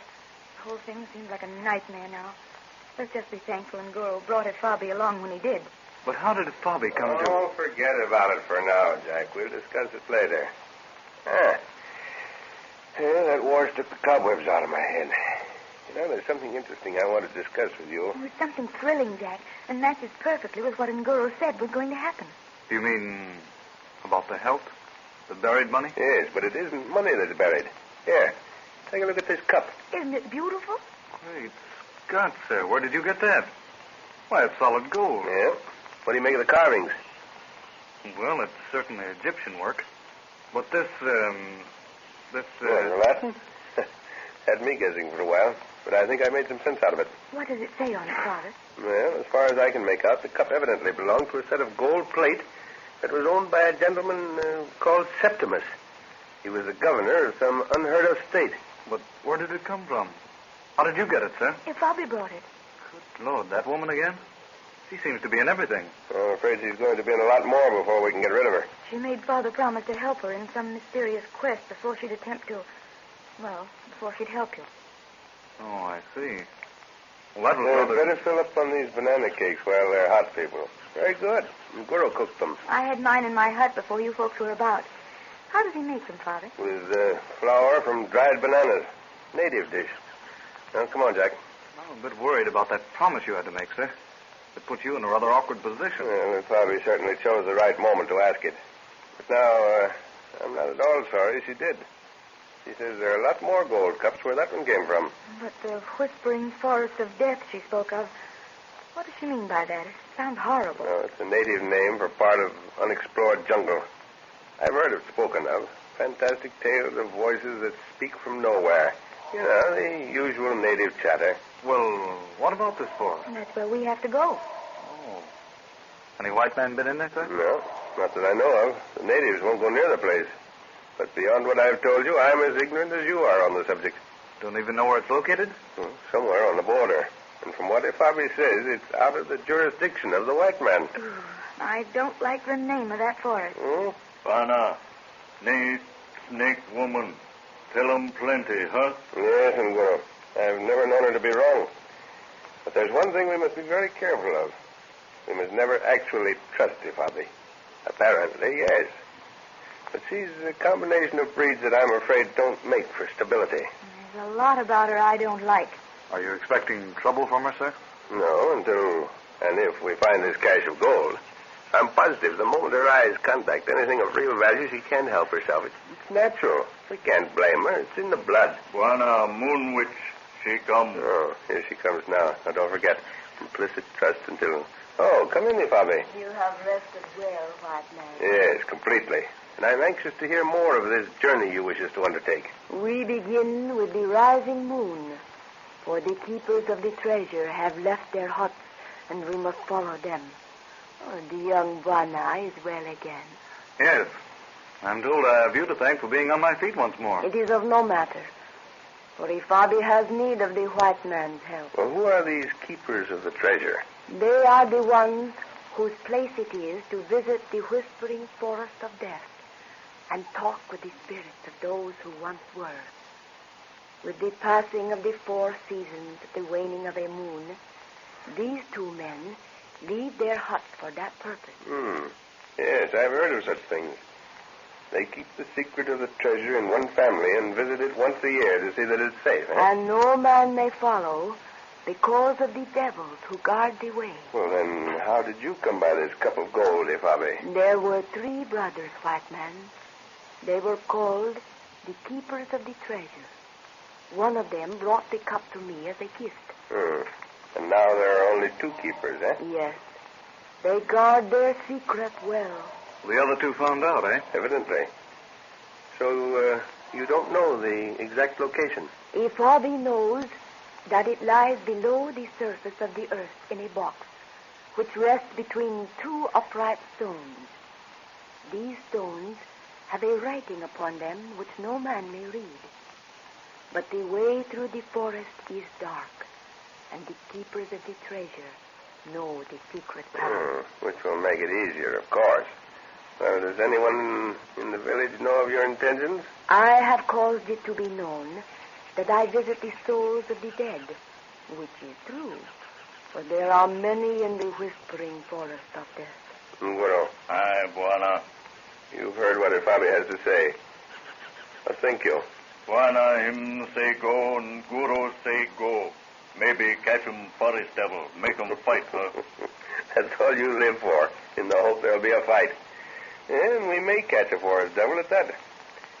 Well, any suggestions, people? Personally, Father, I'd like to know more about this forest with the spooky name. Does Ifabe know anything about it? Ifabe knows that the breath of eternal sleep whispers unceasingly through its branches, and even the jackals may not stay within the reach of its perfumed breath. Perfumed breath, eh? Well, aren't you afraid to go in there, Ifabe? Death holds no terror for Ifabe, since life and death are but one in many ways. Well, all right, then. It's settled. When do you want to start? It is well to begin now, as the sun is leaving the earth. Ifabe will meet you where the trail joins the mountains. Where does the trail begin? To the east of the village, and will lead along the roots of the mountains. Your warrior will find it. The keepers of the treasure will not hide their marks, for all men know it is forbidden to follow. Ifabe goes now. You will see her when the face of my father shines upon the earth. Well, that starts us on the move again. Feel up to it, Lorna? Yes, I think I'm just as anxious to get there as you are. Well, we haven't anything to pack. How about supplies, sir? Have to trust to luck and hope there's meat to be found along the road. What's that you have there, Nguro? Him plenty banana, make 'em bread, Buana. Banana flour. Well, you people can have all the meat you want. I'll take Nguro's cake. Well, have you left anything in your hut that you might need, Lorna? I haven't anything to leave, Father, unless it was some of the dirt from the cave. See that leopard, sir? Yes. Sounds as if it's been wounded. Drum's talking, too. Buana, him which doctor go for be plenty dead. Locally say Melini die. Melini dead? Well, let's have a look. By George, yes, they're pulling down the walls of his hut. There'll be a dance of death in the village tonight. Does it say how he died, Father? No, they're merely acquainting other witch doctors of the fact. But I think I can make a good guess. Melini and Ifabe practically ran this village between them. I was wondering how they were going to split up. He evidently knew she was going after the treasure. Nice little traveling companion to look forward to, sir. Yeah, so you see what we have to look out for. Hello. Well, there's another message going out. The natives are gathering in the square. They seem excited about something. Buana, locally say white man dower kill Melini. What does he say, Father? But the drum says the white man's medicine killed Melini. Quick, everybody. We've got to move out right away. I'll bet the chief's son started that. Well, they're starting down this way, sir. We can't leave now without being seen. Cut away through the back of the hut. We can get into the high grass before they get here. Use the big sword, Nguro. Aye, Buana.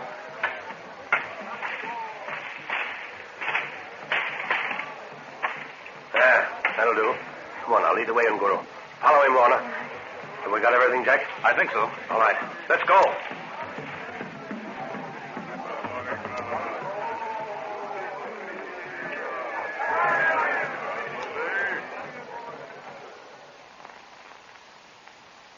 African drums are talking.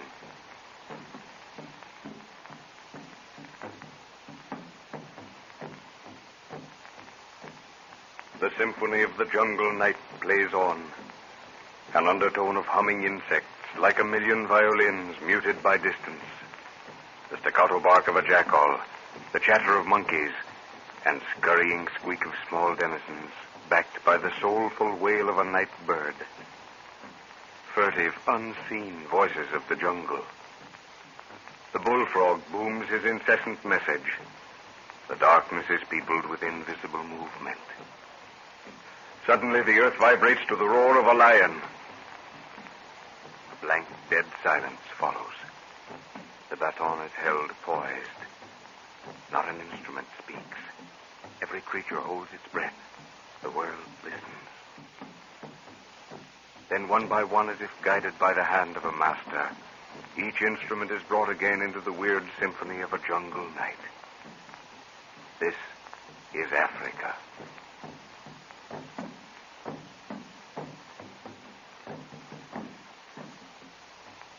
Ifabi, a beautiful native girl and mistress of the arts of hypnotism, shows Professor Edwards an antique cup of solid gold, which she says is part of a buried treasure lying in the whispering forest of death. Ifabi urges him to start for the forest immediately, and after a week's travel, the professor and his party, together with Ifabi, leaving the moonlit plain over which they have just passed, enter the whispering forest of death.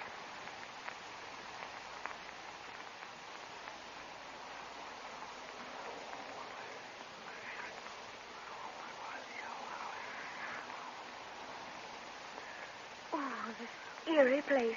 I can swear there are voices coming from all around us. Can't you hear them, Father? I know what you mean, Lorna, yes. But you mustn't think of it that way. No matter what the natives say, we know it's the wind through those tall trees overhead. But what causes this, sir? We've been in forests before and not heard that peculiar voice-like effect. Well, I don't think I can give you an explanation, but why think of it? No wonder the natives won't come near the place. Even the vegetation looks too green. And those patches of red flowers we saw as we came in. Oh, they looked like splashes of blood. They are called in your tongue the flowers of the dead. Well, that's a comforting name for a place like this. But you said nothing lived in here, Bobby. Plenty of jungle noises about. It is in the heart of the forest that the breath of sleep comes to all. Oh, I'm very tired, Father. Do we have to go much farther before making camp? No, Lorna, we don't have to, but I was hoping we'd come across the stream before camping for the night. But I guess Jack and I can go on a forage and fill the bottles. And Guru, you stay here and make camp. Aye, Buana. Come on, Jack. I'd like to get this job done. We've allowed the water supply to get too low. Don't be long, Jack. Okay, Lorna. Do you think there's water ahead, sir? Well, there should be from the lay of the ground. Stand still and listen.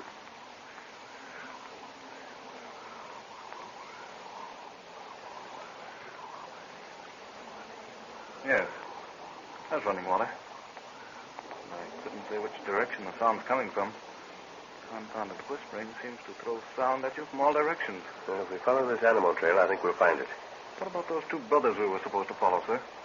Bobby seems to have forgotten all about them. We certainly haven't been keeping on any given trail for days. I think that was just an excuse to get us out of the village as quickly as possible. As it was, we only just managed to get out. I've no doubt whatever that Malini's death came from knowing too much of Ifabi's intentions. But the keepers of the treasure, was that just a story to back up her claim? No, I don't think so. We did follow the trail of two men at the start. No doubt they were what Ifabi claimed them to be. But she intended them to get as far ahead of us and do their job and leave the forest before we entered. That young lady has been in this place before. Why, what makes you think that, sir? Well, she knows too much about it. She was very definite about us entering at night. And she watched for a whole day from that plateau before she was satisfied we could come in tonight. Waiting for the two brothers to leave, eh? I think so.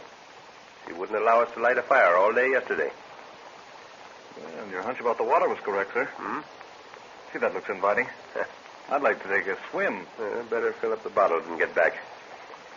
Wait a bit, Jack. There's something happening over on the other side of the stream. It's an animal coming down to drink. No animal makes a racket like that when it moves, except an elephant. Something that has no fear of being disturbed. Keep still. Here it comes.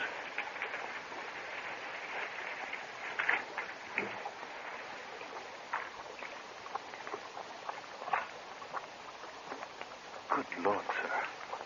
What is it? I don't know. Don't move for your life, Jack. I've never seen anything like it. Looks like a huge gorilla, but it isn't.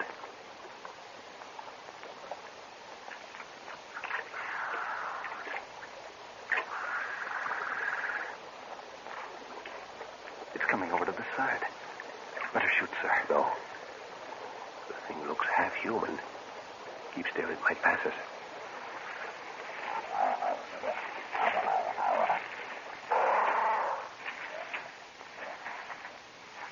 In heaven's name, what is it? I don't know, Jack. It's lucky we were downwind from it. Fill the bottles while I keep an eye open. We've got to get back quickly. The thing seemed to be covered with white paint. It walked upright, too. Yes, fairly upright. I think it's a human being, Jack. One that we've read of in books but haven't seen. The thing had a human face. No forehead, of course. Here. Give me 3 of those water bottles. They're apt to get heavy when they're full. Oh, thanks, sir. But how do you account for the white paint or whatever it was covering its body? Well, it's probably a clay taken from the ground, and the phosphorus in it gives it that white look in the dark. They very likely prepare it before putting it on the body. They, sir? Do you think there are more of them around here? Well, it's possible, Jack. Science seems to have missed this place. The ordinary African native won't come in here. There are legends about it that have been handed down for hundreds of years, and that's all we know about it. Those 2 keepers of the treasure, as they call them, they come here once a year. Surely if they'd see Give an African native a trust like that, and he'd die before revealing anything about the place. Yes, I'm almost positive the thing was human. It had a decided chin, which takes it out of the animal class. Say, are we on the right trail, sir? Thing seems to tell me we've wandered off. That's Lorna. Come on, Jack. Straight ahead. Do you think that thing could have come this way? It might have. There's light over there on the ground. Well, this is where we left them.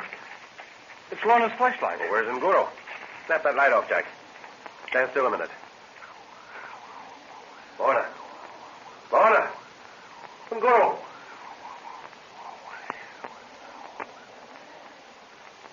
Are there any tracks around that we can follow? Put that light on again. We'll look. Good heavens, sir. That thing's been here. Look. Yes, I see. It leads this way. Come on. No need for the light. It's left a trail like an elephant. But it couldn't take the 3 of them.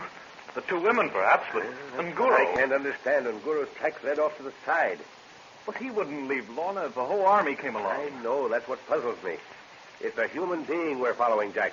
Of that I'm certain. And I've never known Nguru to run from a devil, let alone a man. Here's a clearing, sir. Which way do we go? Put that light down here. This damp earth will show us. Look. There's its mark. Heading across the clearing. Yeah. Keep in a straight line. We'll pick it up where it enters the bush. Well, there are no tracks left by Lorna or Bobby. No, they're both being carried. Oh, there's where it went in. Lorna. Nguru, where are you? Nguru Sakam Nayana Muto. Here, Buana, come. Nguru, wait. Where's Lorna? What's happened?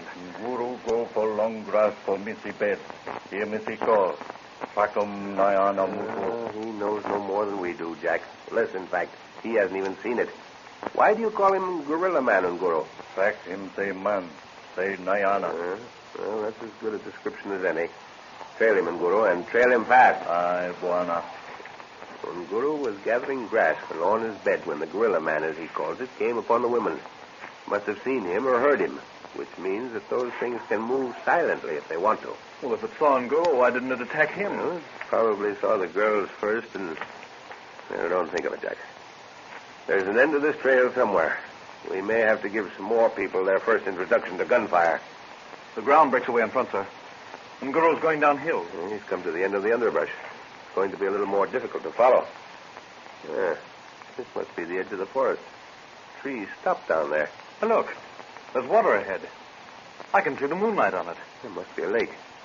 Well, what is it, Nguru? Kilindi Buana. Him Nayana man hut. Keep back in the trees, Jack. Nguru says there's a hut out there. Let's take a look. Careful. Great Scott.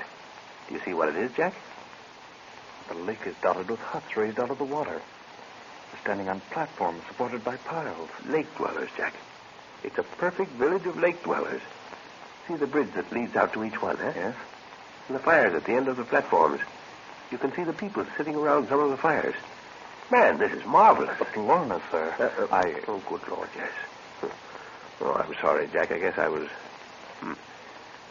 Well, do you see any extra movement on any one of those platforms? No, sir. They all look alike to me. Well, I guess if there's any excitement, it's died down by now. But we can't stand here kicking our heels. We've got to do something. Steady, Jack. We can't rush things. If we're going to get them out alive, we've got to do things quietly. Any trail in front of them, Guru? No track, Bwana. We come no good too quick. Why, were we following the wrong trail? Well, we can't have been. It led straight here. Possibly one made earlier in the day. Keep calm, Jack. That man wasn't 5 minutes ahead of us. From the look of the sky, no cloud has passed across the moon for some time. But there'll be one in a moment. See? Now keep your eyes on the edge of the forest down that side when Guru and I will watch this way. If you see anything moving, let us know. All right, sir. I hope you're right. But wouldn't Lorna keep calling out and hope that we'd hear her? She's probably fainted and knows nothing of what's going on. She probably wouldn't call out to please Satan. Now keep your eyes open. There goes the cloud over the moon. African drums are talking.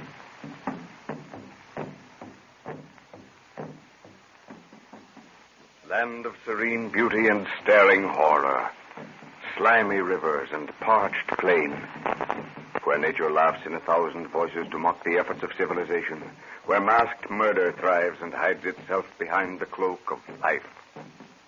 This is Africa.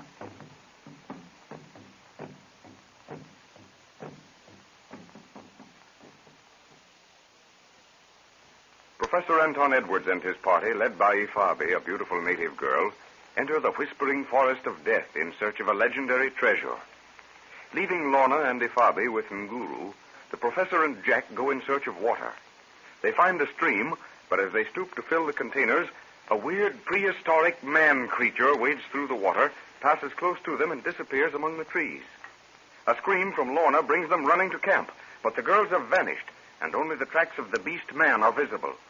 They follow these and find Nguru already following the tracks. The trail leads them to a lake, with the huts of prehistoric lake dwellers skirting the shore. All is quiet, and the professor believes that the man they're following is waiting in the fringe of the forest for the moon to be obscured before carrying his prizes across the open space between forest and lake.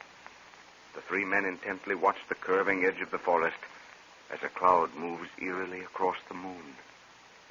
Something moving across this edge, sir. It's keeping close to the trees. Where, Jack? Follow the line of my finger. It's moving outwards now. Yes, I've got it. Going down toward the lake. That's the fellow we're after, see? Yes. He's carrying the girls, one over each shoulder. Bwana, Nguru, go catch him.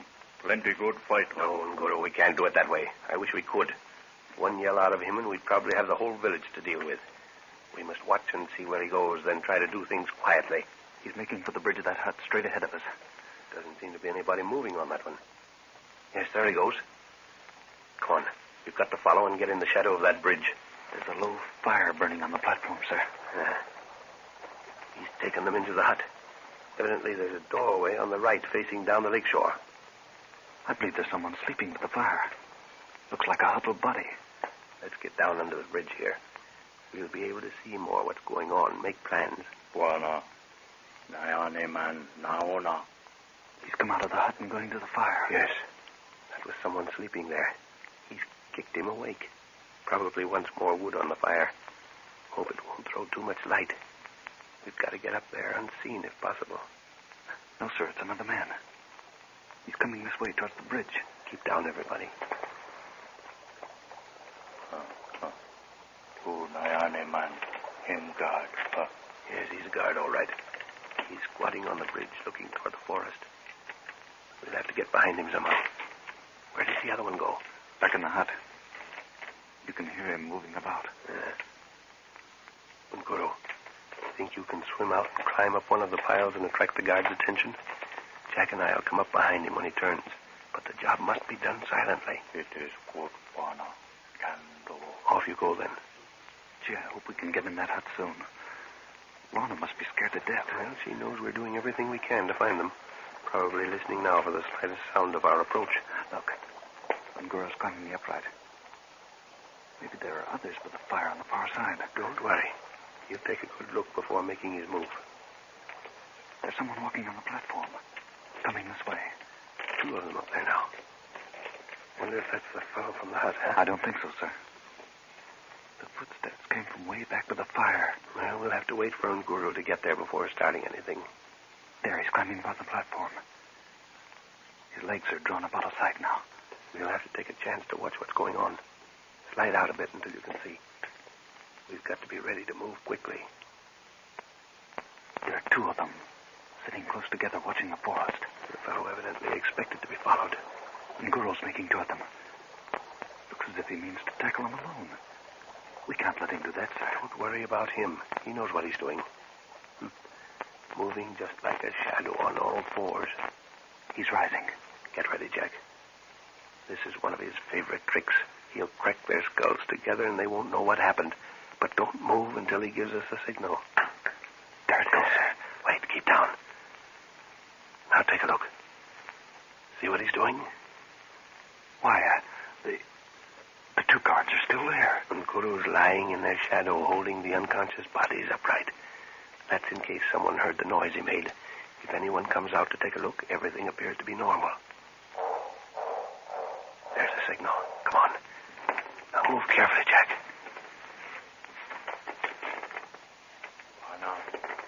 Nayane man sleep. Good work, Nguru. You'll have to stay here and watch them. You know what to do if they start to move. Aye, Buana. Come on, Jack. Try not to swing the bridge as you move. It makes a confounded racket. Sounds as though you were right, sir. He's sleeping. There's the entrance. Have to get in and take a chance with the flashlight. It's too dark to make anything out. When I switch it on, take a quick look around. Get the lay of the place. We'll have to work in darkness after that. Okay. Father, Jack, is that you? Have you got it? Yes. They're sitting with their backs to the center pole. He's sleeping on those skins to the right. Move in gently. The girl's arms are tied behind them. Oh, Jack, I knew you'd come. Are you hurt, dear? No, just terribly frightened. How did you find him? Never mind that now. Use your knife on those thongs. Saw through them. We'll never get them untied. You all right, Ifabi? Yes, white man. The hour is not yet for Ifabi. She's been wonderful. Hush. He's moving.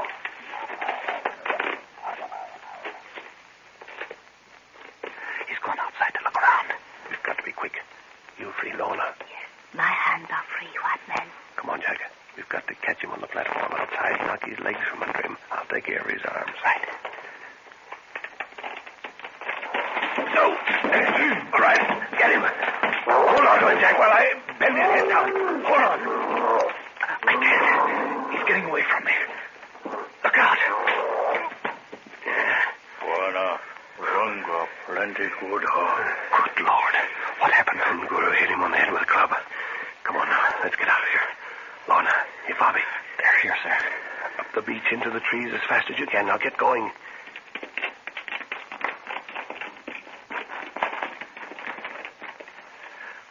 Which way, sir? Keep going straight ahead. Thanks, Nguru. That's another time you pulled us out. I couldn't bend that thick neck for the life of me. No crack him neck, huh? Too big. Head him plenty hard for Runga. See?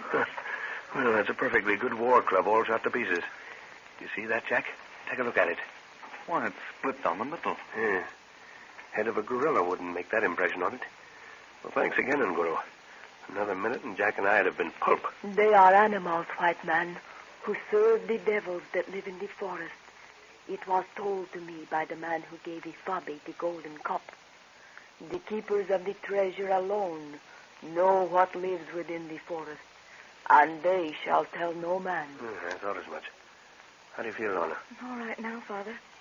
Ooh, hasn't it turned cold? Yes, dawn coming up. Him rain come for plenty soon, Buana. White man, we follow the trail of the keepers of the treasure. How do you know, Ifabi? This tree, it has a mark upon it. The tree's been blazed, sir. Yes, recently, too. Well, why should they blaze the trees like this, Ifabi, if they know the path? The forest devils change the paths to confuse the traveler. But the trees are planted by Mshimba and Shamba, and no devil may touch them. There's a wind starting.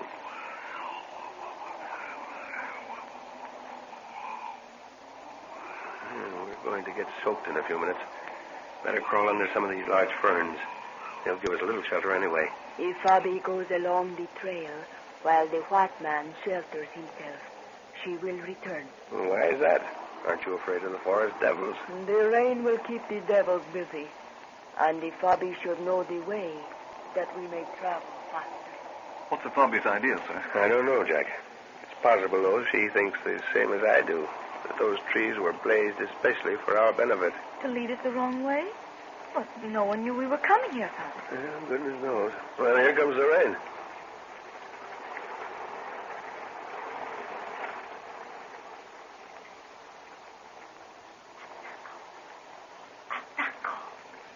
It is I, Bobby. It is well. I have followed faithfully and waited long. You will not wait much longer, Adako. Ifabi, what of the white woman? The devil's servant shall find her tied to a tree. You must kill the black warrior. The white men will look into Ifabi's eyes and die by their own hand.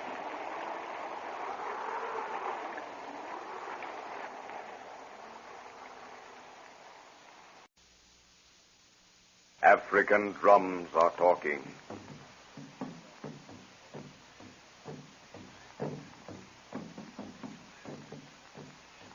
Land of contradictions, of dimpled ugliness and hideous beauty, where safety lies in attack and the lifeblood of the weak flows in the veins of the strong, where nature's eyes are prone to gleam with changing mood, where nature's voice first screams with rage, then whispers lullabies, where beckoning death is clothed in life's most gaudy hue, and all, unfelt, unseen, creeps on with silent step. This is Africa.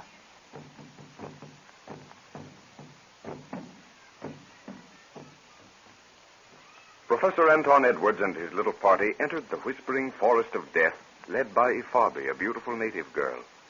They are searching for a hidden treasure, supposed to have been left by ancient Roman invaders. Lorna and Ifabi were captured by a grotesque man-beast and taken to a village of prehistoric lake dwellers. The professor, Jack, and Nguru rescue them, and they once more take up the trail. A rainstorm pours over the forest, and while the white people take shelter, Ifabi steals off to meet Adako, son of the chief of her village, and together they plot to kill the white party once the treasure is transported to the edge of the forest. The rain has stopped as suddenly as it began, and we find the professor, Lorna, and Jack emerging from the shelter of some giant ferns. Oh, isn't it beautiful here now? The sun filtering through the trees, everything glistening. Yes, Lorna. When you eventually find a part of African forest where the sun penetrates, the beauty of the place will always astound you. Especially after entering at night. Well, we're comparatively dry after that rain, thanks to those giant leaves. Yes, as soon as the forest begins to feel the sun, we'll have steam rising all around us. Where did Ifabi go? She said she was going to look up at the ground ahead, but I don't see why she should. The trees are plainly marked. Yes, they're too plainly marked for my liking, Jack. Take a look at the blaze on this one. It was cut very recently. Why, there's earth rubbed into it to take the newness off. Yeah. Do you think Ifabi noticed it? Probably. That may be why she went ahead, to make sure this was the right path. Nguru seemed to have vanished, too. He went gliding off before the rain started. You never know where that son of midnight is when he gets into a place like this. Yes, one moment he's around, the next he's gone like a shadow. Well, let's follow those blazed trees. Nguru will find us. There are flowers peeping out from all angles. It's the first time I've seen them. I'm beginning to like this place. Well, even the trees have flowers in them. Look. Yeah, those are from the vines. They're hanging in garlands that link the branches together like decorations. I've never seen anything so beautiful. Oh, there's Ifabi coming toward us. See the vapor rising around her as she walks? You don't notice it close to yet. Why, yes, the whole forest is steaming. With that cat-like walk of hers, it probably looks like a wraith approaching. It gives her a filmy, unreal look, doesn't it? The way is plainly marked, white man. We shall be at the place of the treasure before the sun has reached her greatest height. Oh, that's good. When we get there, I think we'll take a good rest before doing much more. Father, isn't that an orchid growing there? Yes. Yes, there are numbers of them around if you look closely. Is that what's giving off that heavy perfume? It must be. Oh, they're gorgeous. Look at this one. Well, it's no use trying to pick them, Lorna. They're not as hardy as the ones we have at home. They'd die within a few minutes. Well, there seems to be more and more of them as we advance. The ground is fairly marshy here, and the rain we've just had brought them out. They're really a type of fungus. Oh, look at that beauty. Isn't it gorgeous? Don't touch it, Lorna. Just stand there and watch it for a moment. Why, it's changing color. See it? Yes. The color seems to be rising and falling in waves. It's constantly changing. What causes that, sir? Is it the type of bloom? Yes. It's so sensitive that the merest change of air current causes it to respond in that manner. Now, if you touched it, it would probably shrivel up. I don't know much about them, but it must be a rare specimen. What are you looking for, Lorna? The stem. It doesn't seem to be attached to anything. Oh, yes, it is. See that? Do you mean that very fine tendril? Yes. Why, it's as fine as a hair. Yeah, that's about what it amounts to. Well, let's go on. Your Bobby's waiting. Oh, this is all so lovely, Father. Yes, my dear. It always strikes me the same way when I get in these places. That odor's getting heavy. It makes you catch your breath, doesn't it? We must walk carefully, white man. As Bobby feels that a devil is looking at her. All righty, Bobby. Keep your guns ready, Jack. We mustn't leave anything to chance. Well, the place seems to have gone quiet suddenly. Do you notice it, sir? Yes. Even that whispering noise is gone. It does feel as if something is watching. Something hidden. As though waiting to... What's wrong, dear? Yeah, it's so heavy. I feel sleepy. It's the hot steam rising. Besides, you haven't had any sleep for quite a while. Well, I hope you're right, sir, because I feel a bit sleepy, too. I wonder what's keeping him, Guru. Maybe I better fire a couple of shots and bring him in, eh? Yes, it might be a good idea. Well, what's the matter, Jack? Don't you feel well? Lorna. Lorna, don't lie down there, child. I want... Oh, this air... Bobby, get up. Which is the way out of this grove? It is too late, white man. The devils... They have trapped us. Get him, Guru, sir. I can't breathe. Jack, get hold of yourself. We've got to get out of here. We've got to get Lorna. Hey, Bobby, get up. You've got to show it. Is the sleep of death. It's those orchids. Oh, Lord, what a fool. I didn't think. Jack, get on your feet. Lorna's unconscious. Oh, yes, sir. I... Here. Soak your neckcloth. Now put it over your mouth. Get Lorna's and do the same. Yes. Yes. Lorna. Get her on her feet. Here, Bobby. Come on, we've got... Lorna, devil will take 'em breath, huh? Guru, take Jack and Lorna. I'll take you, Bobby. Ondoka. Hey, Bobby. Hold on to me. It is best to sleep. Lorna.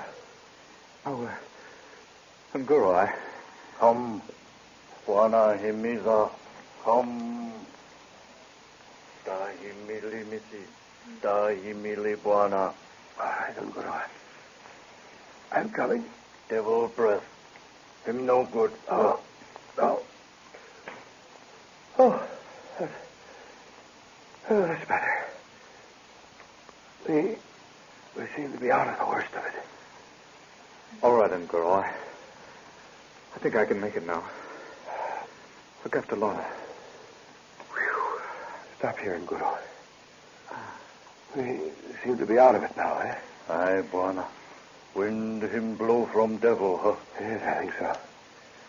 How's Lorna, Jack? She's moving. I think she's all right, sir. It's a good thing we got out before we went in too far.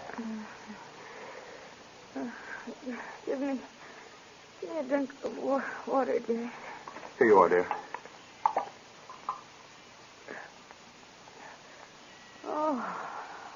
That's good. All right, Lorna? Yes, Father. What happened? Is that what they call It is the breath of sleep. The white man's medicine is very strong. Good thing Guru came when he did. We'd have been in there yet. Bwana, him trail no good. No. Where? Uh-huh. Why, George is right. It's just what I said, Jack. That other trail was blazed to lead us into that orchid belt. Well, was it the orchids that made us want to sleep? Yes, I'm sure it was. They poisoned the air. The wind was blowing from a spot where they grew in profusion. As soon as we got out of the line of it, we were all right. It's a good thing the wind brought it to us before we were in the heart of that place. Yes. Would have been 10 times as deadly. Take a look at this tree, Jack. Guru's found the right trail. You see that mark? Yeah, it's an old cut, all right. Look, white man. Look between the trees to the open place beyond. There lies the place of the treasure. Well, is it as close as that? It is the place of the upright stones with the writing that no man may read. Come on, people. Let's get there. I want to have a good look at those stones. Oh, I can see them, sir. They look like 2 small headstones out of the cemetery. If my theory is correct, that's probably what they are. And buried between the stones, a spear's length to the center, lies the box of iron. It sounds awfully thrilling, doesn't it, Jack? Certainly does. But iron would have rusted long ago. What you think is true, sir? Yes, it would. Well, maybe I'm wrong. The keepers of the treasure bind the box around with new cloth each year, white man. It has been so for many hundreds of years. Well, maybe I'll be right yet. Yes, they're gravestones, sure enough. How's your Latin, Jack? Almost as rusty as that iron box must be. Why? Well, unless I miss my guess, there are Latin inscriptions carved on those stones. Yes, by George, there are. Come on, Lorna. You were in school last. Get to work on these inscriptions, huh? It's nearly all obliterated. There's only a part of a letter here and there. Well, there's enough to piece together a story, isn't there? No, I don't believe there is, Lorna. That top line must be a name. It's larger than the rest. There's an S, a T, and, well, that might have been a U in the first word. And there are 8 letters in the word at one time.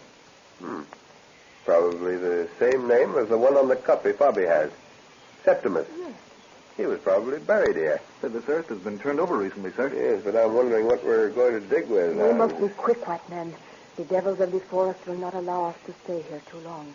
There are spades for digging hidden beneath that stone. Beneath the stone? Which way does it move, Bobby? It must be lifted from the earth where it stands. Come on, Jack, let's try it. Come on, give a lift and Guru. Aye, Bwana. All ready? Okay. All right, now lift. It's moving easily. Lift it right out. That's it. Now lay it down here. Now let's take a look. They are here, white man. Aye, George, they are, too. Small native spades. What's that wrapped in cloth? It's stitched around. Save that cloth, Jack. I'll need some for patching. Well, that's the first find, and it's a perfect one, too. A Roman short sword. This place must be full of priceless antiques. Come on, Jack, let's dig, eh? Look out, Guru. It's a throwing spear. It was meant for you, Ngoro. It is the spear of a Daco. Look out!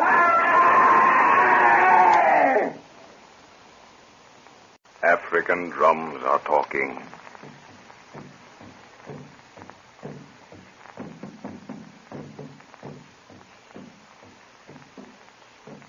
Land of exotic mood and fevered wanderings, where the echoing footsteps of adventurous dead still ring upon the ears of those who follow.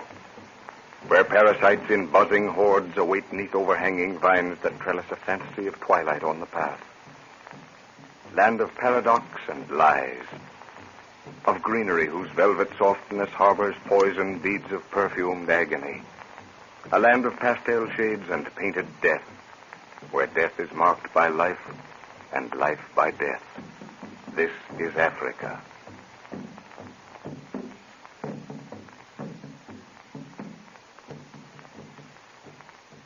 In the whispering forest of death, Ifabi, a beautiful native girl, leads the professor's party in search of a legendary treasure. Professor Edwards has never really trusted this native girl, for she has large yellow eyes and is a mistress of the art of hypnotism. Ifabi plots with Adako, son of the chief of her village, to allow the white men to transport the treasure away from the devil-infested forest and then kill the whites and take the treasure themselves. In a clearing, the party find the headstones which mark the end of their search. And to support the professor's theory that the treasure originally belonged to a party of Roman invaders, Jack finds a Roman short sword. Just then, a throwing spear strikes into the ground, barely missing Nguru. Don't shoot, Jack. Wait. Juana, him Madako, him chief's son. He's crazy, sir. He's foaming at the mouth. Look. The devils of the forest have entered his brain. What's it all mean, Father? What do you want? He must have followed us for some reason. Adako, son of the chief, come in peace and let us palaver. White man, the devils have decreed you die. Juana, Nguru, go catch him. No, you stay here, Nguru. Juana, Nguru, go catch him. Come back, Nguru. He's not armed, sir. Leave him alone, Jack. Keep your rifle ready just in case. Your warrior will be killed, white man. He has no spear, and the devils have entered into Adako's brain. They're circling like wrestlers. What's Nguru going to do? Wait and see. I've watched him disarm more than one man. This is a madman. He's within striking distance. Oh! Look out! Hold him, Nguru. Hold him! Juana, little dog bark. No teeth, no bite. Where's that rope, Jack? We'll tie him up. White man, Ifabi has a better way. Let her look into the eyes of Adako, and he will forget his madness. What's that? No. I think I'd rather trust to a strong rope, Ifabi. No, white man. You shall have need of him. And of what use is a man that is bound with a rope? Mm-hmm. Well, you can try it. Can you lift his face off the ground, Nguru, and still hold him? Aye, Buana. Adako, look into the eyes of Ifabi. Look long, Adako, for in them lies peace. Peace for thy tortured mind. Look long. Look long. By gad, sir, she's done it. That awful look's gone out of his eyes. Oh, yes. Let him stand. Ifabi has taken his will, and now there is no harm in him. Stand him up, Nguru. Aye, Buana. Nguru watch him plenty. Ifabi, I want to talk to this man. I want to know how he came to follow us. The answer to that, white man, lies only in the mind over which Ifabi has drawn a cover. There may be danger in the lifting of the curtain. Well, maybe so. Well, I'll leave you here with him. You seem to be able to keep him quiet. I'm glad we weren't forced to kill him out of self-protection. Come on, Jack. You, Lorna. Let's go on with the digging. Okay, sir. Adako, look into the eyes of Ifabi. You will do as Ifabi commands, for she has taken your will, and your mind is hers to do it as she pleases. Is it not so, Adako? It is so, Ifabi. See, they have found the gold. You shall carry the treasure for the white man to the river. The black warrior will go with you. At the edge of the river you will find the place. The treasure is safely in the canoe. Then you will bind your arms about the black warrior and leap into the waters. Mamba, the crocodile, will see that your ancestors receive you quickly. Do you hear, Adako? Adako hears, Ifabi. And he will obey. Yes. It is well. Speak no word, but act quickly when the time is right. Ifabi commands. The white men approach. Ifabi, you were right. The iron box is full of priceless antiques. The French government will reward you handsomely when they're turned in. Yes, white men. But it is well for us to leave the forest as swiftly as possible, since you have found that which we came to seek. Think we can manage the iron chest between us, Jack? Yes, I think so, sir. Adako will carry the box. He is strong, and Ifabi will command it. Nguru, you look after Adako. You'll carry the box. I'm for getting out of here as quickly as we can. Ifabi, tell Adako to pick up his load. Ondolo, Twika, Adako. Well, have we everything, Jack? Yes, sir. All right, Nguru. Lead the way with Adako. We travel that way now, white man. That way? Why, we didn't come in from that direction. It is quicker for travel. The river is there that will take us to the village of the white men who rule. Oh? Ifabi knows of a canoe that lies hidden in the bushes there. Well, that sounds better than trekking on foot, sir. It certainly does, Jack. Well, in that case, Fabi, you'd better go along in front with Nguru and point out the path. It is well, white man. Njo, Dako, come. Are we really heading for civilization at last, Father? Yeah, I think so, Lorna. I'd like to get this gold plate off my hands as soon as possible. Did you notice Fabi's eyes when you mentioned taking the treasure to the government, Father? Yes. I think she was hoping I didn't know this place was in French territory. Well, I hope she won't give us any trouble before we get rid of it. Those eyes of hers seem to pierce your brain.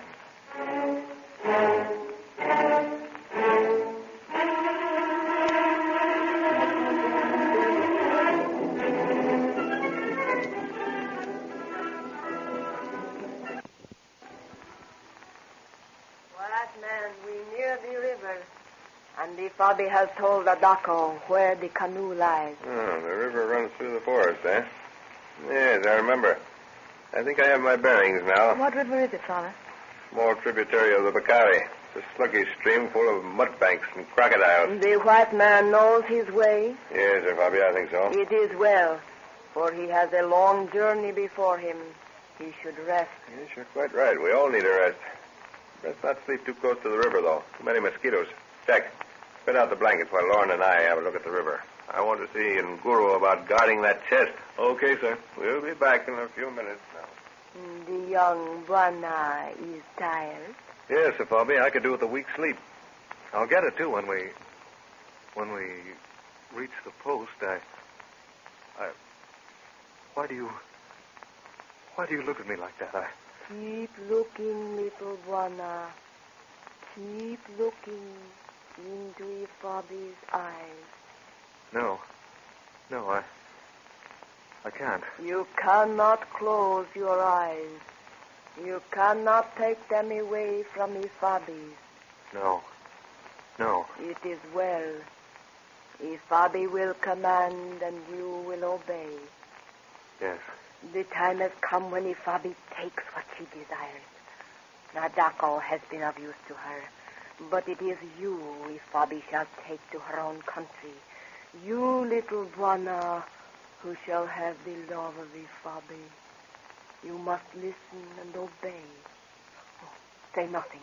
The white woman comes. Jack, we can't find Nguru anywhere. Father sent me back to get Fabi. White woman, look at Fabi. What? Why do you look at... Oh, Jack. Look well, for the black warrior whom you seek is in Fabi's eyes. Do you see him? Yes. Now he walks into the forest. Do you see him? Yes. Then you shall follow him. Fabi commands. Go now. It will not be long, little Buana. It will not be long. Fabi's plans are nearing fulfillment. Jack, Lorna. It is the big white man. You must answer him. Here, sir. Where's Lorna, Jack? I sent her back here to bring you Fabi. The white woman has gone. Gone? Where? What do you mean? Jack, look at me, boy. What? Oh, so that's it. Hey, Fabi, release this man's mind, or by heaven Your gun is of no use to you, white man. What have you done with my daughter? The gun you have in your hand, white man, is for yourself. No. I'll shoot. You'll shoot yourself, white man. Yes. I will shoot myself. Buana. Oh. Buana. Ani worthy, Buana. What in heaven's name? Who fired that shot? Buana. Nguru shoot. Moon witch. Nguru see Buana. Little gun turn. So to face. Yes, I remember. Good Lord, I was about to... Great Scott. Thanks, Nguru. Buana, Missy, she here. Nguru, Missy gun. Look after Jack, Nguru. Hey, Fabi. Fabi. Yes, what man? If Fabi is dying. He desired too much. That is all. The canoe. Yes, I found it. It is well. If Fabi dies now, it was written in the moon. Well, I guess he'll never work any more magic. Jack! Jack! Can't you hear me? Slap his face, Lorna. He'll come out of it. Here, let me try it. Come on. Jack, snap out of it, boy. Yes? Yes, What's the matter? That's all right now. Now, just sit there for a minute, Jack. Father, that's just what happened to me. I seem to wake up with Nguro slapping my face. What's it all about? Never mind that now. We've all had a very narrow escape. Nguru, where's the doggo? Him fall in water. Mamba chop him plenty. Ah, the crocodiles got him, eh? Aye, Buana. Him try make him Nguru go too. Nguru no go. Him come find Missy, walk for sleep in forest. Nguru bring him back. Well, I guess that's another time we'll have to thank you, old fellow. Asante sana, Nguru.